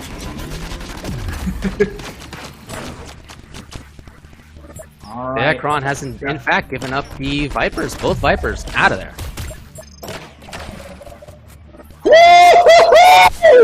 Amazing dodging from Kronster there on the floor. That was incredible. Oh my goodness. That was something straight out of the Matrix right there. Yeah, no doubt. We're also seeing Josie also, not always firing that Viper directly at Kronster, really using the full capabilities of a bouncing weapon to get stuff done here. Oh, unfortunately, Kronster dodges directly into that Viper ellipse. As we were talking before, sometimes we were talking about yesterday, sometimes hitting the floor actually increases the size of your hurt and can result in you attacking hit. Nade in hand here for Kronster. Staying for Josie, setting things up for him. Swinging it around, the Aegis shield from Kronster coming into play. Take a look from first-person view there as Kronster was able to dodge around that Viper shot. Yeah, these first-person views really just showing you how much movement and how much these players all have to worry about. Especially in the first person, how you're seeing, them look at weapons, look behind them, look above them. Josie's taking a lot of damage from that hammer nade, and actually the follow-up from the Raptor Ellipse is going to bring him down to the red. Absolutely, he's suddenly in trouble here. Now he's just a couple of Viper shots away from still taking it. He's got Viper in hand. Kronster, 10 seconds left on the clock. Down in life now, the dancing from him, able to get away from stuff, but he needs things to spawn, get things going. Hammer Lips is on the field, and Josie does not have a shield. He's going to have to rely on his dodging here. Woo! Kronster manages to get hit in the last few seconds. Oh, and unfortunately, Josie is going to take out Kronster with 1 second left on the clock to spare. And you can really get a sense for the height of Josie there as we're looking from that side view. Potential displacement that he has, the ability to play as tall as he is, go all the way down as well to ground level. That is a huge difference that the opponent has to account for. Yeah, absolutely. Ooh, using the charge hammer, just completely on reaction at that point. Using the charge hammer. Yeah, you can see him leave Kronster. He found exactly where Kronster was headed. He actually comboed it with itself. He used the bounce to force Kronster off the right side of his podium. Yeah, Kronster's got to look from behind. Yeah, the bouncing Viper shot was coming. And that's where Josie is going to end up taking it 3-0. Wow. Absolutely incredible job from Kronster there still. Yeah. But yeah, absolutely getting just obliterated by that double Viper setup from Josie in that last match up there. Very well played from both these players. I won't dwell on it too much, but super exciting to see Josie head forward into the championship finals. We do again have Cap with us on the desk. Cap, Josie went ahead and beat Kronster at his own game. How about that? I mean, I've seen Josie repeatedly pick the exact same loadout as the person he's playing and then beat them with it. And by person, I mean me. So I get it, Kronster. But no, I mean, Josie's the best player in America. I think Kronstar did incredibly well. I was really surprised to see him get off double Vipers, because that's kind of his go-to in the last game. And move to a more kind of bullet hell-centric style of loadout. And for the first round, he was really making it look quite lethal. So Kronstar showing some versatility that maybe a lot of us, myself included, didn't know was there. But again, similar to Monty and Tesseract, Kronstar and Josie, Kronstar is someone that Josie's kind of tried to teach, tried to get involved in the game. And Josie fully sort of says that he doesn't want to take success for Kronstar's achievements. They are his own. But, I think Josie's probably a bit proud of how far Kronstar's come. But yeah, it's trying to land Vipers on Josie, although we see it happen there. It's so hard because he's so used to them. He's so familiar with the Viper that he just sees it coming. And you see that downward Viper accuracy in these replays, just heading him back to back. Like, Kronstar's dodging at the back of his podium, and yet Josie knows how to land that with such pinpoint accuracy and speed that it's so hard to kind of come back from it anyway. And while most players do get caught out by Kronstar's very unorthodox kind of patterns when it comes to swinging his Vipers left and right and doing those weird shots, Josie just reads it so well. He knows where it's coming, and he's always got either like a weapon or a shield just to get rid of the danger. We just saw in a previous clip there, he shot the nade out of the sky, and that's all about just reducing Kronstar's ability to put pressure on him. And again, going back to something that Josie actually told us in the interview yesterday, you saw lots of counter pressure from Josie. Whenever Kronstar came to the front of his podium, he's always kind of swinging something forward, either a Raptor or putting a bit of Wildcat poke down, just to force him back, force him to not focus entirely on landing those hits, focus on dodging as well. What I love about that replay package is that you showed so much of why Josie is strong. That is to say, so much versatility from him. We saw the Viper shots that he's whipping from 7 feet in the air or whatever, right? Like that is really tough to dodge. You could see the angle that he's bringing down. You could also see him dodging. You could see him, as you just mentioned, shooting the nade out of the sky, and you could see him using the shield at important times. And it just seemed like it was a great, showing of him having everything you need to be one of the best players in the world. Yeah, I think one thing to say is lots of players are very good at specific skill sets. For example, like Sloyd is an amazing dodger, as Monty. And then you have players with amazing aggression, like the case of Turbo. I know I'm just picking out EU players, but yeah, Kronstar's got great aggression too, and good dodging as well, actually. So, but when you have players like Josie and Tesseract, they're just good at everything. They don't really have a weak point. They understand the game so well, and they execute the game so well that unless you're another one of those top 3 players, throwing in 24's name in there as well, playing them just feels like you've got worse, like you've just picked up the game for the first time, because you're doing stuff which you think is going to work, and they're just like, oh no, I just throw a gun at that. And they're barely even moving to get around your stuff, like full Ultra Instinct, truly. It's the limited movement, because most of us players, if you see my dodging, it's completely side to side of the podium, similar to Kron's, but much less effective. But because they understand the space and the hitboxes of the bullets so much, they'll just tilt a little bit and it'll go past them. And that's not just for conserving energy, but it also is giving them more options, because if another bullet comes, they just tilt a little bit more. And it's not putting themselves in a disadvantaged perspective by having themselves caught out of position necessarily. Up next, we're going to have 24 versus Wesso. Any brief intro on what to expect there? Dancing. Lots of dancing. Dancing it is!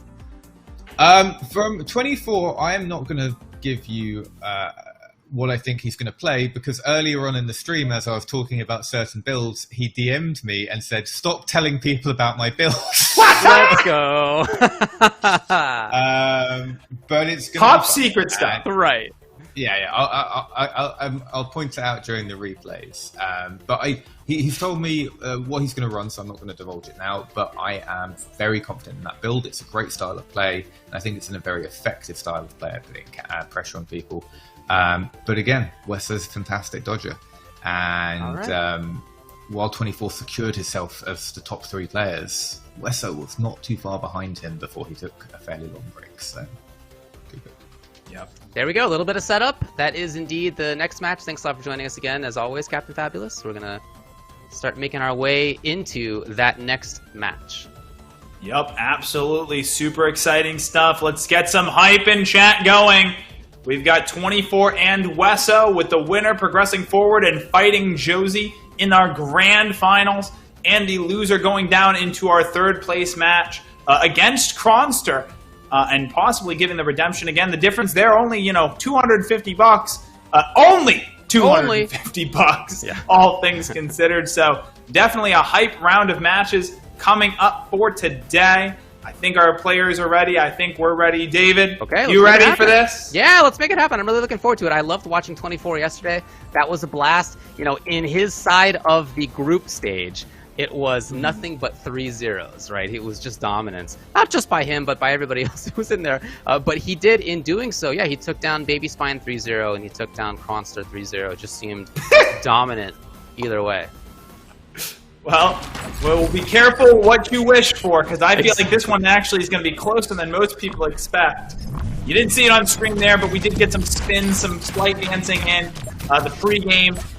Wesso going ahead and bringing the Lance and the Avalanche nade. Okay. It seems like he has actually tailored this build towards countering 24's, let's just go ahead and say, unique style of dodging. But ended up taking some damage there himself. Yeah, that is something that we've seen 24 just kill it so far, is in his dodging. A lot of other stuff too, but his dodging has been tremendous. Yep, and 24 again continuing to bring that curve bloom. He talked about it yesterday. Yep. He saw that weapon, immediately fell in love with it, and he's pretty much kept that curve bloom on his build, regardless of everything else the entire time. Yeah, that's true. And someone I'm actually going to go ahead and call out right here, and I'm sure we're going to see as we get later into these matches. These two players are really making sure that they don't use any other weapons unless they absolutely need to. They're trying to really tailor everything, trying to make sure that everything comes off a cooldown when they need it to. And specifically with that Aegis shield, being able to have that uptime as much as physically possible is going to be really important for both of these players. Yeah, you could just see Wesso waiting for other stuff to spawn, and so while doing so, decided, okay, time to have some little hand signals in there. He's got to always be moving, this guy. Yup, absolutely, especially against 24. Yeah, even when there's something else going on, you just can't. Yeah, you don't want to freeze yourself. You want to keep moving. Yep.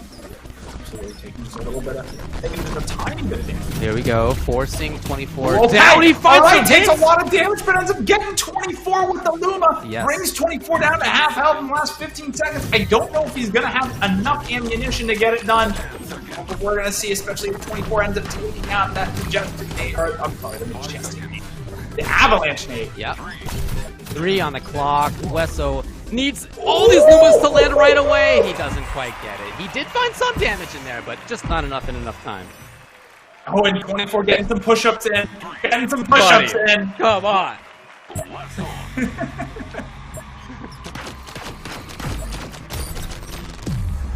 24 is going to need to, I don't care how much energy he has, 24 is going to need to save at least some of it. He's going to be going up against Josie in the grand final. Yeah, if he moves on here, that's where he's headed. Great dodging yet again. As always, he's just underneath so much stuff. Yep. And it's really hard. Again, any projectiles hitting that podium are going to, disappear. It's very hard when your opponent's playing so close to the ground sometimes to actually get stuff even through in the first place. Waiting again, as you mentioned, for things to come out so that they could get the combos that they want. Finally, they both do at least something going. Those hammer E shots scoot right by Wesso. Lance again, really setting things up, really trying to constrain anyway. It's not doing as much. good of a job as I think he'd hope, but he wants to constrain 24's movement. 24 just moving so well. Yeah. Yep, it's immaculate. Managing to get around the beams and around that Majestic nade. Yep. Wesso seems more than happy to take a bit of damage to try and get some off on 24. Okay, oh no, he actually moved into one of those raptor shots. No! These players are a little bit more focused on having fun rather than doing the perfect plays all the time. Woo! Did that dude just jump in the sky to pick up that Luma? That was genius. Yeah. You could see his avatar actually jumping. Oh, it connects with the raptor shot. And then again, 24 takes game one. Yeah, 24 absolutely grabbed the Luma and jumped over the laser all in one movement. Truly a Hawkeye level move right there. And yeah, I mean, Wesso did all things considered, from what we've seen from 24 over the past couple days, Wesso definitely doing better than most of 24's opponents. Fair enough, yeah. He did a reasonable job in at least one of those rounds of trying to find stuff. But, you know, the idea of bringing the Lance in here, again, seems to me like you want to just constrain your opponent's movement, and those beams, theoretically, do a good job of that. But when your opponent is literally jumping over them in order to pick up their next weapon, like, good luck. I don't know if that's going to cut it.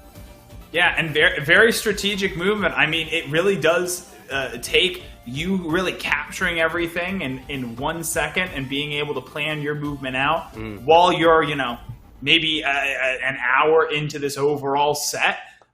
So, you know, really impressive from both of these two players. Definitely saw, you know, a bit of action coming out of that Avalanche nade. As far as the Lance, I mean, 24 was just dodging directly through it sometimes. Yeah. And although he was taking some damage, not nearly as much damage as Wesso needed in that matchup. Yeah, I think you're right. Yeah. And then thinking back on what he's picked before, you know, it's not always the Lance. Last time, in fact, he had almost the same build, except he had the Hurricane instead, if you recall. So that was something, you know, maybe a similar idea. One is maybe more horizontal, one is coming from the vertical top side, but, you know, you're trying to force your opponent into bad situations. But, man, forcing the movement of 24 just seems like something else entirely. Yeah. Yeah, 24 is just in a constant state of movement. It's funny, you know, hearing him talk yesterday as we were asking him questions and talking about how, you know, he is on the shorter side of things and how that is, you know, he's a speedster as a result, right? You can really see his avatar just motoring around the stage. Always seemingly ready to be somewhere else and navigating well in between what is there. So, yeah, if you're Wesso, you know, maybe you do go back to that Hurricane that you used to good effect versus Woody. Maybe you make some other changes to try to constrain the movement. But boy, tough draw right here. Yeah, and I think that we are going to see the change out of Wesso here. I think that we might still see 24 pulling out a silly build like he did yesterday, but. You know, Wesso, although he tries to hide it sometimes, he can be a very analytical player when he wants to be.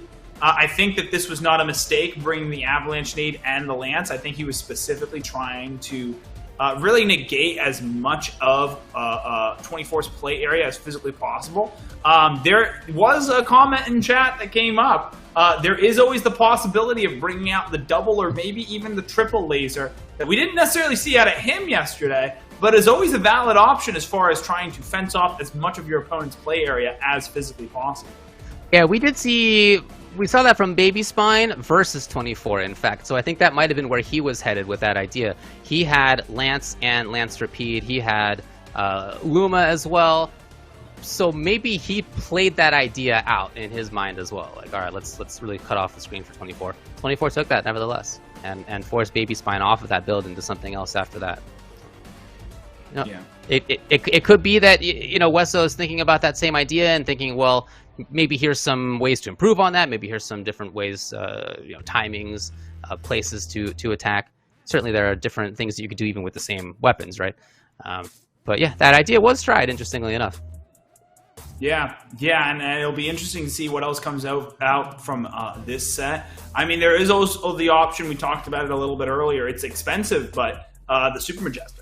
You know, again, sort of switching your mindset from that of a, you know, trying to really inflict bullet hell on your opponent and trying instead to go towards just really fencing off as much of your opponent's play area as physically possible. Seeing none of that come out from Wesso here, it seems like he's pretty much sticking with an approximation of the same build here. I think his only real swap may have been adding on that charge. Well, I'm sorry. He definitely is taking off the Luma and the Avalanche nade, replacing that with a normal hammer nade and that charge hammer that he did use against Woody. So interesting, he's kind of doubling down in the opposite direction, going even away from those hazards and continuing forward with some more of that bullet hell. So right now, currently just testing things out, making sure that everything's good to go.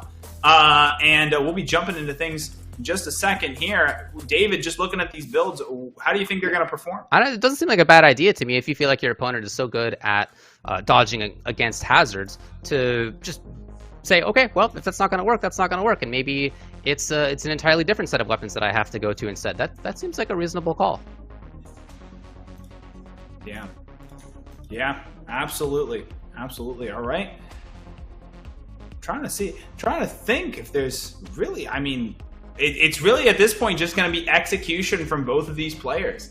I think at the end of the day, we can theorize as much as we want, but I think that it's going to be a matter of who manages to try out their build the best and execute on it. They're currently doing the chicken dance, but they were entirely synchronous. Come on, with the chicken dance I want to see. which is absolutely incredible. An incredible show of skill from both of these players. Truly, as far as their dancing, it's going to be the tiebreaker. It's going to have to be for this tournament. Is of course the dance off in virtual reality, or maybe we should save that for the disco floor, the Ozo Lounge after this tournament.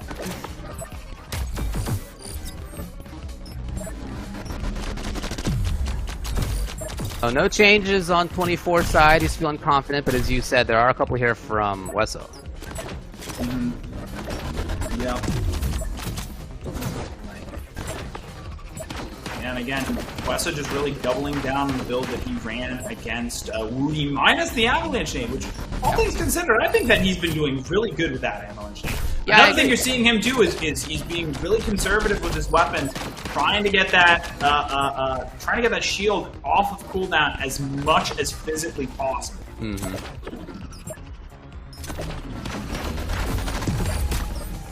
Underneath there's Wesso, mostly anyway. Takes a little bit of chip. Ooh.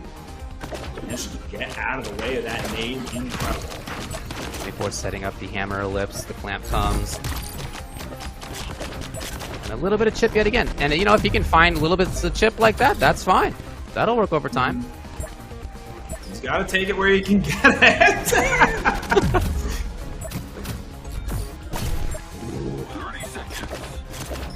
They're just so quick with these shields, too. Yeah. Really incredible stuff. Yeah, doing a very good job of keeping that in hand. Okay, all right, Wesso. Woo! Managing to take even more of those Raptor Ellipse shots. That Drunken Raptor Ellipse is truly paying off. I think that extra speed might be what's making the difference. 24 accidentally dropping his Luma right as Wesso throws his weapon. And 24 is going to go ahead and take round one. Hey, you know what? Didn't get reduced down to 0 that round, though. True.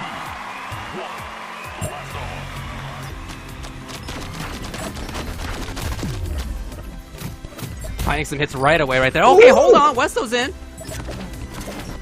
Well, Wesso, don't celebrate too soon. Oh, don't celebrate too soon, Wesso, as that hammer nade pretty much brings them even. Nade coming from the sky. 24 just knew where it was. He didn't even need to dodge. Wesso almost seems unbothered by the small bits of damage that he's getting hit with. Putting his hand out as the hammer nade comes up. All right. That ain't a small bit of damage. Doing 19 damage there. Eh? 24 is at this point just getting a little bit cocky. Look at that. 24 just settles into a crouch, I guess an IRL squat so easily, so quickly. Yeah. And again, it really at this level of play, oh, nice snipe out of the air by Wessa. At this level of play, they're really just trying to keep that shield on cooldown, or I should say off of cooldown, as much as physically possible, because it's such a pivotal part of being able to negate this damage from both sides. Yep, there's that shield. Oh, but not all of it was blocked. Wesso in trouble now and down in red. 24 actually holding the shield now, preventing it from being spawned on either side. I'm trying to picture what that was in real life. I think that was him jumping and landing on his knees, maybe? Maybe. Oh, geez. I hope not. Ooh, okay, there we go. Wessa managing to hit 2 of those Raptor Ellipse shots. 15 seconds left on the clock.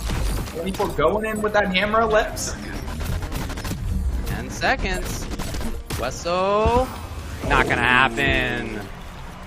Not going to happen, and 24 is going to go ahead and take game 2. Oh, no! He hit the dab right in front of everybody, and we are going to go into yet another weapon swap. I think these two are just having fun with it at this They're point. clearly having fun with it. Yeah, no doubt about that, which is great to see. That is really cool. Yeah, and with a lot of these tournaments, we've seen a lot of players using what they're good at, what they've trained on, and then reverting back to things that maybe they think are going to be much better. And I can't necessarily get inside of Wesso's head here, but I think that's exactly what we just saw. I think he thought, hey, maybe if I switch back to a build that's really worked for me against a lot of other players instead of what I've practiced, I'll be able to execute even more so. And I don't think, even though he managed to do, I think, a bit more damage there than he did in the last matchup, I still feel like that can't be what he settles on here in order to take the win. Yeah. Honestly, at this point, even if that's what he's going for. The win? The win, yeah. I mean, Wesso is a very mental player. Very similar to, I would say, Master 17, where if he thinks that he is not going to be able to win a match, he doesn't necessarily want to spend the energy on trying to take it all the way back. Again, especially in these extended tournament formats where, everyone gets super duper tired all the time, and considering that if he loses this, he has to pretty much immediately go into another match with Kronstadt. So, that could be, again, sort of thinking out further, that could be part of the strategy. Not necessarily throwing, but rather just, kind of conserving his energy and not worrying too much about everything. Interesting perspective. It's something that just doesn't come up very often in video games. Usually you're not thinking ahead in the sense of, will I be too physically tired to be able to perform well in the third place match? If he does lose here, that's where he's headed, as you just said, versus Kronster, where the difference between third and fourth will be substantial. That could actually impact. Sure, it's not something I would have thought of before, but I really like that perspective. Yeah, and it's definitely happened before in other tournaments as well. There's been rounds even where Wesso, rather than counting down the last 30 seconds, just goes ahead and sticks his head outside of his play area and just kind of microwaves himself to death. But not necessarily in a BM way. Again, just sort of in a, hey, I don't think I'm going to win this round. I'm just going to get out of here. But that can go both ways, right? If you lose that mindset of I'm coming into this match to win, then you'll never really know if you could have won. Right. You got to really have that mental fortitude to say that even when you've gotten hit by 3 or 4 different Viper Ellipse shots, even when, you're completely down on weapons and you have no shield and all the bullet hell is coming towards you, just being able to have that mental fortitude to sit there and say, hey, I've practiced, I'm ready for this. I need to stay focused in order to really take the win here. If Wesso's listening in, the one advice I'd give him is, you can beat 24, or at least to beat 24, you have to be thinking about that. If you go in with the defeatist attitude, all you're going to get is defeat. Well, all right. We'll see if he indeed does change some stuff. He's very stable in much of his build. He's brought in a lot of the same stuff almost each time here, has Wesso. We've seen the Wildcat each time. We've seen the Raptor Ellipse has been in there. The Luma's been in there, right? There's a lot of stability in terms of what he wants to bring out. It's not like he's completely switched. But yeah, having started out here with the Lance, didn't feel that worked. having gone to He's the gotta hammer nade rather than the higher. avalanche. He's got to go to the Lancer. The Lancer. That is what yep, he has brought for us today. I actually have seen Wesso bring the Lancer in other tournaments before, and he's actually performed really, really well with it. So, hopefully this is the ticket that he needs. Hopefully he hasn't lost that winner attitude that I know he has inside of him. And I think that we are going to jump into our third match. Again, this is going to be set point for, well, not yet, but this is, if 24 wins this, he is going to be going into the finals against JJJ Josie. Ooh, 24 pole vaulting over the Lance R and landing directly on top of Illuma. So he does, in fact, have that Lance R. It's right in there. Yep. Again, 9-second weapon, definitely going to be weighing down a lot of his build. So he's going to have to use it very strategically and, again, really, really see when he can get it in. But using it right at the start of that round, using it again right now. Nade comes out, big combo, gets hit again by the Luma. 24 gets hit again by the Luma, but Wesso goes ahead and takes his own Luma shot. And although he has a health advantage, it might only be 10 or 20 health.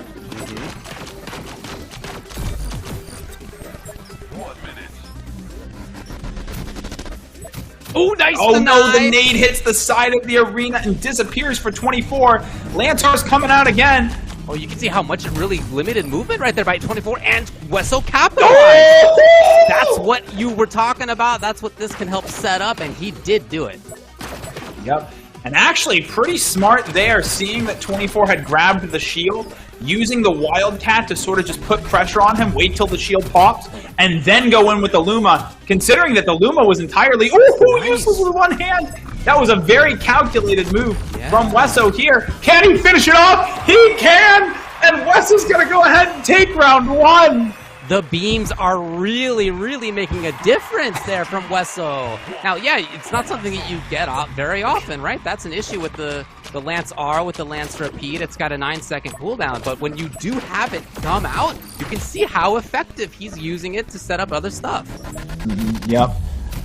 Yep, and I mean, it's a lot of investment that he has to put into it. I mean, just the Lance R and the nade by itself, that's going to be 14 damage. But again, if he doesn't see something that he needs to use, like the shield or the Raptor Ellipse, he's not going to use it.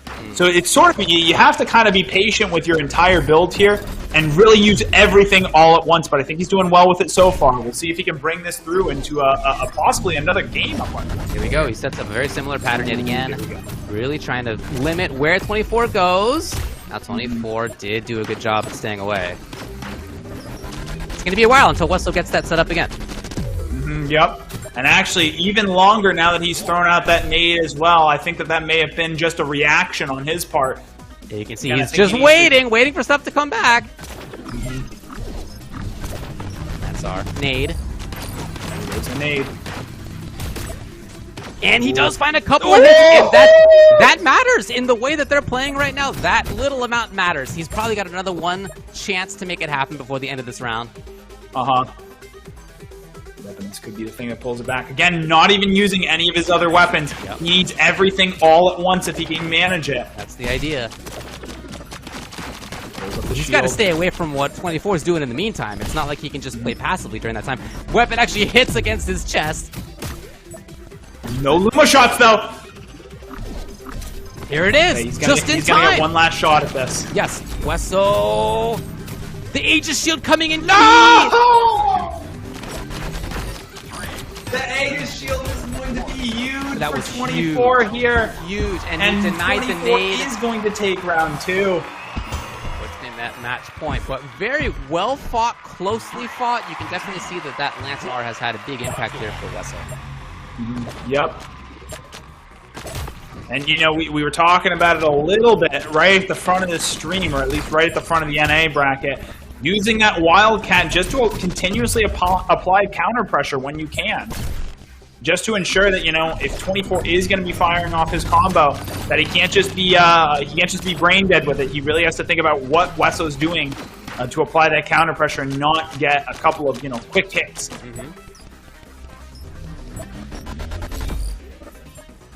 Wesso does not want to see that nade. Not at all, not even a little bit. we go. Really stuck grab the on nade. one It's side. not going to be good for Wesso. Although he does manage to get one of those Raptor ellipse shots through. One thing I will say, though, is that 24's done a really good job. Oh, Wesso gets hit. 24's done a great job at holding off on using the Aegis shield until it is real crunch time. You know, he's not. He's been ready with it almost each time the Lansar's been out. Yep. And I will also say, applying counter pressure when Wesso gets this big setup of it. Yeah. You know, again, it's one way to deny your opponent, not just by shielding what they're throwing at you, but preventing them from getting the setup that they even need in the first place. Definitely. And that hammer nade comes out. Don't know necessarily if that was the right option here, because it's not going to be available now that the Lansar is. In the context of this round, the way that they're playing here in match point, that was a ton of damage. 24 down there. Wesso moving forward to try to find it as 24 was stuck, and he still could not. Yep, heading into the last 19 seconds here. I don't think we're going to be able to see that combo again. No. Okay, gets rid of the nade. Oh no, Wesso! Luma, another shot. And it lands! 24! 24 is good. Oh, the ultimate jerkery as he scoots way forward. You take damage when you're out of bounds, but he knew he could get the kill right before that. 1 second. At the end of the day, regardless of how much money there is on the table, it's all about having fun, right? It's all about having fun. That was great. Yeah, really cool to see that camaraderie like that, the fun that they're having. Also very cool to see the strategic change that Wesso went through. Having Lance, then trying out the hammer, then trying out Lance Rapide, and how 24 adapted to that stuff, you know, how he was able to scoot around, and then the closeout by him to actually dash forward into the out-of-bounds area to get the kill was awesome. Yep. All right, we're only going to get a little bit. We are making our next room as we speak. So let's call in Captain Fabulous yet again. Cap, what'd you think? There were a lot of weapons to talk about during that set. I mean, that was a game of memery and having fun. So, like, lots of dancing, lots of great dodging. I suppose the one thing that really everyone is going to pick out here is the third game weapon switch to Lance R. And I thought that was quite a good choice. It's something that we've seen Wesso bring against 24 in the past and had success with at the VRML Invitational Tournament all that time ago. And we've also seen 24 struggle against the Lance R before against the likes of Monty Ban in VRML Finals. So it's very much picking the weapon to counter your opponent. But even then, 24's such a strong player. He makes dodging look so effortless. I think we're gonna see a clip at some point here of him just throwing two weapons up like it's nothing and just denying a nade, and it looks so easy and so fluid that even with the Lance R, even with a build which, you know, the community thinks 24 struggles with, 24's just such a good player and such strength at dodging that he was able to adapt after a first round loss and essentially just work out the patterns, work out what he needed to do, and close out the game. And to be honest, I don't think that 24 necessarily does struggle against Lance Rapide as much as a lot of people might say. There we go. That was that double weapon toss into the nade. Beautifully done. Very, very easy done. And it's something that a lot of people might miss. But I do like some of these loadout choices. I'm a big fan of Drunk Raptor Ellipse. So that's the Raptor Ellipse 3, which gives you more speed and more spread. I actually made a comment on the main Discord recently about how I thought that might actually be the best weapon in the game, because Raptor Ellipse is considered the best weapon in the game, and I actually think that might be the best attachment for it, because in high-level play, although it is harder to aim it because you get that spread, it's also hard to predict where it's coming from for top players, because top players they will see a Raptor Ellipse kind of normal attack pattern and know where those bullets are going to go. And someone actually said that's wrong, you know, because I said that spread might have actually been a small advantage in itself, and they said that spread is not an advantage, it's definitely a downside, doesn't help, and that person was Wesso. So hopefully 24 might have proved my point over here today. I thought both players played really well. And I think I would, if I was Cornstar watching Wesso's dodging this game, I'd be going into the next game with a bit of... And actually, if I'm Cornstar, I'm just having fun and memeing. To be honest, the next game's going to be really fun. I'm really you know hyped what, for playing that. against Wesso either way is usually fun, win or lose. So, you know, again, we saw a lot of great plays, a lot of great camaraderie between those two players as well, which, although, you know, we're here to really highlight everything, you know, it's really great to highlight just how fun the community is, and really, at the end of the day, even in these super serious tournament situations, we're all here to have fun, too. I do have one specific point before David gets into the question here. Backing away from the Raptor Ellipse, we've seen almost every single player who's run the Hammernade these past 2 days run the extra spread. However, we're only seeing it hit every once in a while, or at least me from the casting desk. What do you think about that? Why is everyone running that attachment over either base or over the slow Hammernade? Well, Slow Hammernade was the dominant force between before the last patch, but then, you know, they nerfed it quite considerably. The reason you use that fast spread Hammernade is because it does have increased spread, which is a downside in a lot of ways, but the bullets are a lot faster. They also do 50% more damage. They do 6 rather than 4. And the player who actually told me why he used it the most was Josie, and he basically made the point that it's just consistent damage. And consistent damage in Blaston, if you are able to consistently, you know, throw it out twice and you get, you know, 6, 12 damage from 1 or 2 hitting, just means that, you know, that's a huge advantage at high level play when you see players dodging everything like we're seeing at the moment. But why they're missing now is because we all know there's a hole in the middle. So people go through that hole to try and get out of the way of the spread.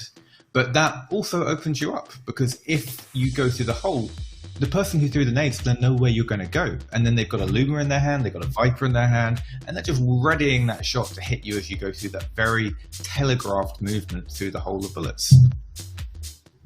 So our third place match is going to be Kronster versus Wesso. Can you tee that up for us? What should we be looking forward to in that match? Oh, we should be looking forward to some lovely Viper play from Kronstar and some lovely dodging and dancing from Wesso. Honestly, if we go by, you know, past historical performance, I think Wesso probably is the favourite going into this match. But it's going to be fun. It's going to be a lot of flair, a lot of style. Both of these players are very stylistic. You know, you can always tell when you're seeing a Kronstar or Wesso play. And my recommendation is just sit back, enjoy, and get ready for some very fun Blaston.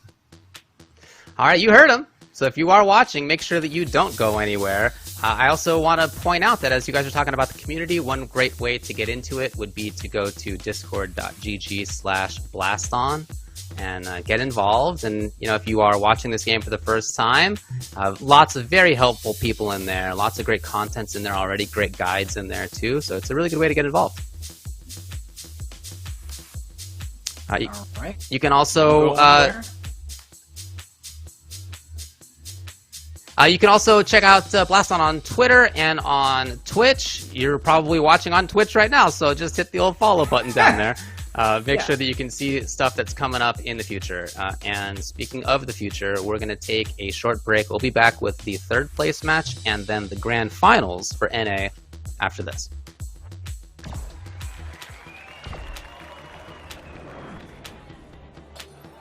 Hello and welcome to the coin toss. Here, the Blaston finalists select 1 out of 2 options. What will they pick? Let's have a look. Quicksilver, even in its current state, all day, every day. Wireless. Evening queue for me. I get to play with the Americans during the evening. I'll go for shoot. I'm going to say Cortex. I'm going to go for the Cortex. I'll go with pink. I'll be the host. Oh, Arctic Blast all day long. Arctic Blast, especially being an old school player, kind of reminds me of when Blaston was in its early days, where you could have multiple of the same weapons in your loadout, and Arctic Blast is closest to that. So that's why I take that one.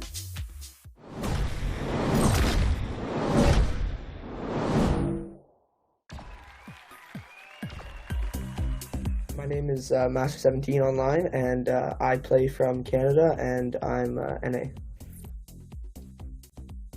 I like to get on to the game when there's no one on, so I just go into Ozo, and Ozo's what really keeps me there, because I just go in there and play darts. But when I can, I like to scrim with other players, so I would have to go with other players, really is what keeps me going. I went into Ozo one day, and I got really lucky because I saw, you know, when Golden Knight and Woody would play a lot together, I actually watched one of their matches, and then I said to Woody, I said, can I try to play you? And then me and him played for a little bit, and that's when I was like, okay, so this is one of the top players, and I'm actually doing okay against him, so why don't I try to sign up for a tournament? And that's when stuff's really started to spark with Blaston and tournaments and just the great community that there is here. I think I'm going to be aiming for the 3rd spot for that 1K. It's going to be very tough because there is a lot of great players there, so I'm going to really have to be on my feet for that one. So my play style is very much like, if you looked at my knees, I have no more hair on my knees because I play on carpet, and I'm on my knees like 24/7. In offense terms, Hammer E is like, it's my baby. I've never had it out of my loadout since I was 1600. I mean, if you're just starting out and you see me in Ozo, please do not bring lasers. My knees have already taken enough.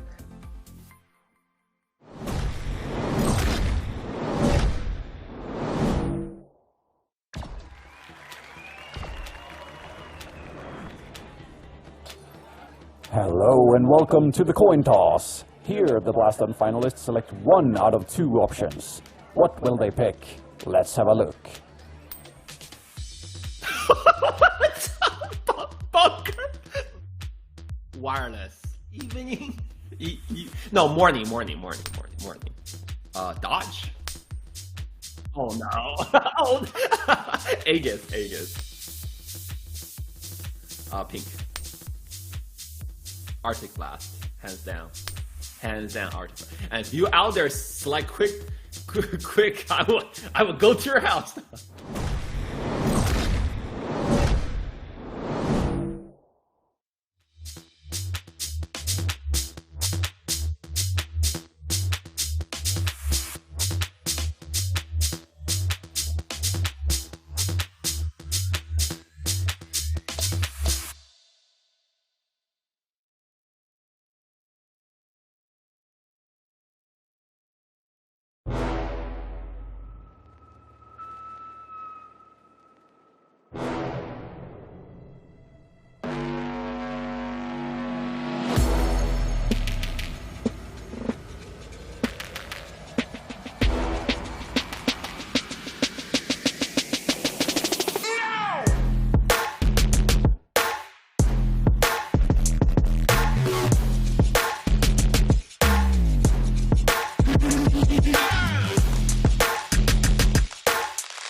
Welcome back to the Blaston Championships here for North America now in the year 2022. We saw EU happen before. We are now down to our final 4 players for the North American side. We're going to have the 3rd place match.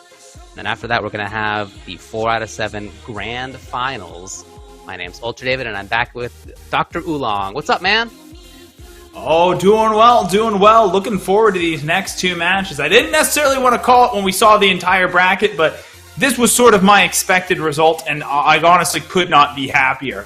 We're going to see Wesso and Kronster right now as part of our 3rd place match. Yep. Difference between these 2 players is going to be $750 going to our 4th place, $1,000 going to our 3rd place, and then we will have our final best of 7 match between Josie and 24. This has been a matchup that has gone over the past year.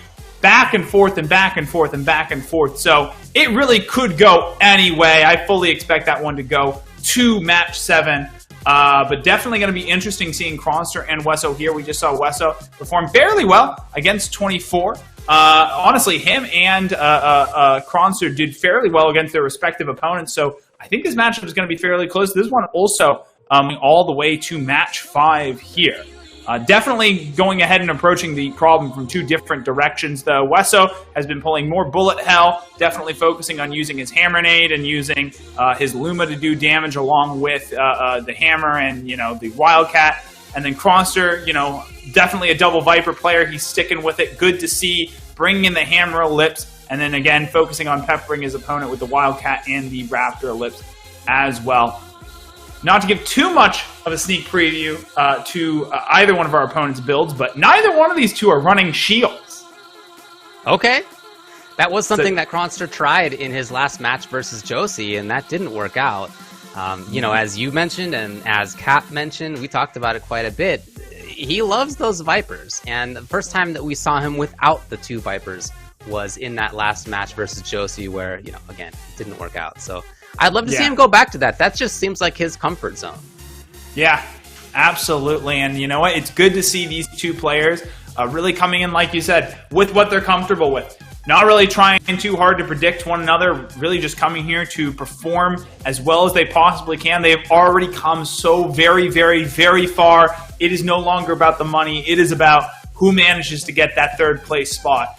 All right, I think we're going to be jumping in right here into our 3rd place match. Wesso and Kronster starting now. Kronster already going ahead and getting some of those Viper shots out early. Hello. Oh no, but the Hurricanes come down on top of him as he dodges to the floor.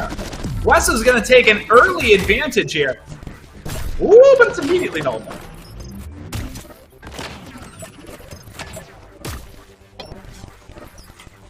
All right. So again, waiting out for things to get set up for him. He's got options now. Oh, nice movement around stuff. Ooh, the double weapon throw against the nade, but Kronster ended up getting hit by another Luma shot here. And you can see him just refusing, well now he did, but refusing to back down from the very, very tip of his play area, even with Wesso bringing out that Luma. Bringing him down into the red, heading into the last minute here. Oh, nice. There we are. Wesso's going to take round 1. We didn't even get to the final minute in that first round right there. We've often seen timeouts. That has not been unusual, but in this match, they're both trying to go a mile a minute. Yeah, this is definitely not a matchup where either one of these players are interested in timing out. These 2 are definitely going all in as far as damage is concerned. Wesso getting hit with, I believe, double Vipers. That's the only explanation for his health bar getting that low. No doubt. Oh, but he does great work as well. Back with double Luma shots. From underneath that nade, and it did find some hits. Hurricane trying to set something up. And now, Hurricane out again. Just picked up the Luma. It was just in time. Yes, and he chases Kronster to find big hits. And Kronster, again, not backing down from the front of his play area. Really sticking to it as much as physically possible. It's going to come down to who kills the other one first heading in the last minute. Ooh, ducking way underneath down. the charge hammer shot. Yeah, he got real close to the floor right there. Again, Luma's out for Wesso. The movement by Kronster. He evades it all. He's got Vipers in hand. The danger approaches here for Wesso. Wesso drop blocks the Viper shot just in time as he dodges out of the way. Ooh, the Hurricanes, Kronster. You gotta look up Kronster. And Wesso's gonna go ahead and take match 1. That was sick. These are fast rounds. And we're content. We're moving into the same builds. Mm-hmm. Absolutely. Yeah, I mean, they've been fast, but all things considered, very close from both of these two. Kronster starting up, catching him from behind with one of the bounce shots, getting him again with another Viper shot. Wesso in the first 10 seconds is already down to the red. Oh my gosh. Super great spawn for Kronster there as he was able to start with double Vipers without even having to wait. However, Wesso fighting still, he can't take even chip damage. Great drop off, but not enough. Very well played. A 25-second round there from Kronster. What a spawn, what a start that he had in that last round. Okay, looking for it right away. What a quick draw. Wesso's out of the way. Ooh, managing to hit the ground to get around that hammer nade. Very nice. Oh no, but the Hurricanes, Kronster, you gotta be looking up, Kronster. No, the Luma's coming out as well. 30 damage-ish from the Hurricanes and another 40 damage. 70 total damage again in the first 30 seconds, and Wesso completely untouched. Remarkable how effective those Hurricanes have been. He has really capitalized so well on that. Oh, but he steps out of bounds. Yeah, that was out of bounds damage, it looked like. Kronster's gonna need a little bit more than that in order to get this back, but it's a start. It's a start. Again, as he does, he looks to move forward. The other Viper spawns right in front of him, picks it up. There we go, there we go. Ooh, he really can't be taking that damage. Yeah, Hurricanes go up again. Kronster, please look. There we go. He looks up. He looks up. Oh, but the Luma ends up taking him out. Wesso takes round 2. As he was focused on that Hurricane, you could see this time, yeah, he was cognizant of it. But as he looked as they fell down, that's when Luma struck from Wesso. So really nice timing by Wesso there to capitalize. Yeah. Yeah, and again, especially with those high damage Hurricanes, they go so fast that it's definitely worth it to look up and not have to take the damage.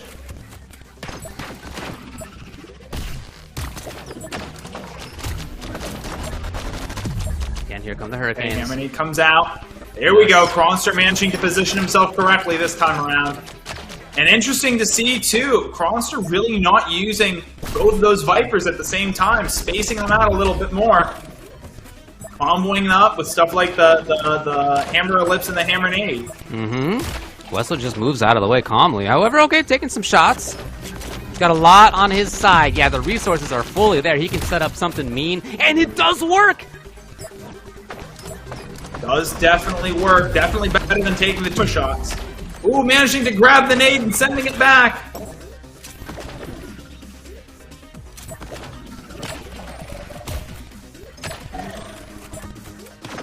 Heading into, I believe, what is might be our last minute of this set so far. Right. Wesso's got a bit of a lead heading in the last 45 seconds here. Kronster way down there.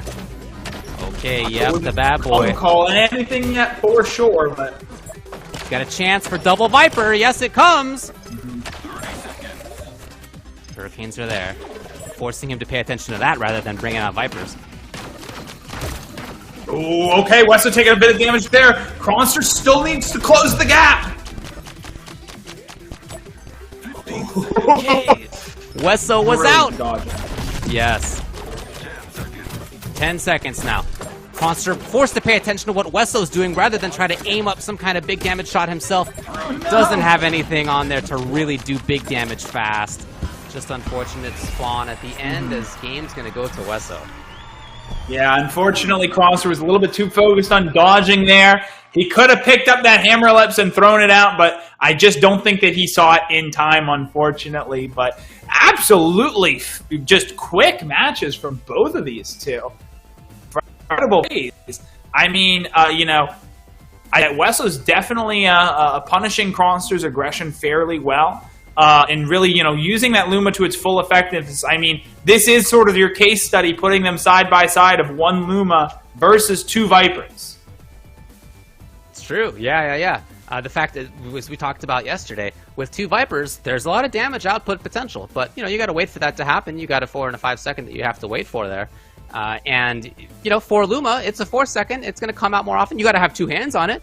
But in the meantime, you could be setting up other things, right, in order to actually make the damage happen. That is something that we've seen pretty well out of Wesso. Yeah, absolutely. And just, all-out aggression from both sides here. The setup coming out from Kronster with that hammer nade and the hammer ellipse. Yeah. Also, from Kronster's side, running a much longer cooldown build overall. Wesso has a lot more tools available to him consistently throughout the match, while Kronster really has to take the time and wait for stuff to come off spawn. I think that's part of the reason that he hasn't been using both the Vipers at once, instead of spacing them out with some of his other weapons, really trying to make sure that he always has something to be able to pressure Wesso with. Yeah, his build is a 20-second total cooldown build for Kronster. Yeah, whereas 22 seconds for Wesso. So that is a substantial difference. Yeah, absolutely. Which, actually, you said 20 seconds? 26 seconds versus 22 seconds. 22 seconds. Okay, all right, this is 3.6. Wesso once told me that he likes builds that hover around an average of 3 seconds, average on all of his spawned weapons, which, all things considered, is kind of hard to do, even if you're getting up to, a 4-second Hurricane. So definitely, going out for a lot of consistent pressure on Kronster. And hey, you know what? Maybe this was a strategic move. Maybe this is just how Wesso wanted to play today. But either way, it is clearly working. Yeah, I think it's in part having the effect of meaning that Kronster doesn't really get time to sit up there at the front of his podium with double Viper, as we saw previously from him. He's just having to deal with stuff all the time. So it's not easy for him to find the moments to really get what he wants, this kind of stuff that he liked to do, that big damage all at once, forcing you to pay attention to his wand waving, right? That's just not really effective for him, as Wesso, forces stuff onto the podium at all times. Yeah, absolutely. And definitely, I will say that Kronster is doing a very good job of recognizing what's doing the most damage to him and then playing around it. Specifically with those Hurricanes, we saw that in the first round. Really take a just ton of damage. Almost just completely knock Kronster out at one point very early on in that first round. And then you saw immediately after that him starting to play around that, looking up, being sure that he wasn't going to get hit again by those Hurricanes. So we're going to see how they have to play as we get into match 3 in this set. Both our players are ready. They've gone through their lag test. All right. Let's go ahead and switch over. We're starting off. Kronster lands a cheeky hit right at the start off of Wesso. Okay, so there are changes here. Kronster's come off double Viper. He's got Luma now instead. Yep, exactly. Also going for a bit of a shorter cooldown. Still keeping that Viper Ellipse though, which is really interesting. But switching to the Charge Hammer as well, kind of taking off a lot of the bulk of his build and trying to match Wesso at his cooldown.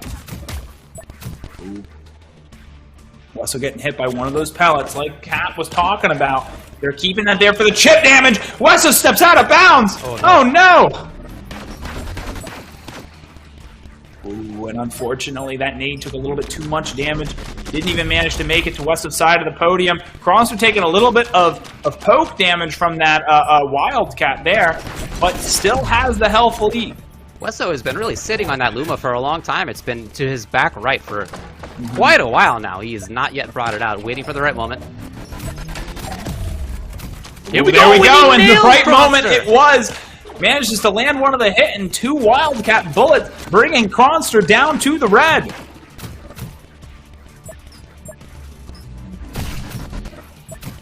Ooh, using that hammer nade to negate the damage from the Luma. It's worth it, but it definitely hurts the overall effectiveness. Right now, Kronster takes a bit more damage, but Wesso's so close to the red. If Kronster could just land one of those Viper Ellipse bullets, maybe. Oh, you saw Wesso chase there. That was great, the way that he angled his Raptor shots down there. Yeah. Pushed him right into the corner. Yeah. 10 seconds left on the clock. He's got the Charge Hammer and the Raptor Ellipse. Oh, and Wesso snipes the hand. And he's going to go ahead and take round 1. Set point for Wesso. 3, 2, 1. Blast off. Here we go. Viper Lips already in hand there for Kronster. Trying to find something else. Oh, he's got the Viper Lips. He's got the Luma. He's got the nade now. Maybe time to set something up. That's what he's looking for, yes. Oh, tries to reach up for the nade, but it doesn't manage to get it. He does manage to dodge it, though. Ooh, and ooh! That was a lot all of a sudden. Those are the Raptor Lip shots, I think, that landed. That's what we need to see out of Kronster right here. We need to see those big chunks of damage out of his build. It's hard with Wesso being as slippery as he is.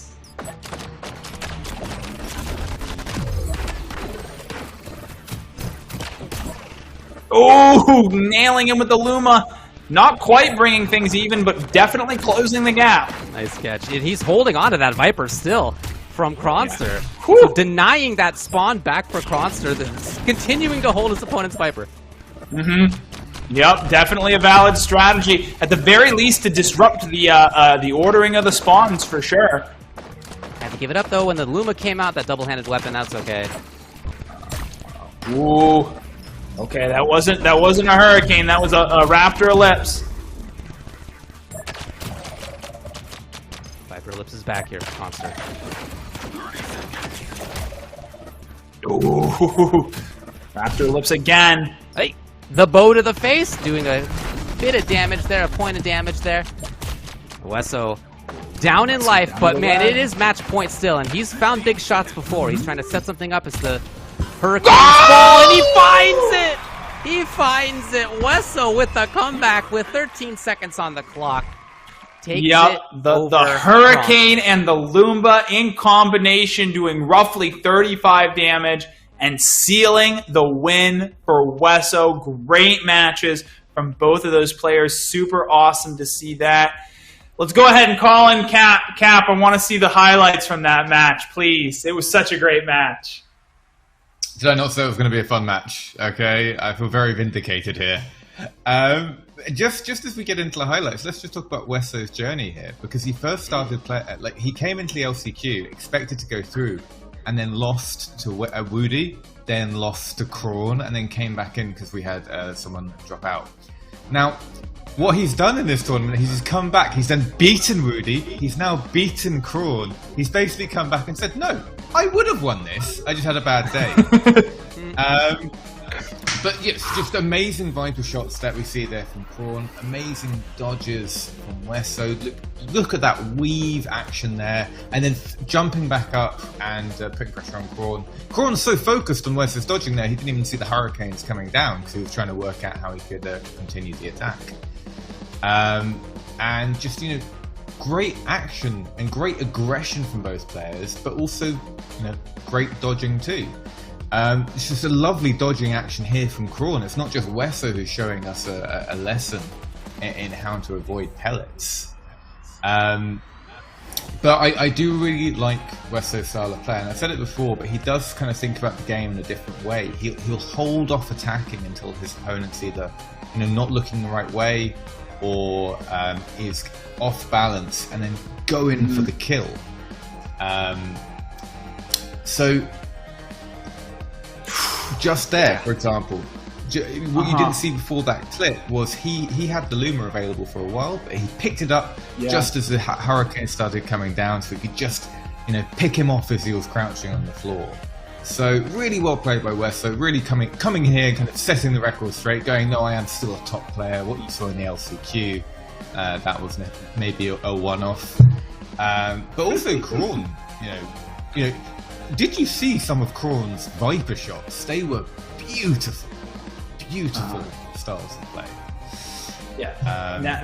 I will say right off the bat here, because those Viper shots have taken out a lot of players today, and Wesso definitely had his share of hits. That being said, it seemed like Wesso was a little bit more ready for those Viper shots than maybe anybody else, specifically with the drop blocks. A lot of the ones that were coming underneath and up front, he was ready with his weapon to just drop. And I mean, that's not an easy task. No, drop blocking is something which, it's very hard to execute, and it really comes down to having a lot of experience in practicing it. Now, as we've been watching this tournament, I think a lot of players who may not have played before might be watching drop blocking and just dropping the weapons, see the bullet hit it, and then pick it back up again. They make it look easy, okay? It's really not. It's really hard to get good with. After a while, it becomes second nature to competitive players. But I don't know about you, Oolong. I had, I think, 10, 12 seasons of me not drop blocking because I just thought, no, I'm just a dodge because it's too hard. I can't take it anymore. It's too many times I just hit my hand on bullet. But we're so making that look kind of second nature. And Prawn, I do want to shout out Prawn. He had some amazing dodges, some amazing shots there. And that match was kind of everything I'd hoped for, except it didn't go to 5 games because I would have just liked to see an extra 2 games for these guys duking it out. So, look, coming up next is going to be the grand finals for North America. We're going to be having, sounds like, players that many people expected to end up in the spots where they are. It'll be Josie and it'll be 24. Can you talk a little bit about their match history and then a little bit about what to expect as we're moving into grand finals? So the match history of Josie and 24 is Josie was the dominant player when 24 started playing. And then 24 started getting good. Some of the top players were like, hey, this guy's actually really, really good. And then it wasn't until kind of... He was always one of the top level players. Top 10 by everyone's radar. But it wasn't until the start of VRML or the VRML Invitational where everyone was like, this guy could be, top level, maybe he can beat Josie. And then it was actually in Oolong's Boss Rush League tournament finals in which he took a game, nearly looked like he was going to win semis off Josie, and then kind of set the record straight. Hey, I can beat Josie in a game. He didn't win the match, but he won a game. And then it got to VRML finals this summer, where 24 beat Josie for the first time, took the championship, and kind of said, no, I'm one of the top 2 players in the world. You guys have to pay attention to me. And then since then, I can't remember the last time Josie and 24 faced off, but 24 hasn't won a tournament since, and Josie has, I believe, ranked higher than him since then. So there's a lot of expectation on, I think, both players to show that they are the best. My money is on Josie, to be honest, but either player taking this would not be a surprise. And as you did say, these are the 2 players everyone expected to win. These are the 2 best players in America. And we're going to be in for a very, very fun match. You're going to see Josie with his all-round dominant style of play, and of course 24 with his amazing floor dodging. He's a spider monkey on the floor, as Oolong sometimes says. Well, I think that's something I would really like to have your take on. This, in terms of the real-life players here. You have somebody in Josie who's very tall, and we have somebody in 24 who's on the shorter side. How does that come into and impact the players' play styles and their options in Blaston? Well, when you're shorter, you have a lot more focus on kind of dodging because you've got lower center of gravity. You can dodge low to the ground, and you have to rely on dodging a lot more. Whereas taller players tend to have the option of being a bit more aggressive. Just being taller naturally lends yourself to a more aggressive playstyle because you have longer arms. And we're jumping into the match, so I'm gonna shut up and get out of your way. Well, we'll see as that comes in. So Josie starting out in blue here. We got 24 in the pink, and you're seeing right away, I mean, you can see it on screen, even from this angle, that there is a substantial height differential between the two players. Grand finals here of Blaston Championships for North America. Game 1.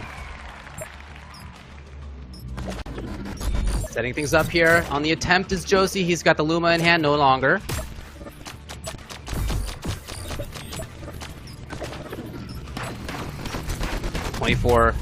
Trying to battle back. Yeah. Okay, nice dodge by Josie, but not all the way as the nade from behind him lands a big chunk. Yep, and the Luma follow-up with that curve Luma, it's really paying dividends here. Both of these two have brought, none of them are messing around, none of them are bringing anything less than their very best. Cap already talked about the history between these two at this point. They know not to expect an easy match no matter what. Sure. Josie went ahead and battled a little bit back there against 24.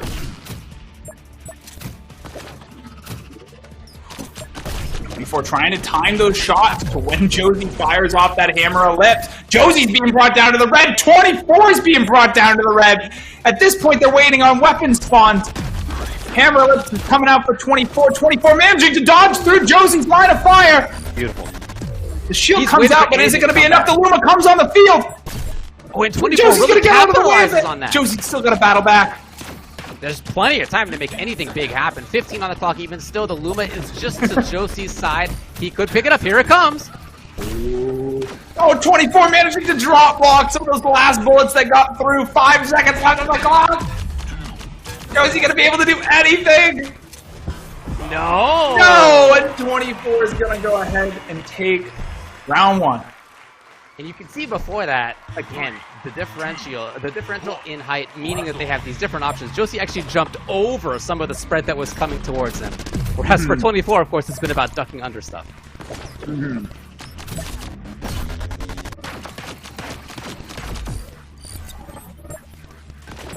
Fortunately, Hammer Nade does not go off for Josie there. 24 is taking just a light tapping damage right here at the start of the round. Josie tries to shield his way through that push, ends up taking a huge amount of damage from it, and the follow-up continues.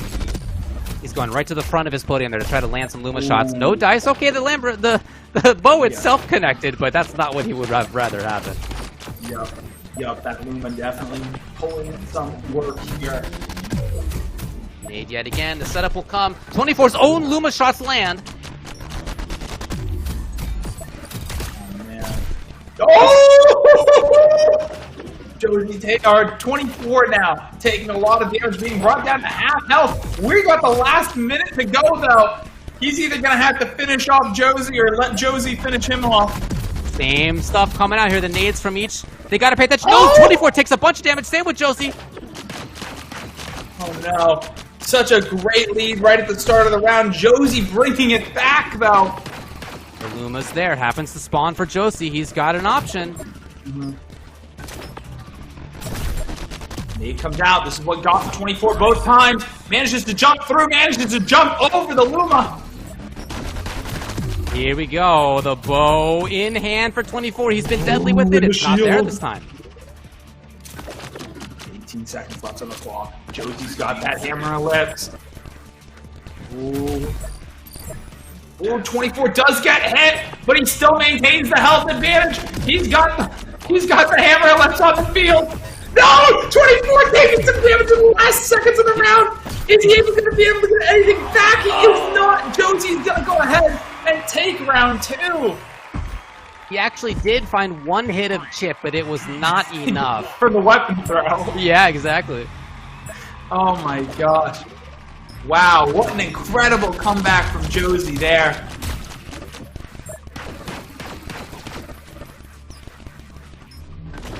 Great movement by Josie right there. 24 moves in. See him playing on his knees briefly. All right. Ooh, somehow managing to navigate his way through that hammer ellipse clamp. My goodness, Josie taking a little bit of damage from 24's hammer ellipse. Nade to the side. Josie. Okay, one hit of chip. Gets sucked up by that Cortex shield. Yep. Oh, 24 getting hit with the Luma. Lots of stuff to dodge right there, and Josie, okay, doesn't entirely do it. Yeah, a couple of hits actually do land. Yep, Josie's got the health advantage very slightly, and just like that, it's gone with that hammer nade landing.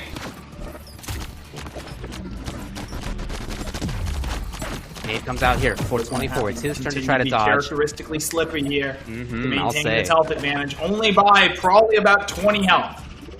Oh yeah, it is still close. 40 on the clock. Plenty of time for anything to happen. As Josie, okay, takes a couple of hits, despite the shield having been in front of him. The nade to his Nice side grab still. there from Josie, though. 30 seconds. Okay, here comes a full combo from Josie. 24 takes a lot of damage. Josie manages to take back the health advantage. Josie sets up the hammer ease, then time to dance, time to dodge. 15 on the clock here. He's got the bow to his side. Time for him to dodge now. So close in life. Oh, No, not anymore! More damage right at the tail end of the round. And those hammer shots are not going to get there in time for 24. Extremely closely fought. Game number 1. I feel like we're looking at game 3 just based on the time, but man, that was so close in each of those rounds. But Josie's the one who ends up with game number 1. Yeah, and in each one of those rounds, kind of played out the same. 24 usually taking an early advantage, and then Josie having to fight to take it back, and he managed to do it 2 out of 3 times. Excellent, excellent, excellent plays there from Josie. And you know what? We're getting to the level where these loadouts are starting to look very similar to one another. I mean, both of them really focusing on using that hammer nade, that hammer ellipse. Yeah. Really, the Luma, obviously, some different attachments on the Luma, but still using that Luma to go in for the damage. It's very, obviously these two players came here to win. Neither one of these, like we saw in the match against Monty Band this morning, none of them came to mess around today. Yeah, you're right. There is a lot of overlap between the weapons that they have in here. They're both with Aegis Shield. They both have that Hammer Ellipse. They both have that Wildcat. They both have that Luma. They have the same build. I've now realized. Never mind. Yeah. They have some different attachments in there, but they have the same weapons on all sides. Yeah, and I think that this is the point that, get to at this high of level. These are the two. We could bring Tesseract into the conversation, but arguably the two best Blaston players in the world right now, and they clearly know what sort of build they want to go for. As far as changes, though, now they know what both of them are running. I think we could start to see some variations on that to try and flip each other up, much like, oh my goodness, I forgot the caster's name, but much like we were talking about earlier, right? The fact in Blaston that you're able to load out to win or lose could cause a lot of mind games to happen here, and especially in this line. I don't think they're going to waste the opportunity to get some of those mind games going. 24's actually got the same build as the last time that we saw him play when he played versus Wesso in his 3-0. So, starting out there, it is the same. Josie, though, quite different when we last saw him. Remember, he had the Viper Ellipse. He had the Viper last game he had versus Kronster. He had the double Viper going on. He had a regular hammer in there. So a lot of differences between what he brought to this game and to this match compared to before. But, as Cap was talking about and has talked about a few times, it seems like Josie's just got the capability to do anything. Yeah, and Josie, I mean, even considering 24, Josie is so used to competitive play. He is, you can say whatever you'd like. I think he's been to more finals than any other player at this point ever. And, we talked a lot about the physical and the mental strain, but just being here gives its own sort of mental strain to both of these players. It's now or never as far as execution is concerned. And we are going to be jumping into this next match in just a minute. Really quick call-outs. I do see that Hurricane, the Fast Fall Hurricane, being brought by 24. I believe that's going to be replacing the Wildcat. So not bringing that Fast Fire Wildcat. Not really seeing the need to do a whole bunch of poke damage if he can do the damage all at once. And we are getting started here. 24 starting off with a volley of that Luma Fire. Josie going ahead and picking up that Hammer Ellipse, Hammer Nade combo. Yep, going to be firing it off, getting some bullet hell on the field right away, using that Aegis shield to get rid of the nade. Just scooting along the ground to get around that Luma. And that's our first volley right there in the first couple seconds. Josie taking out a couple of hits, no big deal. Yeah, you can see the hammer there from 24 trying to set things up. Then they fall just in front of Josie, so Josie had just moved back on his podium enough to evade them while still able to counteract himself. Super close all of a sudden. Yup, and every point of damage is going to matter. I know we've said that a lot today overall, but at this high level of play, it's what's to be expected. Josie goes ahead and takes a little bit more damage from those clamps hitting the field. 24 manages to scoot himself into some damage as well. Aegis Shield coming out, saves Josie yet again. And then Drunken Raptor Lips coming out for 24 here. That Hurricane trying to set stuff up. Josie looks up. Knows he can move backwards. Oh, he did take a hit, actually. Couple hits there on that Raptor E. The setup coming out here from both. Josie ends up walking right into stuff. Oh my goodness, I took my eyes off the ball. Oh no, I took my eyes off the ball. Josie being brought all the way down to the red here. Oh my goodness. Last 20 seconds, we saw him pull it back before, but I don't think in the last 20 seconds.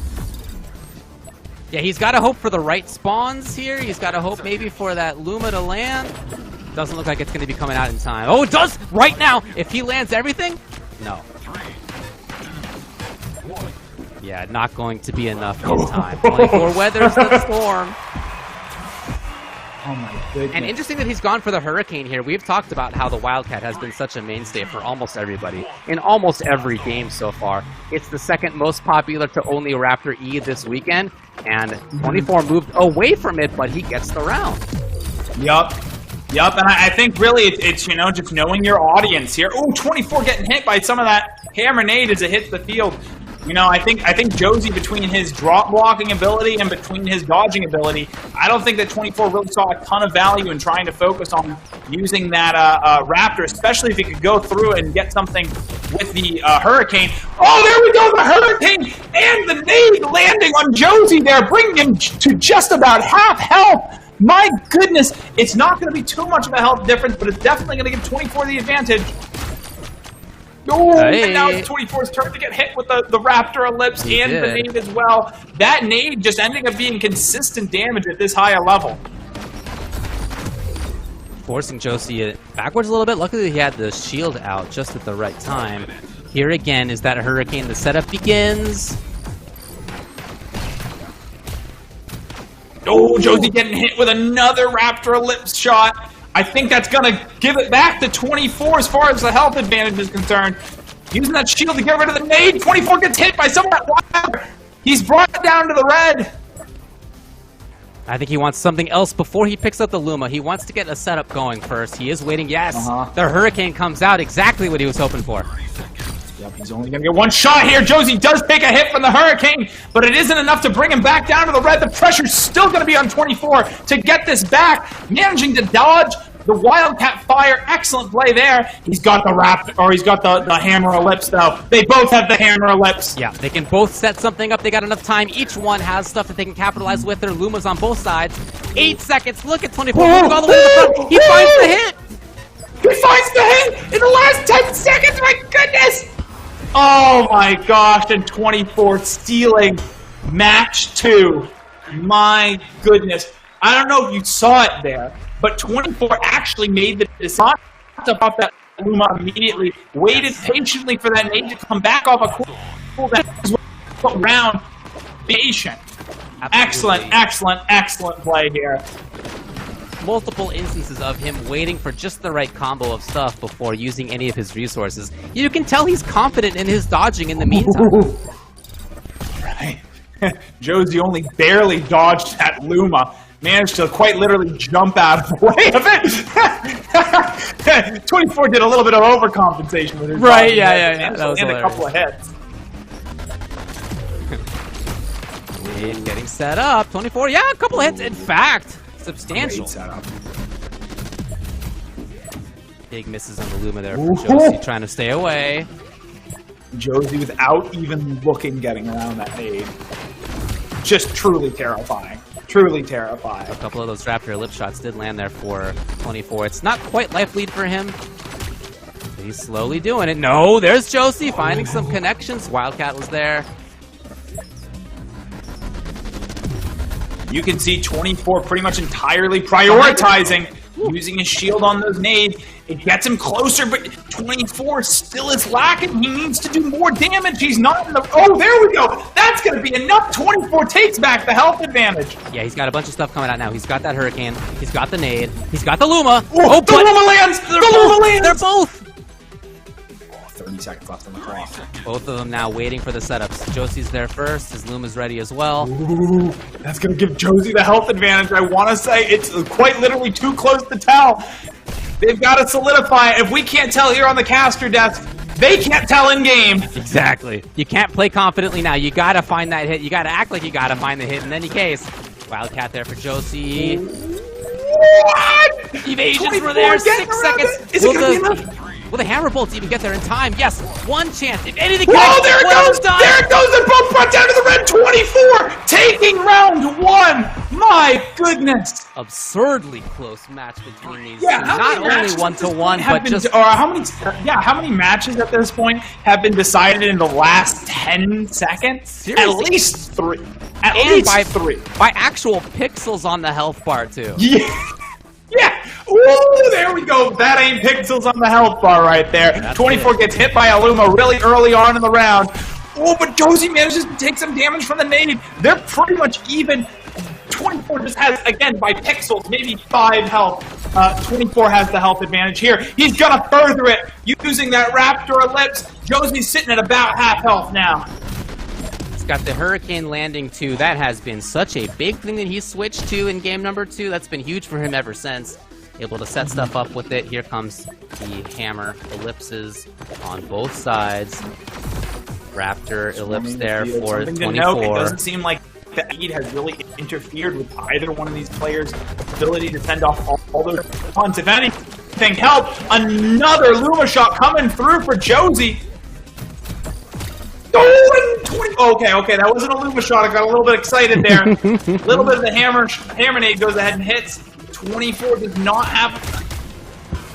Oh. Wow, he got deleted all of a sudden. It was goodness. Everything coming at Josie. It was the hammer ellipse, it was the Hurricane, it was the Raptor ellipse, all at once landing.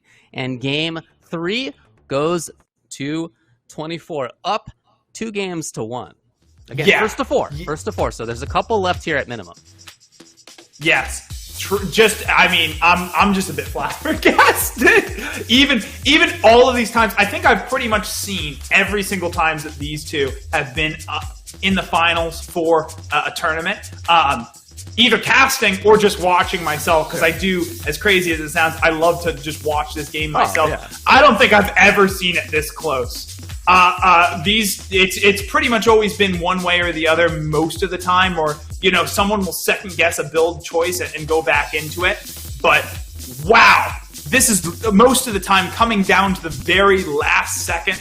24 is just doing an amazing job dodging what Josie's sending at him. Josie is being a little bit more strategic, I feel like, with his shield, really timing that correctly, and again, trying to minimize his movement. I'm seeing bananas in chat. That wasn't out of bounds damage. That was Raptor Ellipse, baby. Yeah. The biggest damage dealer, it seems, in most of these matches. And I mean, again, it's not overwhelming with one shot, but landing 2 or 3 shots. Landing 2 is equivalent to a Luma, and landing 3 is equivalent to a Viper. So it is no joke overall over the course of a match how much that can deal. Again, we've been talking about how important that is. Almost everybody's brought it in almost every game. And that's just a real testament to the fact that everybody likes what it can do for you. It can set up a lot of stuff.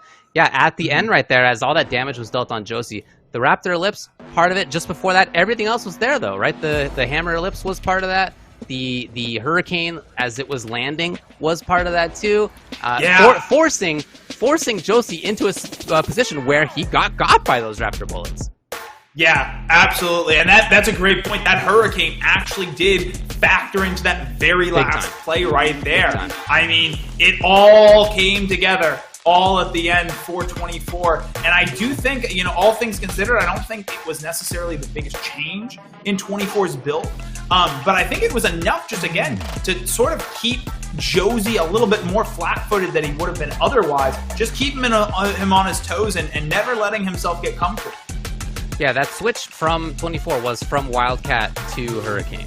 And it really has had a big impact. He's won both games since then. Now, it's been close every single time, but he has nevertheless won both games. And that combo that he had at the end of that last game was in part due to that setup from that option. So that has actually factored in big time.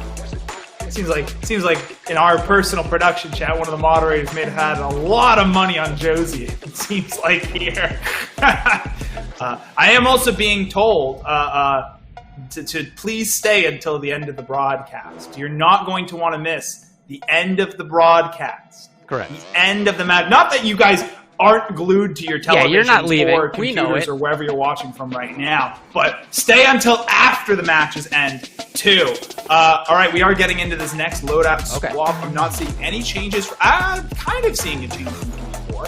Actually, going back to the base hammer lips rather than the fast variant. From Josie, I am seeing a change. Fastball Hurricane, Drunken Raptor Lips for the extra speed. He's completely dropping off the hammer lips that, at least in my opinion, was definitely getting him some decent chip damage on 24. It was interesting that he would go to some degree to copy what 24 has done. Now 24 also does have that hammer lip, so that's part of the situation here. But we've talked about in the past, you guys have talked about in the past, how Josie sometimes will pick up what other people are doing and do it better. Maybe that's part of what he's thinking here. Yeah, absolutely. And I think, at the end of the day, I think the Fastball Hurricane just does a lot of damage. And it can catch you, especially if, again, anything that takes your eyes off the front of the podium can be very, very useful in the context of these matches. And, that definitely does that. And if it does hit, it does a lot more damage. So it's a very big threat on the field. I think we are going to go ahead and get into our Game 4 match now. We are starting now. Again, you see Josie and 24 both starting off with that Hurricane coming down on 24. 24 does get hit by one of those Hurricanes.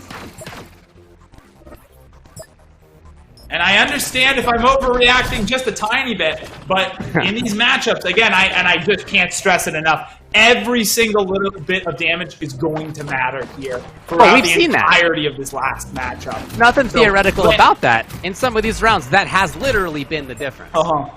Yeah, less than 10 damage has absolutely been the deciding factor. 24 setting up this hammer clamp. Josie instead just focusing on setting up that. Oh no, out of bounds damage on Josie!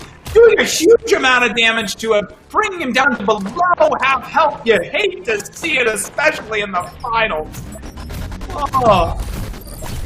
Oh no, one of those Hurricane shots actually landed on 24. Yes, Josie finds another big hit as well. The Hurricane comes back. The Hurricanes have definitely didn't work for Josie. I don't think that 24 has really gotten used to him just yet. Oh, and 24 landing his own Luma shot. Heading in the last 45 seconds, both these players are going to be in the red. 24 using the Hurricane to take out the lead. Oh my gosh. Huge. Gotta watch for those Hurricanes, though. As they're landing, they land right on top. 24. Yes, that was big. You gotta watch for those Hurricanes. That was big. Nades here. He can't get touched. 25 on the clock. He can still find a nice hit. Yes. They're going to both be trading this Hurricane situation. He's going to watch out, 24. Yes, evasion's there. No! The curved Luma is going to land, and Josie is going to take round 1. 3, 2, 1. Okay, so the switch to Hurricane for Josie has been as impactful as it seemed like the switch to Hurricane was for 24 earlier in the set. Ooh, okay.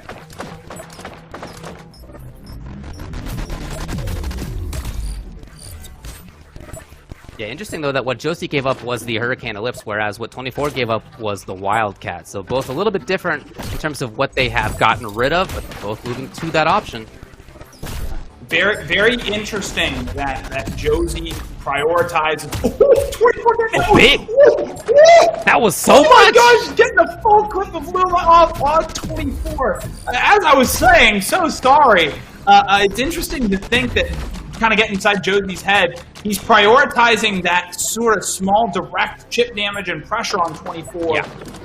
While 24 just pretty much went ahead and took that off immediately. Yeah.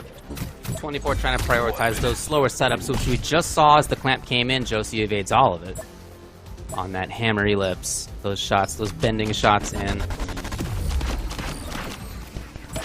Oh, 24 now stepping a little bit out of bounds. Oh no!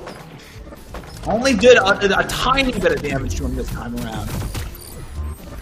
Yeah, okay, found some damage on that, but with 38 on the clock. Oh boy. Oh my goodness. And Josie's still holding that Luma.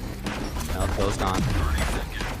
Yeah, Josie has managed to get off, I think, 4 or 5 Luma shots just in this match alone. That's insane. Oh, okay, but his feet puts up the leg, but the Hurricane comes out in the last second. Josie is going to go ahead and seal game 4. It is tied 2-2. It seemed like the end there was the chance for 24, and yet at that same moment is when Josie had his everything working out as well. So to be tied in this situation, I mean, what else could you expect between two such strong players? And you know what? Being tied in this situation, I mean, these next matches, this is a best of 3 now. This is now a best of 3. Effectively, yeah. Oh, and 24 goes ahead and takes an early Luma hit there. He's got to focus in now. I feel like that's really what's coming into play here. Both these players are tired. Both these players have been playing for 2 days straight against a wide variety of different opponents. But this is where it all matters. He's got to focus back in. He's really got to center himself. Don't step backwards. Oh, he almost stepped backwards.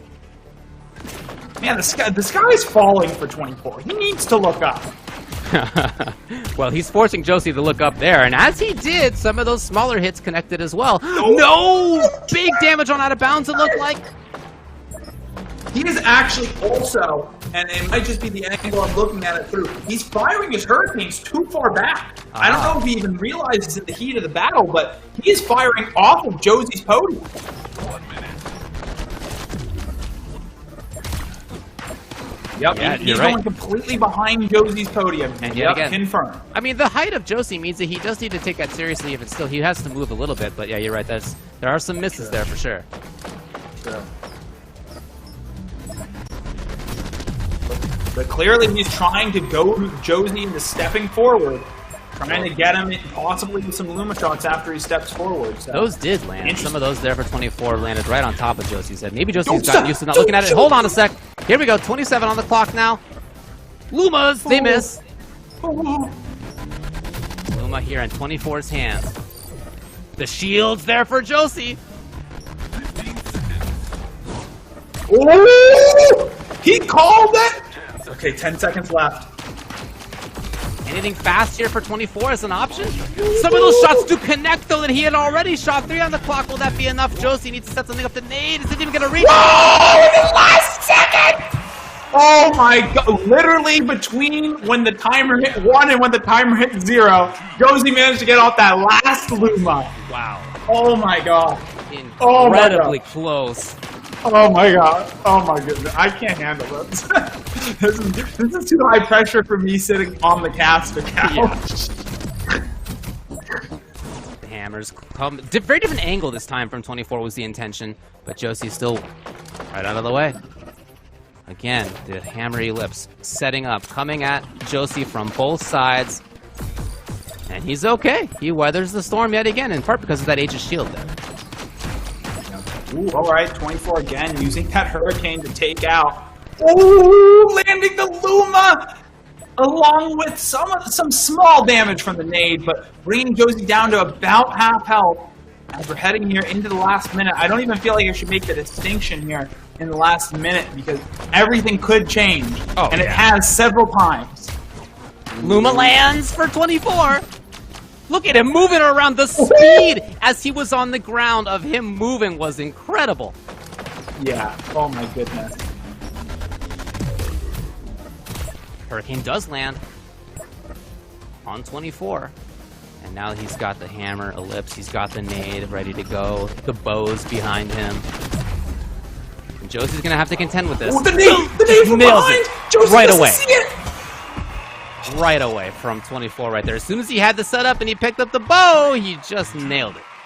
Yup. So not only 2 games to 2, but 1 round apiece in this very important 5th game. Yeah, hey, you know what? We said it was going to be close, right? We said to expect a game 7 for sure. And I think that right now these two are delivering on that promise. Both waiting for things. Yes, here they are. So it's the hammer, and it's the nade from Josie, but denied. Denied, but 34 getting hit by the Hurricanes. Oh, but Josie getting hit by the Luma. Was it the Luma? It wasn't the Luma because it just came off spawn. It had to have been 24's Hurricanes. Oh, he knew exactly what was coming. See him pick up the Luma there? That was sick. Yeah, and you know what? I mean, I don't think that we've gotten to the point where a weapon throw has decided it, but these two players are not taking any risk. 24 ended up taking 3 bullets from that hammer nade. Yeah, both of them moved right to the front of the podium there to try to get more damage faster. Josie evading the Luma there. Now it's up to 24 to evade. He does, but that weapon did hit. You could see 1 damage come out.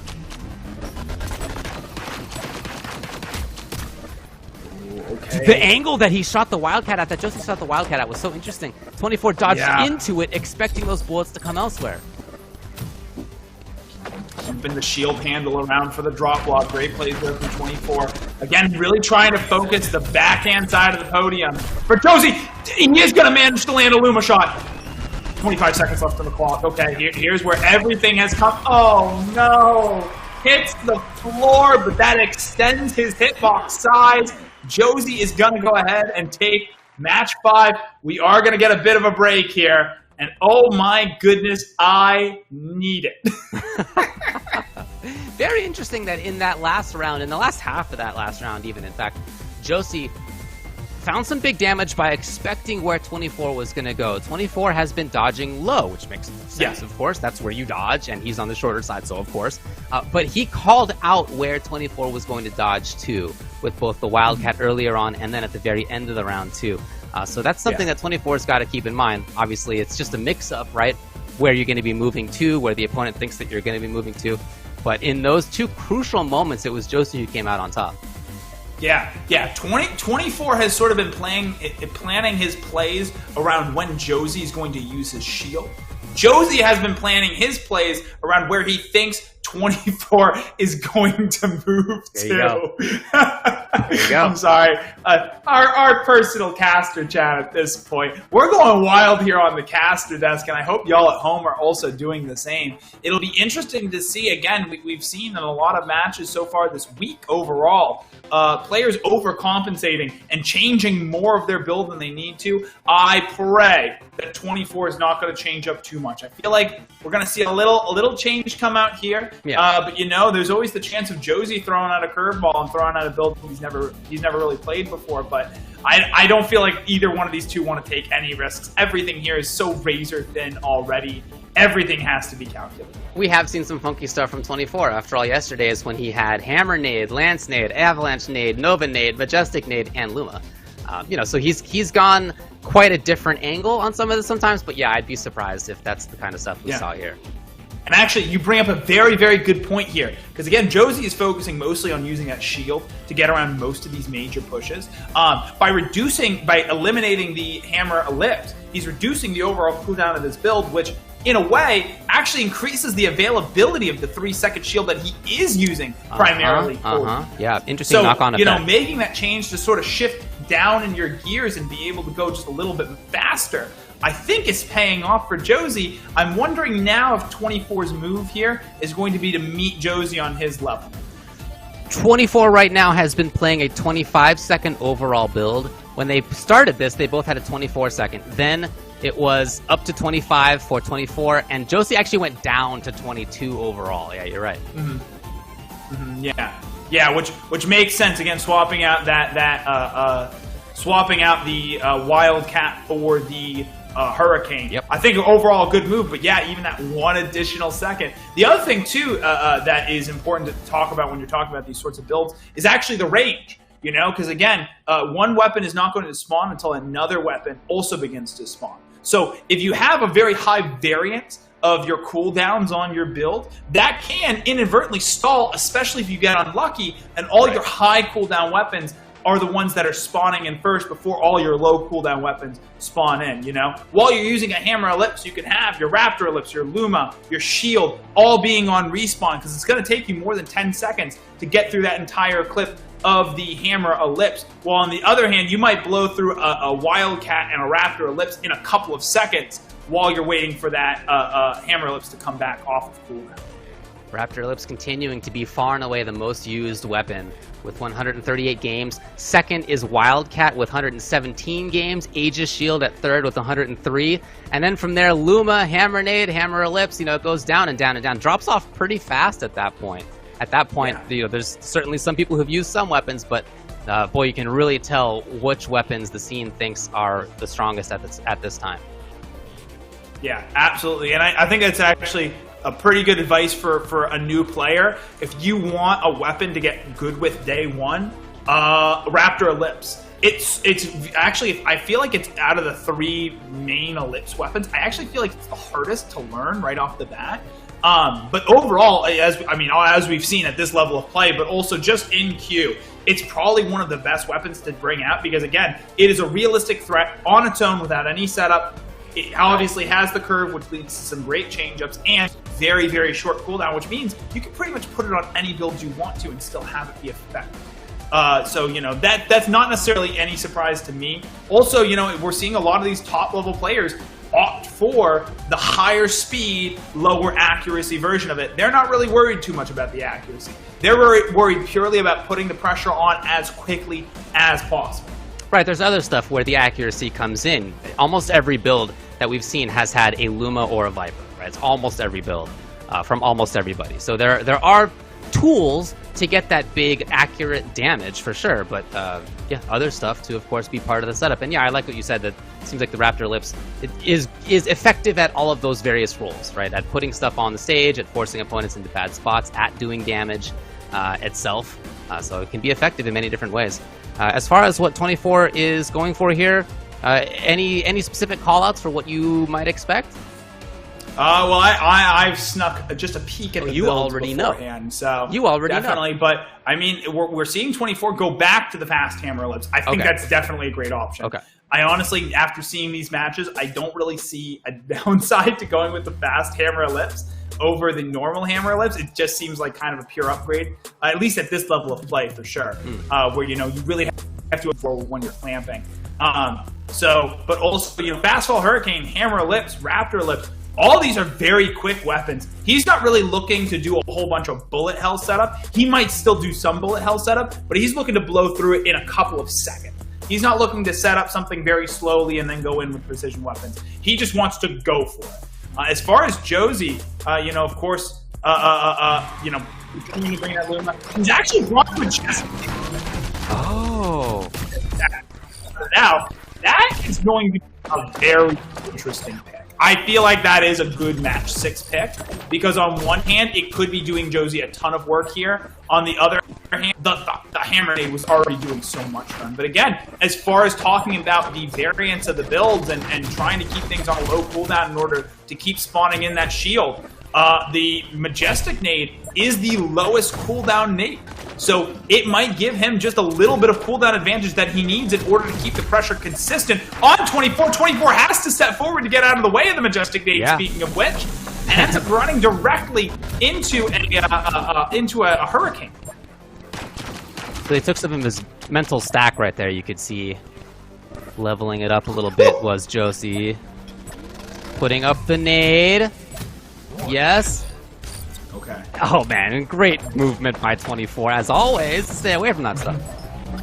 Yeah, and the other thing you can see too there is Josie using the Fastfall Hurricane straight for just extra boost to the speed that it gets when you fire it. And yeah, I already see how fast Josie is coming back off. Of course, that's going to land directly in the center of 24's play area, but Josie takes a little bit of damage, setting that combo up.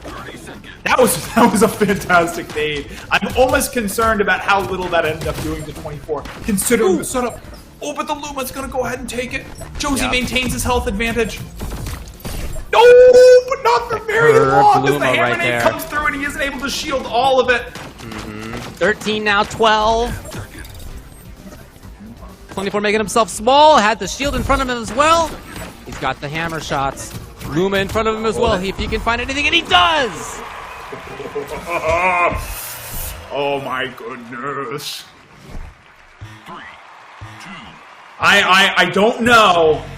it could go either way. I don't know if he's going to continue to bring that Majestic Nade if he does end up losing this match. That being said, there is a visible effect on the speed of his build right now. Yeah. Dropping down one of his highest cooldown weapons for something that's at 3 seconds. And, everything on his build right now is either 3 or 4 seconds. We were talking about that variance before. He's keeping the variance very low, and that's allowing him to keep consistent pressure on 24 and have his combo ready pretty much 24/7. Yeah, his total cooldown now is only 20 seconds. Extremely fast. One of the fastest that we've seen, actually. Definitely an intentional style, no doubt about that. As both of them are looking around for what to pick up next. Here's Josie. 24, quite close. That's back off. Yeah. And that is the other thing. That's the downside, is that when 24 does manage to get his full combo off, it has the potential to do a lot more damage. But, Josie, on the other hand, he's able to keep that consistent pressure even when 24 gets that whole combo out like he did just there. He's able to fire back with that Wildcat and that Raptor Ellipse. That Majestic Nade spawning right in an uncomfortable spot for 24. There it is, the Hammer E for him. His Luma is just next to him. Oh, man, he's got... Yes, he had to back up! Gets zapped! Just a little bit of the zapping, but... Again, every point is going to matter in this high level of match. 30 seconds. Set up, falling from the sky, those hurricane shots. Josie trying to weather through those hammers. Yeah, Josie cannot get greedy here. He has to keep focused. 15, 24 is running out of time. The Luma, he moves around. And it spawns just next to him. Yes, here's his chance to do big damage. The Majestic Nade! On the back of the podium, it's forcing him at the very front! Yeah, so uncomfortable. Oh! And Josie is now at tournament point. So close, though, even still.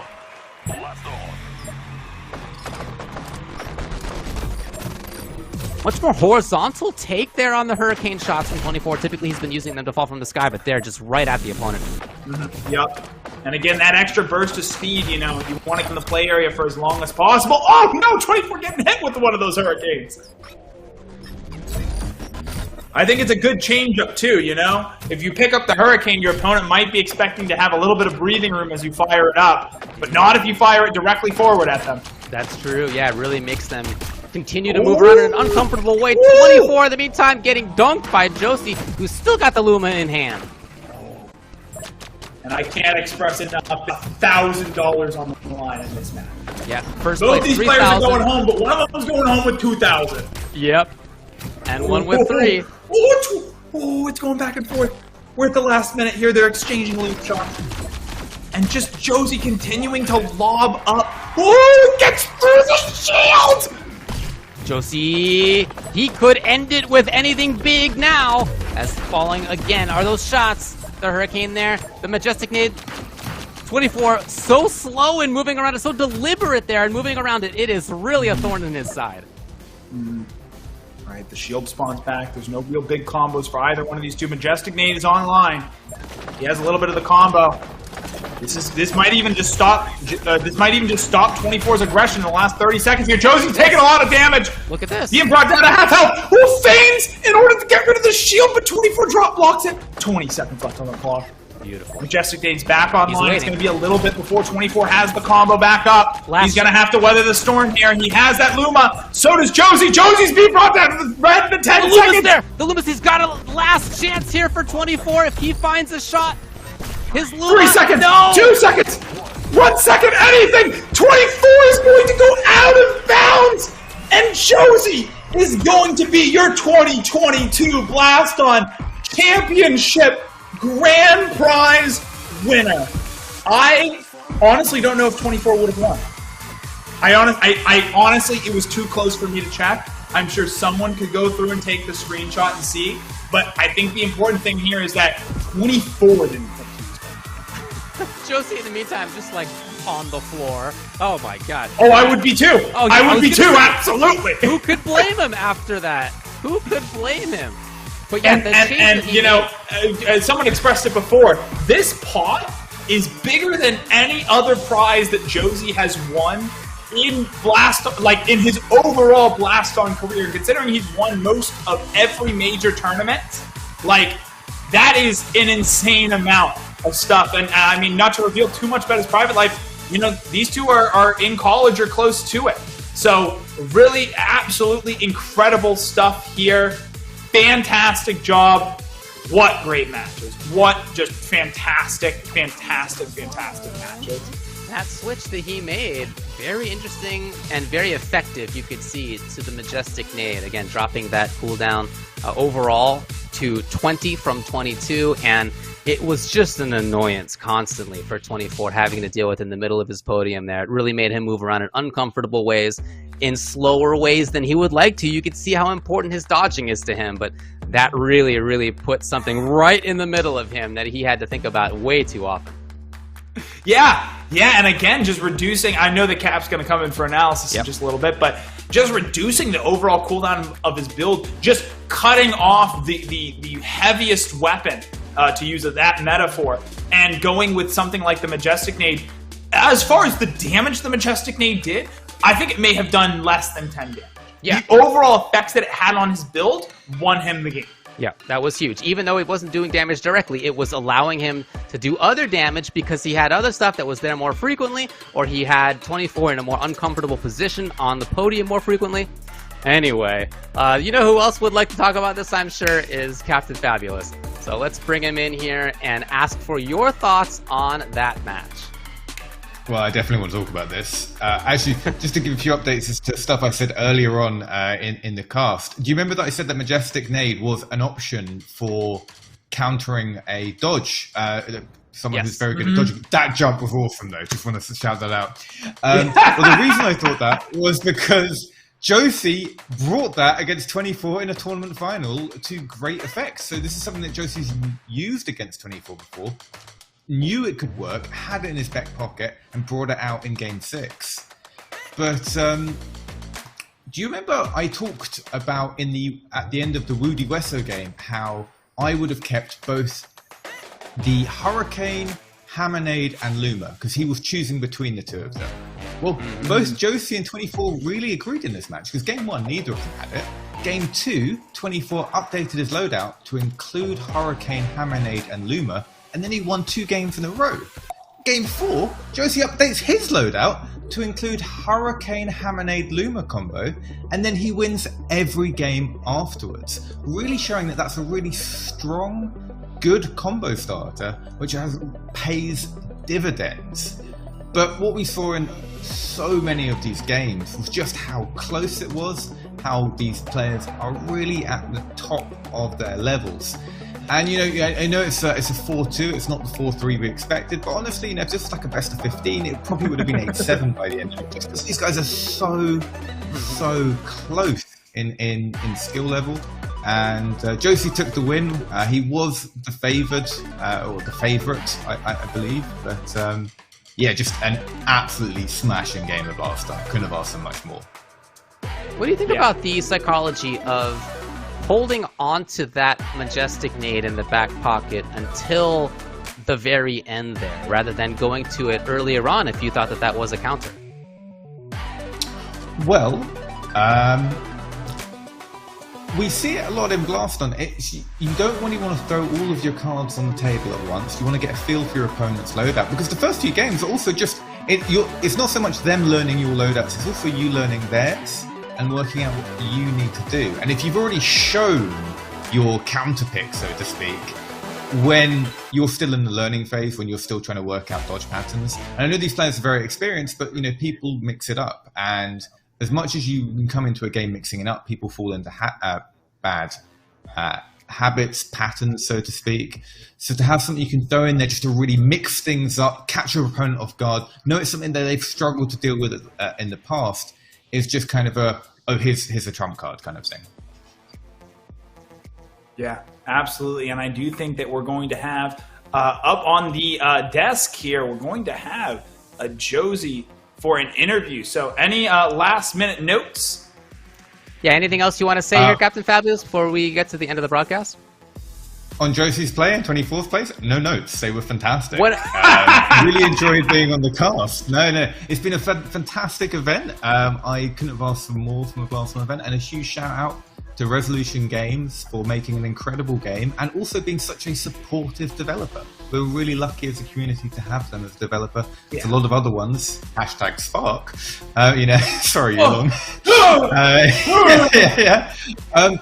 Don't support the games nearly as closely as Resolution do. And every other gaming person I've spoken to really says, wow, you guys are so lucky. And I really think we should appreciate them for that. Yeah, all right. Well, absolutely. Thanks a lot for joining us. We're going to head over to an interview now with our grand champion for North America. This is Josie. Congratulations. How are you feeling? Thank you. You guys hear me? Yes, we can. Great. Contrary to popular belief in the community, I am feeling tired. I do get tired. 24 definitely pushed me to my limit in that series.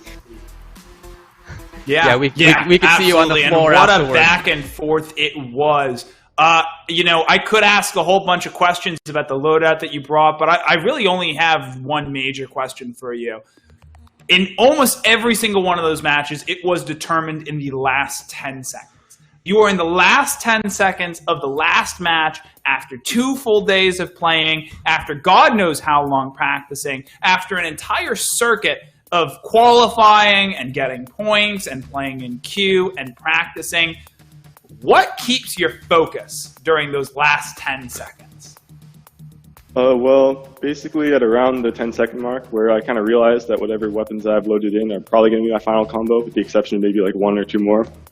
I usually have to, make the split-second decision of, am I winning, am I losing, and like how much am I winning or losing by, and so that obviously determines whether or not I'm going to play aggressively or not. And actually, I feel like some people go on the defensive when they're up, and I do if I'm up by enough, obviously. But if I'm up by any less than like maybe 10 health or so, and he has like his normal hammer combo coming in, I almost just kind of accept the fact that I'm going to get hit by something because he just places his shot so perfectly. And in any case, besides maybe up by 10 plus health, I usually try to go in some way, either getting around or underneath his hammer combo to get to front podium. And so that's usually my approach against pretty much anyone, but especially 24 as someone who I know is going to get consistent damage on me in the last 10 seconds. Yeah, absolutely. And 24 as an opponent, known for being really solid on dodging. We called that out on the caster desk. Absolutely just entirely slippery. And it seems like, the decisions that you made, again, we could talk about specific weapons all day, but it seems like the change that you really made was going from a much higher cooldown build to something that was much faster and was able to basically outpace him. Was there any risk there? You dropped the Hammer Ellipse, which, for you is I wouldn't necessarily say a signature weapon, but it's certainly a weapon that you've helped to pioneer and you've used for quite a while. Yeah, so for my loadout, a lot of my decisions weren't my own, admittedly. I was taking a lot of advice from kind of the loadout king of Blaston, which would be Tesseract. But it was actually also a decision I was considering before conferring with him because I was using Fast Hammer E, which I find a very effective chip damage weapon, but it's just slow enough that he can kind of meticulously weave through most, if not all of it, and I felt I needed something that could get, occasional chip damage on him and something that would, be effective even if I only got maybe 1 hit. And I figured Hurricane would be the perfect choice, especially after he hammered me with it in game 2 and 3. Mm-hmm.